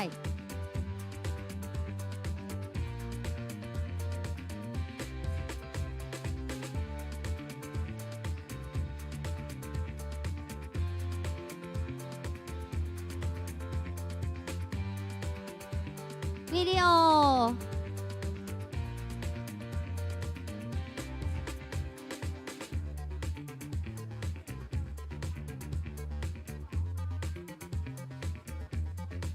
ยินดีด้วยค่ะอย่าลืมบัตรประชาชนเก็บด้วยนะเดี๋ยวหายนะสแตนดี้นะคะของคาร์ลอตต้าค่ะแล้วก็จะมีกิฟต์วอเชอร์นะคะส่วนลด 50% จาก Bear House นะคะ Lucky Bear Voucher 1 2 3ไป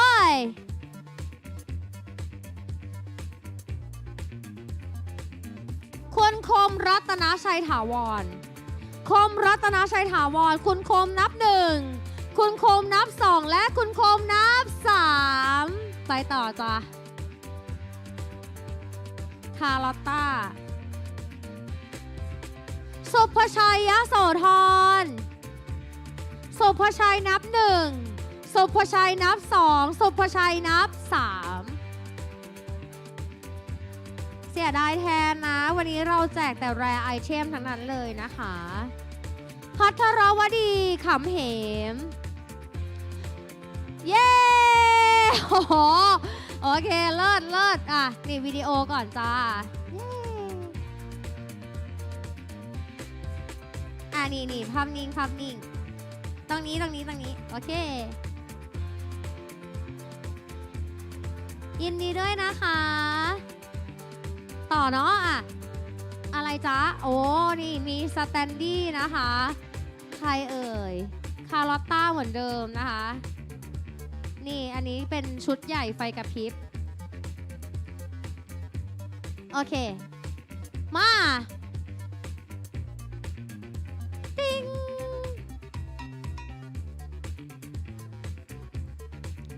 ปะวอนไหมปะวอนหรือปะวระปะวอนสุวรรณโชติค่ะปะวอนนับ1ปะวอนนับ2ปะวอนนับ3จ้าไปต่อจ้า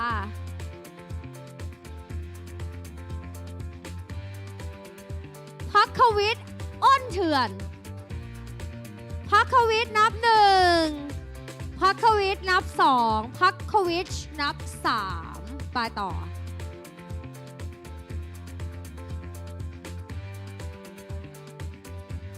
นพอนันต์อุลานวิริยานนท์ค่ะ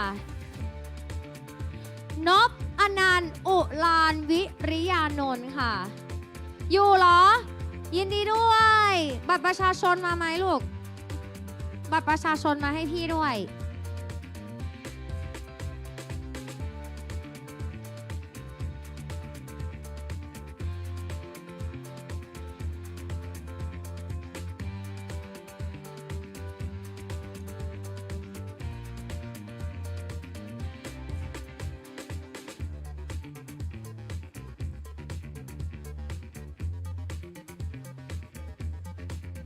ว้าว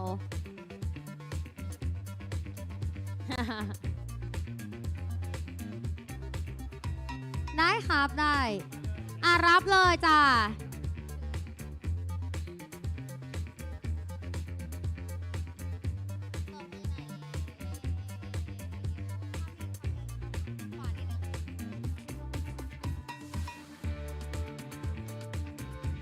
โอเคน่าจะเป็นรางวัลสุดท้ายของเซสชันนี้นี่ค่ะคามิเลียนะคะตุ๊กตาคามิเลียและกิฟต์วอลเชอร์นะคะนี่จากแบร์เฮาส์เช่นเคยค่ะส่วนลด 50% ขอเสียงคนอยากได้คามิเลียหน่อยเร็ว ตื่นเต้นนะใครจะเป็นผู้โชคดีนะจ๊ะ3 2 1มาขอให้ได้ขอให้โดนครั้งเดียวออกเลยไหมจ๊ะนิวัฒน์จังจิตกิจไพบูลย์ยกมือมาแล้วแหมที่อย่างเงี้ยอยู่เฉยบัตรประชาชนมาด้วยนับหนึ่งปรบมือนิวัฒน์นะคะสุดยอดไปเลยอ่ะแหมพอเป็นคามิเลียปุ๊บเจอปั๊บนะจ๊ะมาถ่ายรูปกันหน่อยจ้าตรงกลางเลย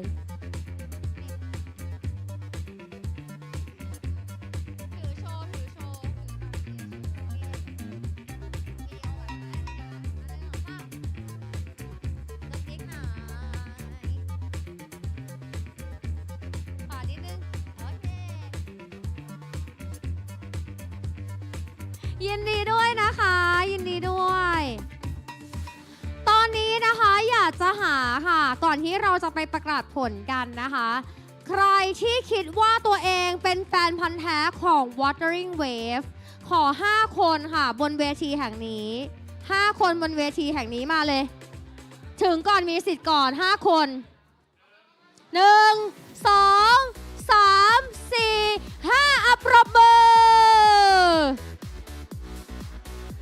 อธิบายให้ฟังว่าเดี๋ยวสำหรับ5คนนี้ก็ไม่มีอะไรมากเดี๋ยวเราเนี่ยจะให้ไปทำภารกิจนะคะกับทางทีมงาน WUTHERING WAVES นั่นเองและสำหรับทั้ง5คนนี้จะได้รับไปเลยนะคะนี่เป็นการ์ดโฮลเดอร์4ลาย4แบบไปเลยได้ทุกคนเป็นแฟนพันธ์แท้ของเรานะคะก็จะแจกให้ทุกคนไปเลยเดี๋ยวไปทำภารกิจกับผู้จัดนะคะไปหาทีมงานสุดหล่อได้เลยจ้ายินดีด้วยนะคะโอ้โหได้การ์ดโฮลเดอร์เนาะสมเป็นแฟนพันธ์แท้ของเรานะคะ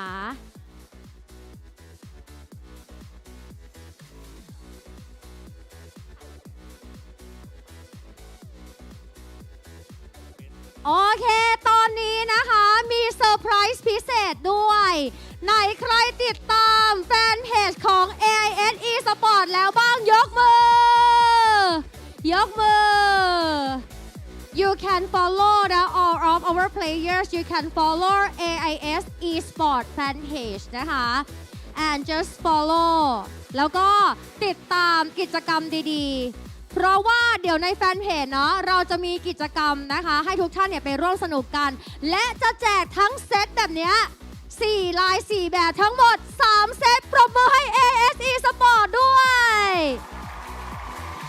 ติดตามกิจกรรมดีๆแบบนี้กันได้เลยนะคะไม่ใช่มีแต่เพียงแค่เกมนี้เท่านั้นนะคะก็ติดตามกิจกรรมอื่นๆสำหรับ AIS eSports กันได้เลยเนาะวันนี้ก็ต้องขอบคุณสถานที่ดีๆด้วยนะคะที่ได้เอื้อเฟื้อสถานที่ให้เราเนี่ยได้มาแข่งขันกันเนาะกับ WUTHERING WAVES HOLOGRAPHIC OVERDRIVE 2026 Southeast Asia Tournament Live in Bangkok ค่ะเอาล่ะและตอนนี้มาแล้วจ้ะเดี๋ยวเราจะเริ่มต้นประกาศผลการแข่งขันนะคะว่าใครจะได้เป็นแชมป์ในการแข่งขันคอสเพลย์ของเราจะประกาศนะคะจากรางวัลอันดับที่5ก่อนค่ะของการแข่งขัน Cosplay Performance Contest นะดิฉันต้องขยับมาทางนี้ก่อนและในช่วงนี้นะคะต้องขอเรียนเชิญนะคะคุณกุ๊กไก่นะคะจาก Hunter Village ค่ะขึ้นสู่เวทีนี้เพื่อเป็นผู้มอบรางวัลค่ะเรียนเชิญค่ะ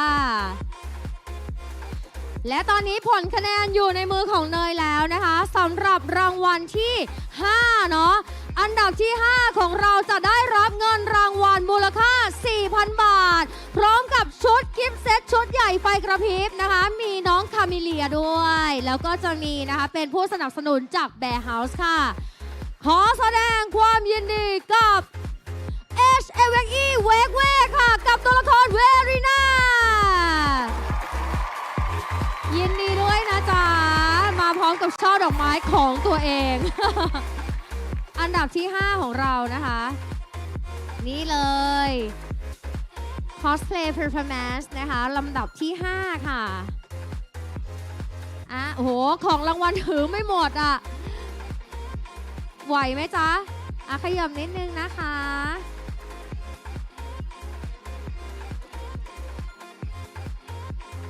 ยิ้มจ้ะยิ้มโอเคค่ะยินดีด้วยค่ะขอบคุณคุณกุ๊กไก่ด้วยนะคะโอ้โหของรางวัลเยอะมากสุดยอดลำดับต่อไปค่ะรางวัลอันดับที่ 4 นะคะขอเรียนเชิญคุณเซเซียค่ะขึ้นมอบรางวัลค่ะปรบมือต้อนรับคุณเซเซียด้วยและสำหรับรางวัลที่ 4 ของเราจะได้รับเงินรางวัลมูลค่า 6,000 บาทนะคะพร้อมกับชุดกิฟต์เซตชุดใหญ่ไฟกระพริบเลยค่ะเป็น merchandise ของ WUTHERING WAVES นะคะแล้วก็จะมีชุดกิฟต์เซตนะเป็น shopping bag ค่ะจากทาง Bear House ด้วยขอแสดงความยินดีกับพี่มาร์คสุดหล่อกับตัวละครมอร์ติฟีพี่มาร์คได้รับรางวัลจาก WUTHERING WAVES ไปแล้วนะคะต่อไปนี้ก็เรียนเชิญเข้าสู่คอมมูนิตี้ของเราด้วยนะจ๊ะเป็นหนุ่มธาตุไฟนะคะวันนี้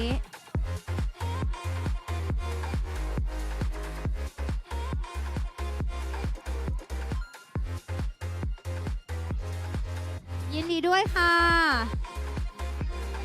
มาถึงนะคะ Cosplay Performance อันดับที่ 3 นะคะขอเรียนเชิญคุณกุ๊กไก่อีกครั้งหนึ่งค่ะขึ้นมอบรางวัลนะคะซึ่งรางวัลอันดับที่ 3 ของเราค่ะจะได้รับเงินรางวัลมูลค่า 10,000 บาทแล้วก็ได้ชุดนะคะเป็นชุด Gift Set Merchandise จาก WUTHERING WAVES ด้วยนะจ๊ะขอแสดงความยินดีกับเอวาคอสค่ะกับตัวละครกาเบน่าเย้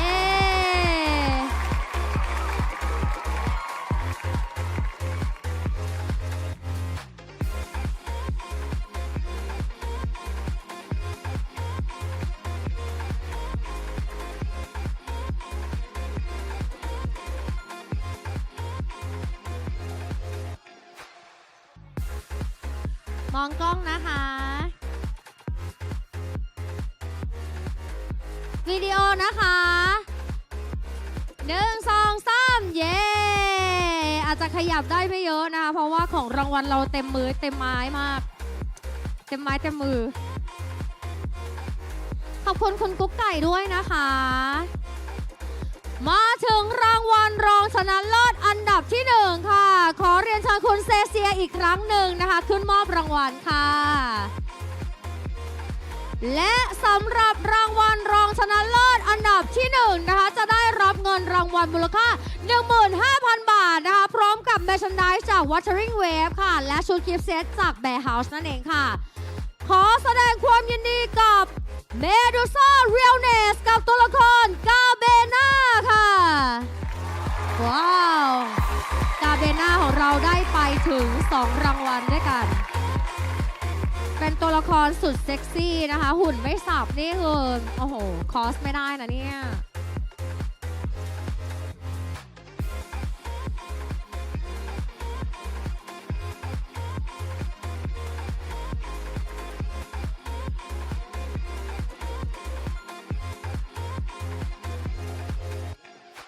เย้ยินดีด้วยนะคะเรียบร้อยค่ะขอบคุณคุณเซเซียด้วยค่ะเอาละค่ะและมาถึงรางวัลสูงสุดของการแข่งขัน Cosplay Performance Contest นะคะในช่วงนี้ขอเรียนเชิญคุณบูค่ะขึ้นมอบรางวัลค่ะขอเสียงประมือต้อนรับคุณบูด้วย สำหรับรางวัลชนะเลิศของเรานะคะจะได้รับเงินรางวัลมูลค่า 20,000 บาทนะคะพร้อมกับ merchandise ค่ะจาก WUTHERING WAVES นะคะแล้วก็จะมีของที่ระลึกกิฟต์เซตจาก Bear House ด้วย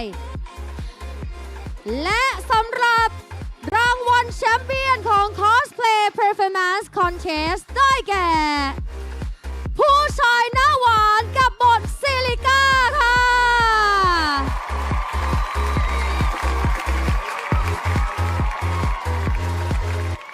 ขอแสดงความยินดีด้วยนะคะ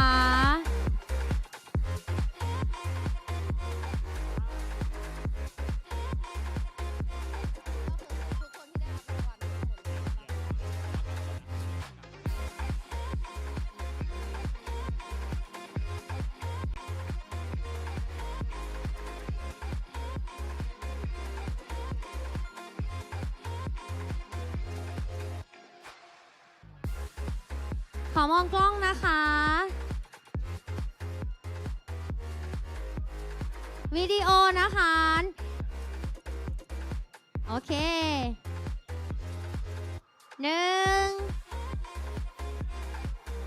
ไป เย้ ขอเสียงปรบมือดังๆอีกครั้งหนึ่งค่ะ เรียนเชิญยังอยู่ต่อกับเรานะคะ ในช่วงนี้ต้องขออนุญาตเรียนเชิญนะคะ คุณกุ๊กไก่และคุณเซเซียค่ะ ขึ้นมาบนเวทีนะคะ เพื่อถ่ายภาพร่วมกันค่ะ และขอเรียนเชิญผู้ที่ได้รับรางวัลทุกท่านนะคะ ขึ้นสู่บนเวทีแห่งนี้ด้วยนะคะ เพื่อเก็บภาพความประทับใจร่วมกันนะคะ ในวันนี้ต้องขอขอบคุณนะคะเหล่าคอสเพลเยอร์ทุกท่านนะคะแล้วก็ต้องขอขอบคุณค่ะ Hunter Village Entertainment Training Hub ด้วยค่ะศูนย์รวมการเทรนนิ่งด้านศิลปะความบันเทิงแบบครบวงจรที่ให้บริการห้องซ้อมหลากหลายรูปแบบนะคะวันนี้ก็ให้การสนับสนุนเหล่าคอสเพลเยอร์ของเราเป็นอย่างดีตลอด2วันค่ะจนทำให้การแข่งขันในครั้งนี้ออกมาสมบูรณ์แบบและน่าประทับใจมากยิ่งขึ้นนั่นเองมองกล้องนะคะ1 2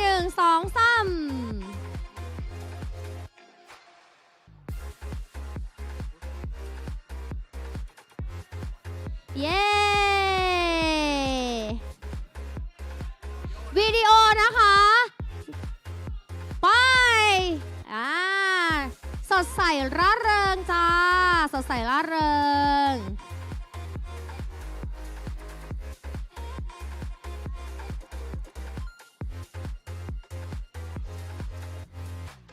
เรียบร้อยค่ะขอเสียงปรบมือดังๆอีกครั้งหนึ่งแสดงความยินดีนะคะกับทุกท่านด้วยนะคะในวันนี้ต้องขอบพระคุณคณะกรรมการของเราทั้ง3ท่านด้วยค่ะคุณบูคุณเซเซียนะคะแล้วก็คุณกุ๊กไก่นะคะที่ให้เกียรติค่ะมาเป็นคณะกรรมการกิตติมศักดิ์ของเราในวันนี้นะคะเอาล่ะโอ้โหก็ผ่านไปค่ะอีก1ช่วงไฮไลท์นะคะที่วันนี้ต้องบอกว่าการแบบกิจกรรมของเราเนาะจัดหนักจัดเต็มจริงๆค่ะตลอด2วันที่ผ่านมานี้นะคะก็มีทั้งกิจกรรมที่ทุกท่านเนี่ยได้ไปร่วมสนุกด้วยนะคะในช่วงนี้เราก็ยังเปิดอยู่นะสำหรับท่านใดค่ะที่อยากจะมาร่วมกิจกรรมภายในงานของเราค่ะอาจจะเป็นผู้เล่นเหล่า Rovers เนี่ยที่เล่นเกมนี้กันอยู่แล้วหรือว่าใครที่อาจจะยังไม่เคยได้สัมผัสกับเกมนี้มาก่อนเลยนะคะก็อยากจะเชิญชวนทุกท่านค่ะมาร่วมผจญไปพร้อมๆกันนะคะเอาละค่ะตอนนี้นะคะจะขอเชิญทุกท่านค่ะเข้าสู่ช่วงของ Tournament Award Ceremony เพื่อร่วมแสดงความยินดีกับผู้เล่นนะคะที่ทำผลงานได้อย่างยอดเยี่ยมในการแข่งขันในครั้งนี้ค่ะ So ladies and gentlemen, please join us for the tournament award ceremony. Over the past 2 days, we have witnessed incredible skill, determination, and outstanding performances from players across Southeast Asia. And now it's time to honor the champions and celebrate that remarkable achievement.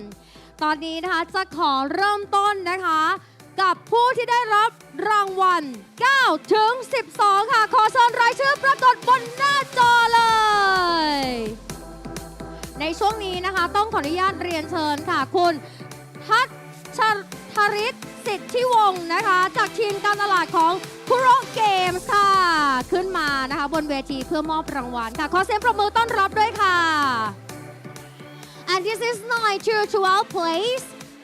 Congratulations to Sanmiyas. Sanmiyas, please come up the stage. Congratulations. Waving your hand to the camera. And this is the 9 to 12 place. And you will get the $400 ขอเสียงปรบมือหน่อยเร็ว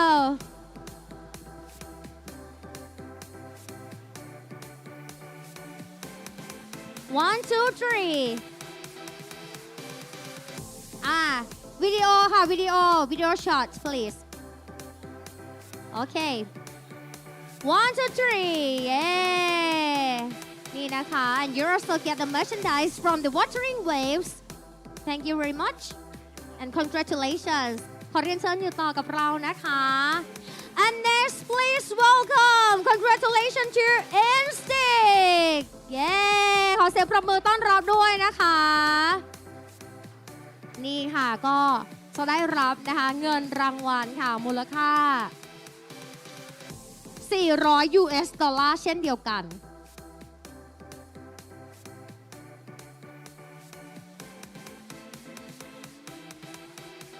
Big smile นี่ค่ะ thank you so much congratulations ได้เป็นชุดนะคะเป็น merchandise จากทาง Wuthering Waves นะคะว้าวต่อไปนะคะ congratulations to Phoebe ยินดีด้วยค่ะนี่นะคะก็จะได้รับไปนะคะสำหรับลำดับ9ถึง12นะคะต้องบอกว่าโอ้โหก็ได้เห็นการแข่งขันที่เต็มไปด้วยฝีมือกลยุทธ์แล้วก็ความมุ่งมั่นจากผู้เล่นจากทั่วภูมิภาคเอเชียตะวันออกเฉียงใต้นะคะ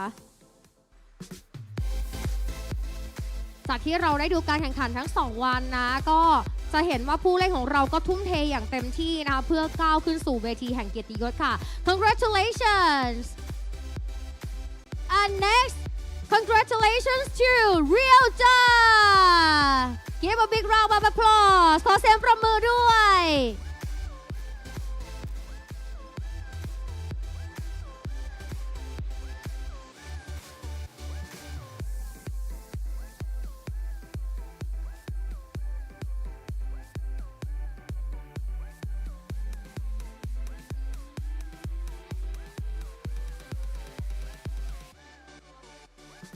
Okay, please remain on the stage and we will take a group photo together. Please. Group photo ค่ะ Okay, for the first shot.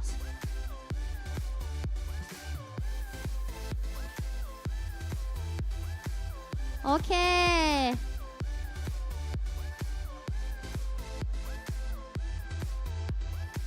We have 2 more shot picture and then video camera.A little bit. Step forward to the right. Okay, and look at the camera. Video camera first.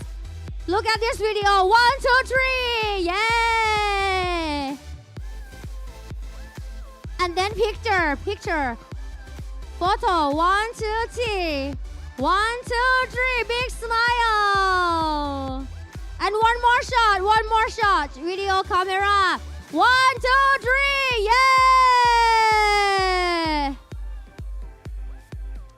Yeah.Okay, thank you so much and congratulations once again เรียนเชิญผู้บริหารยังอยู่กับเราก่อนนะคะ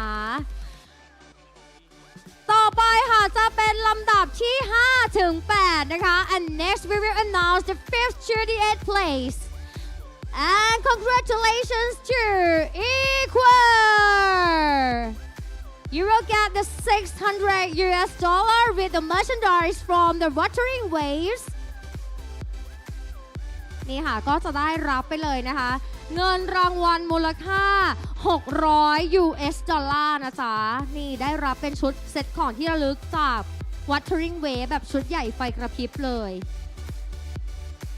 Congratulations and next Erukido please ขอเสียงปรบมือด้วย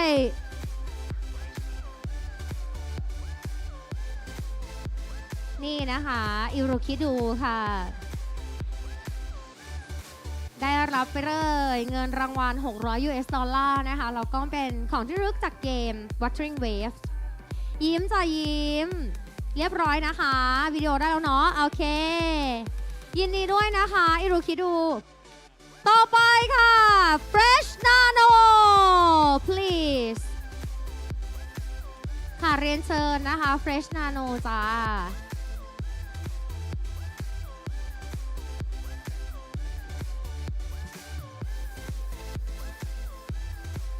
มองกล้องนะจ๊ะ1 2 3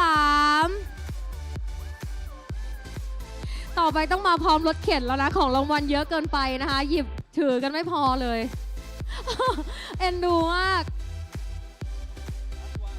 โอเค last one Sam Q please come up the stage ขอเสียงปรบมือให้ Sam Q ด้วยได้ไปเลยนะจ๊ะ$600 US นะคะ with the merchandise from WUTHERING WAVES prepare yourself for the group photo นะคะ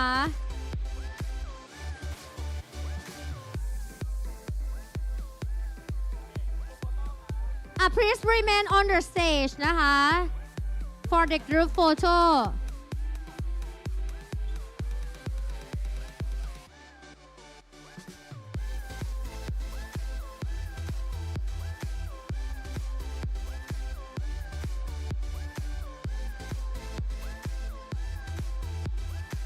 Okay, let's take a photo together. ได้ไหมคะเดี๋ยวให้ทีมงานของเราจัดเตรียมสักครู่หนึ่ง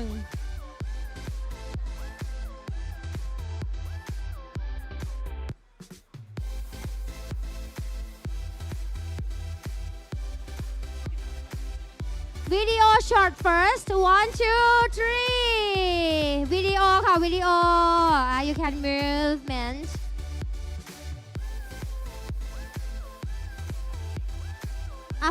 photo group photo 1 2 3 big smile yay one more shot for videos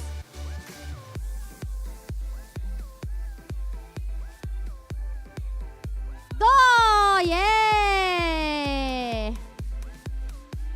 โอเคค่ะ congratulations และต้องขอบพระคุณนะคะคุณทัชธริศสิทธิวงศ์ด้วยนะคะที่ขึ้นมามอบรางวัลให้กับเราในช่วงนี้ค่ะต่อไปนะคะเดี๋ยวเราจะประกาศรางวัลที่ 4 เนาะโอเค and next we will announce the 4th place and please welcome Camelia จะเป็นผู้มอบนะคะโอ้โหดาราสาวโอเคค่ะ and the 4th place award goes to Chan Long GTL congratulations นี่นะคะ their awards price is $1,200 US with the merchandise from the WUTHERING WAVES ชุดใหญ่เกินต้องยังไงดีรถเข็นต้องรถเข็นแล้วถือยังไงดี ช่วยด้วยทีมงานช่วยถือได้ไหมเอ่ยไม่ได้ คามิเลียช่วยถือโอเคว้าวโอเค you can make it สุดยอดเห็นไหม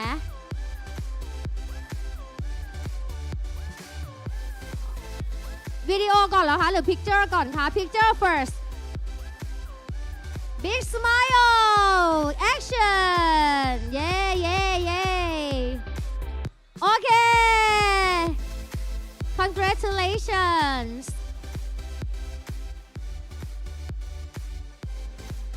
คามิเลียยังค่ะอยู่ก่อนค่ะคามิเลียอยู่จนถึงยาวๆเลยค่ะคุณอยู่ก่อนนะคะโอเคค่ะสำหรับรางวัลอันดับที่ 3 นะคะรองชนะเลิศอันดับที่ 2 ค่ะ and the 3rd place awards go to MC The Bill ขอเสียงปรบมือ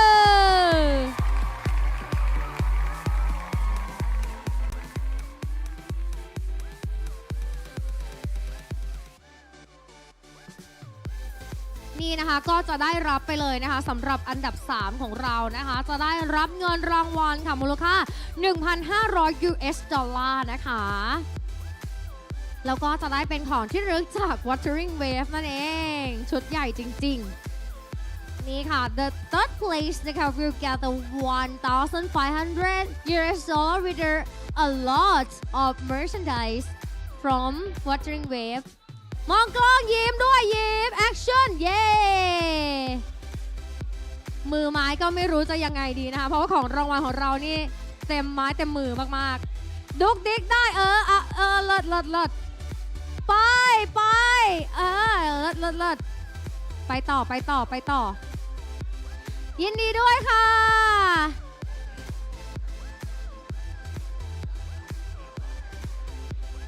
อยู่ก่อนคามิเลียจ๋าอยู่กันยาวๆจนถึงอันดับแชมเปี้ยนเลยนะจ๊ะคามิเลียคามิเลียอยู่ก่อนค่ะดาราสาวนะคะมีแต่คนเขาอยากอยู่กับคุณนานๆนะคะอย่าเพิ่งงุนหงิดค่ะโอเคค่ะ and the second place for today อย่าวีนดิฉันค่ะอย่าวีนค่ะคุณไปอยู่ตรงกลางก่อนค่ะดิฉันกลัวโดนคุณต่อยมากเลยนะคะ The awards go to Putasila Make some noise นี่นะจ๊ะ 1,800 US ดอลลาร์นะคะ with the ว้าว Rover หรือเปล่าเนี่ยเป็นตัวละครได้กลับไปนอนกอดที่บ้านเลย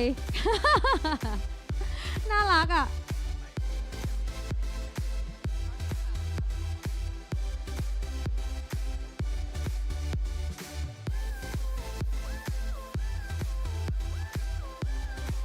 โอ้นี่ runner up trophy นะป้ายรางวัลต่างๆนะคะกล้องวิดีโอก่อน1 2 3ต่อไปต้องเป็นรถเข็นมาแล้วนะงานหน้า ถือกันไม่หวั่นไม่ไหวเลยจริงๆค่ะของแจกเยอะมากรูป take a picture เร็ว1 2 3คามิเลียยิ้ม action เย่โพสเลยโพสวิดีโอ one more shot เย้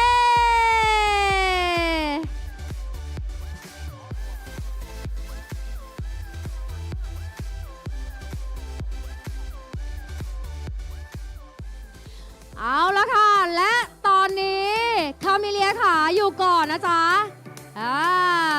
มาแล้วอย่าขโมยของเขานะคามิเลียเอาละค่ะและตอนนี้ก็ถึงช่วงเวลาที่ทุกคนรอคอยแล้วนะคะ For the champion of Wuthering Waves Holographic Overdrive 2026 Southeast Asia Tournament live in Bangkok จะได้รับนะคะ Golden Phoebe นะคะแล้วก็จะได้รับเงินรางวัล 2,200 US ดอลลาร์ค่ะขอเสียงดังๆให้กับ Ranking Set ค่ะ Make some noise and this is the champion of Wuthering Waves Holographic Overdrive 2026 Southeast Asia Tournament live in Bangkok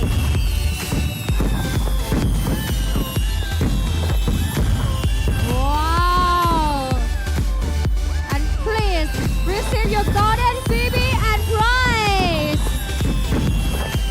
You get that 2,200 US dollar with a gold Phoebe and a lot of merchandise from the Wuthering Waves also. Okay, one more. First shot first. Okay, first shot. คามิเลียเดี๋ยวขอ first shot ก่อนนะคะภาพนิ่งก่อนนะคะภาพนิ่งนะคะ we will take picture first okay ready set give the big smile to the camera smile okay one more shot video shot this camera first 1 2 3 yeah Okay and one more video One, two, three yeah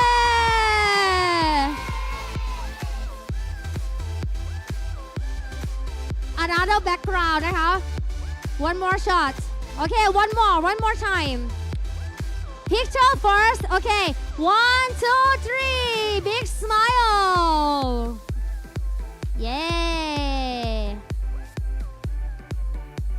Okay ต่อไปวิดีโอช็อตนะคะวิดีโอ this that camera first 1, 2, 3 go yeah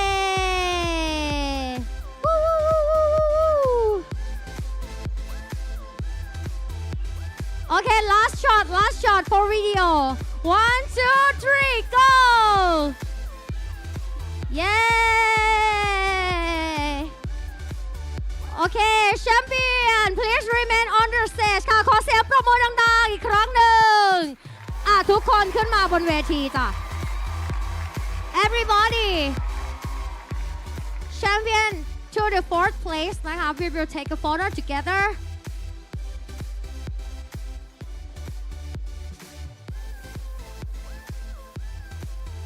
ค่ะในโอกาสนี้นะคะ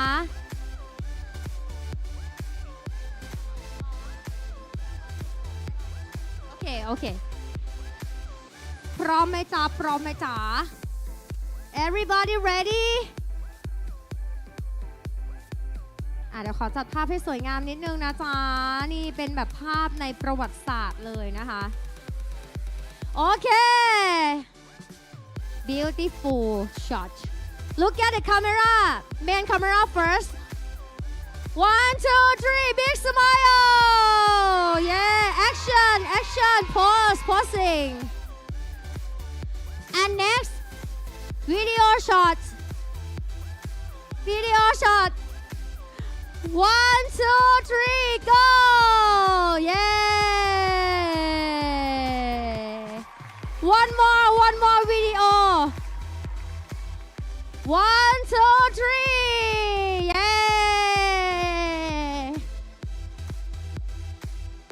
โอเคนะคะโอเค please remain on the stage ค่ะขออนุญาตเรียนเชิญนะคะคุณทัชธริศอีกครั้งหนึ่งนะคะขึ้นสู่บนเวทีเพื่อถ่ายภาพร่วมกันค่ะโอเค everyone please come up the stage now we will have a big group photo together for this incredible days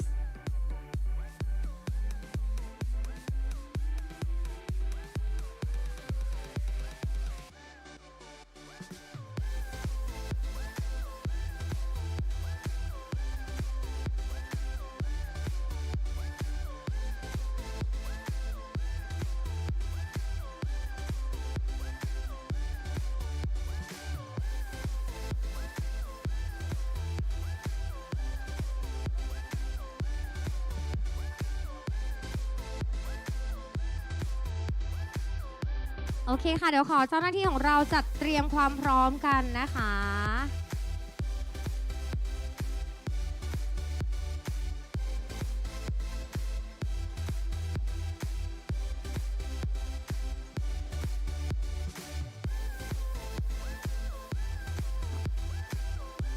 เดี๋ยวหลังจากนี้เรายังมีลัคกี้ดรอกันอยู่ด้วยนะคะก็อย่าเพิ่งรีบไปไหนกันนะจ๊ะ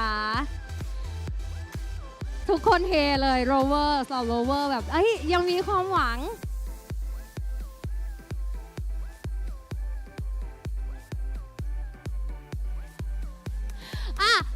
1, 2, 3 1, 2, 3 big smile everyone yeah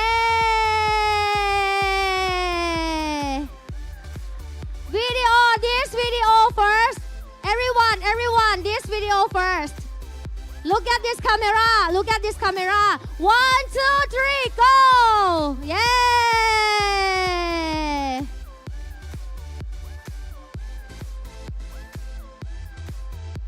not yet this shot นะคะ this camera นะคะ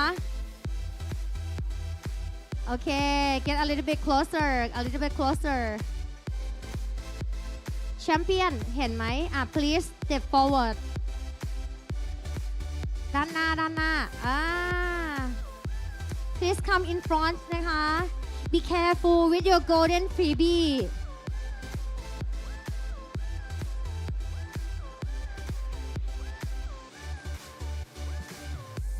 โอเค Look at the camera นะคะ 3 2 1 go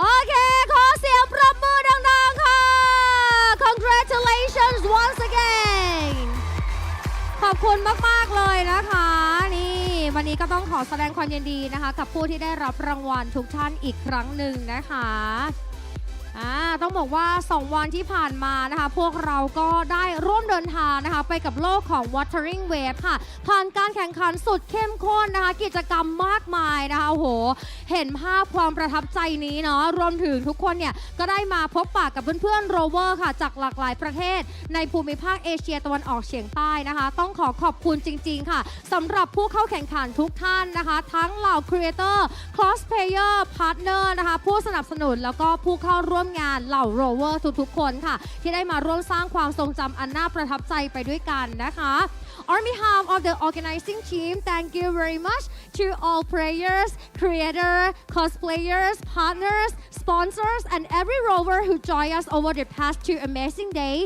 Your passion and support have made Wuthering Waves Holographic Overdrive 2026 Southeast Asia Tournament live in Bangkok a truly unforgettable event.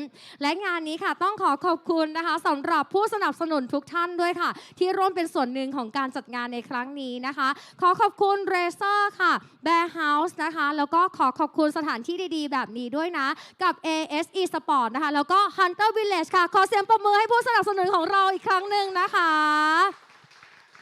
ขอบคุณทุกท่านด้วยที่ร่วมเป็นส่วนหนึ่งค่ะของการแข่งขันในครั้งนี้นะคะแล้วก็หวังว่าโอกาสถัดไป Rovers จะมางานของเราอีกไหมจ๊ะมาแน่นอนเลยนะคะวันนี้ก็ในนามตัวแทนค่ะต้องขอบคุณทุกท่านค่ะที่ได้ร่วมเป็นส่วนหนึ่งนะคะของ Wuthering Waves Holographic Overdrive 2026 Southeast Asia Tournament Live in Bangkok ค่ะก็ขอทุกท่านนะคะเดินทางกลับบ้านโดยสวัสดิภาพแล้วเจอกันใหม่ในอีเวนต์หน้านะคะสำหรับวันนี้ขอบคุณและสวัสดีค่ะ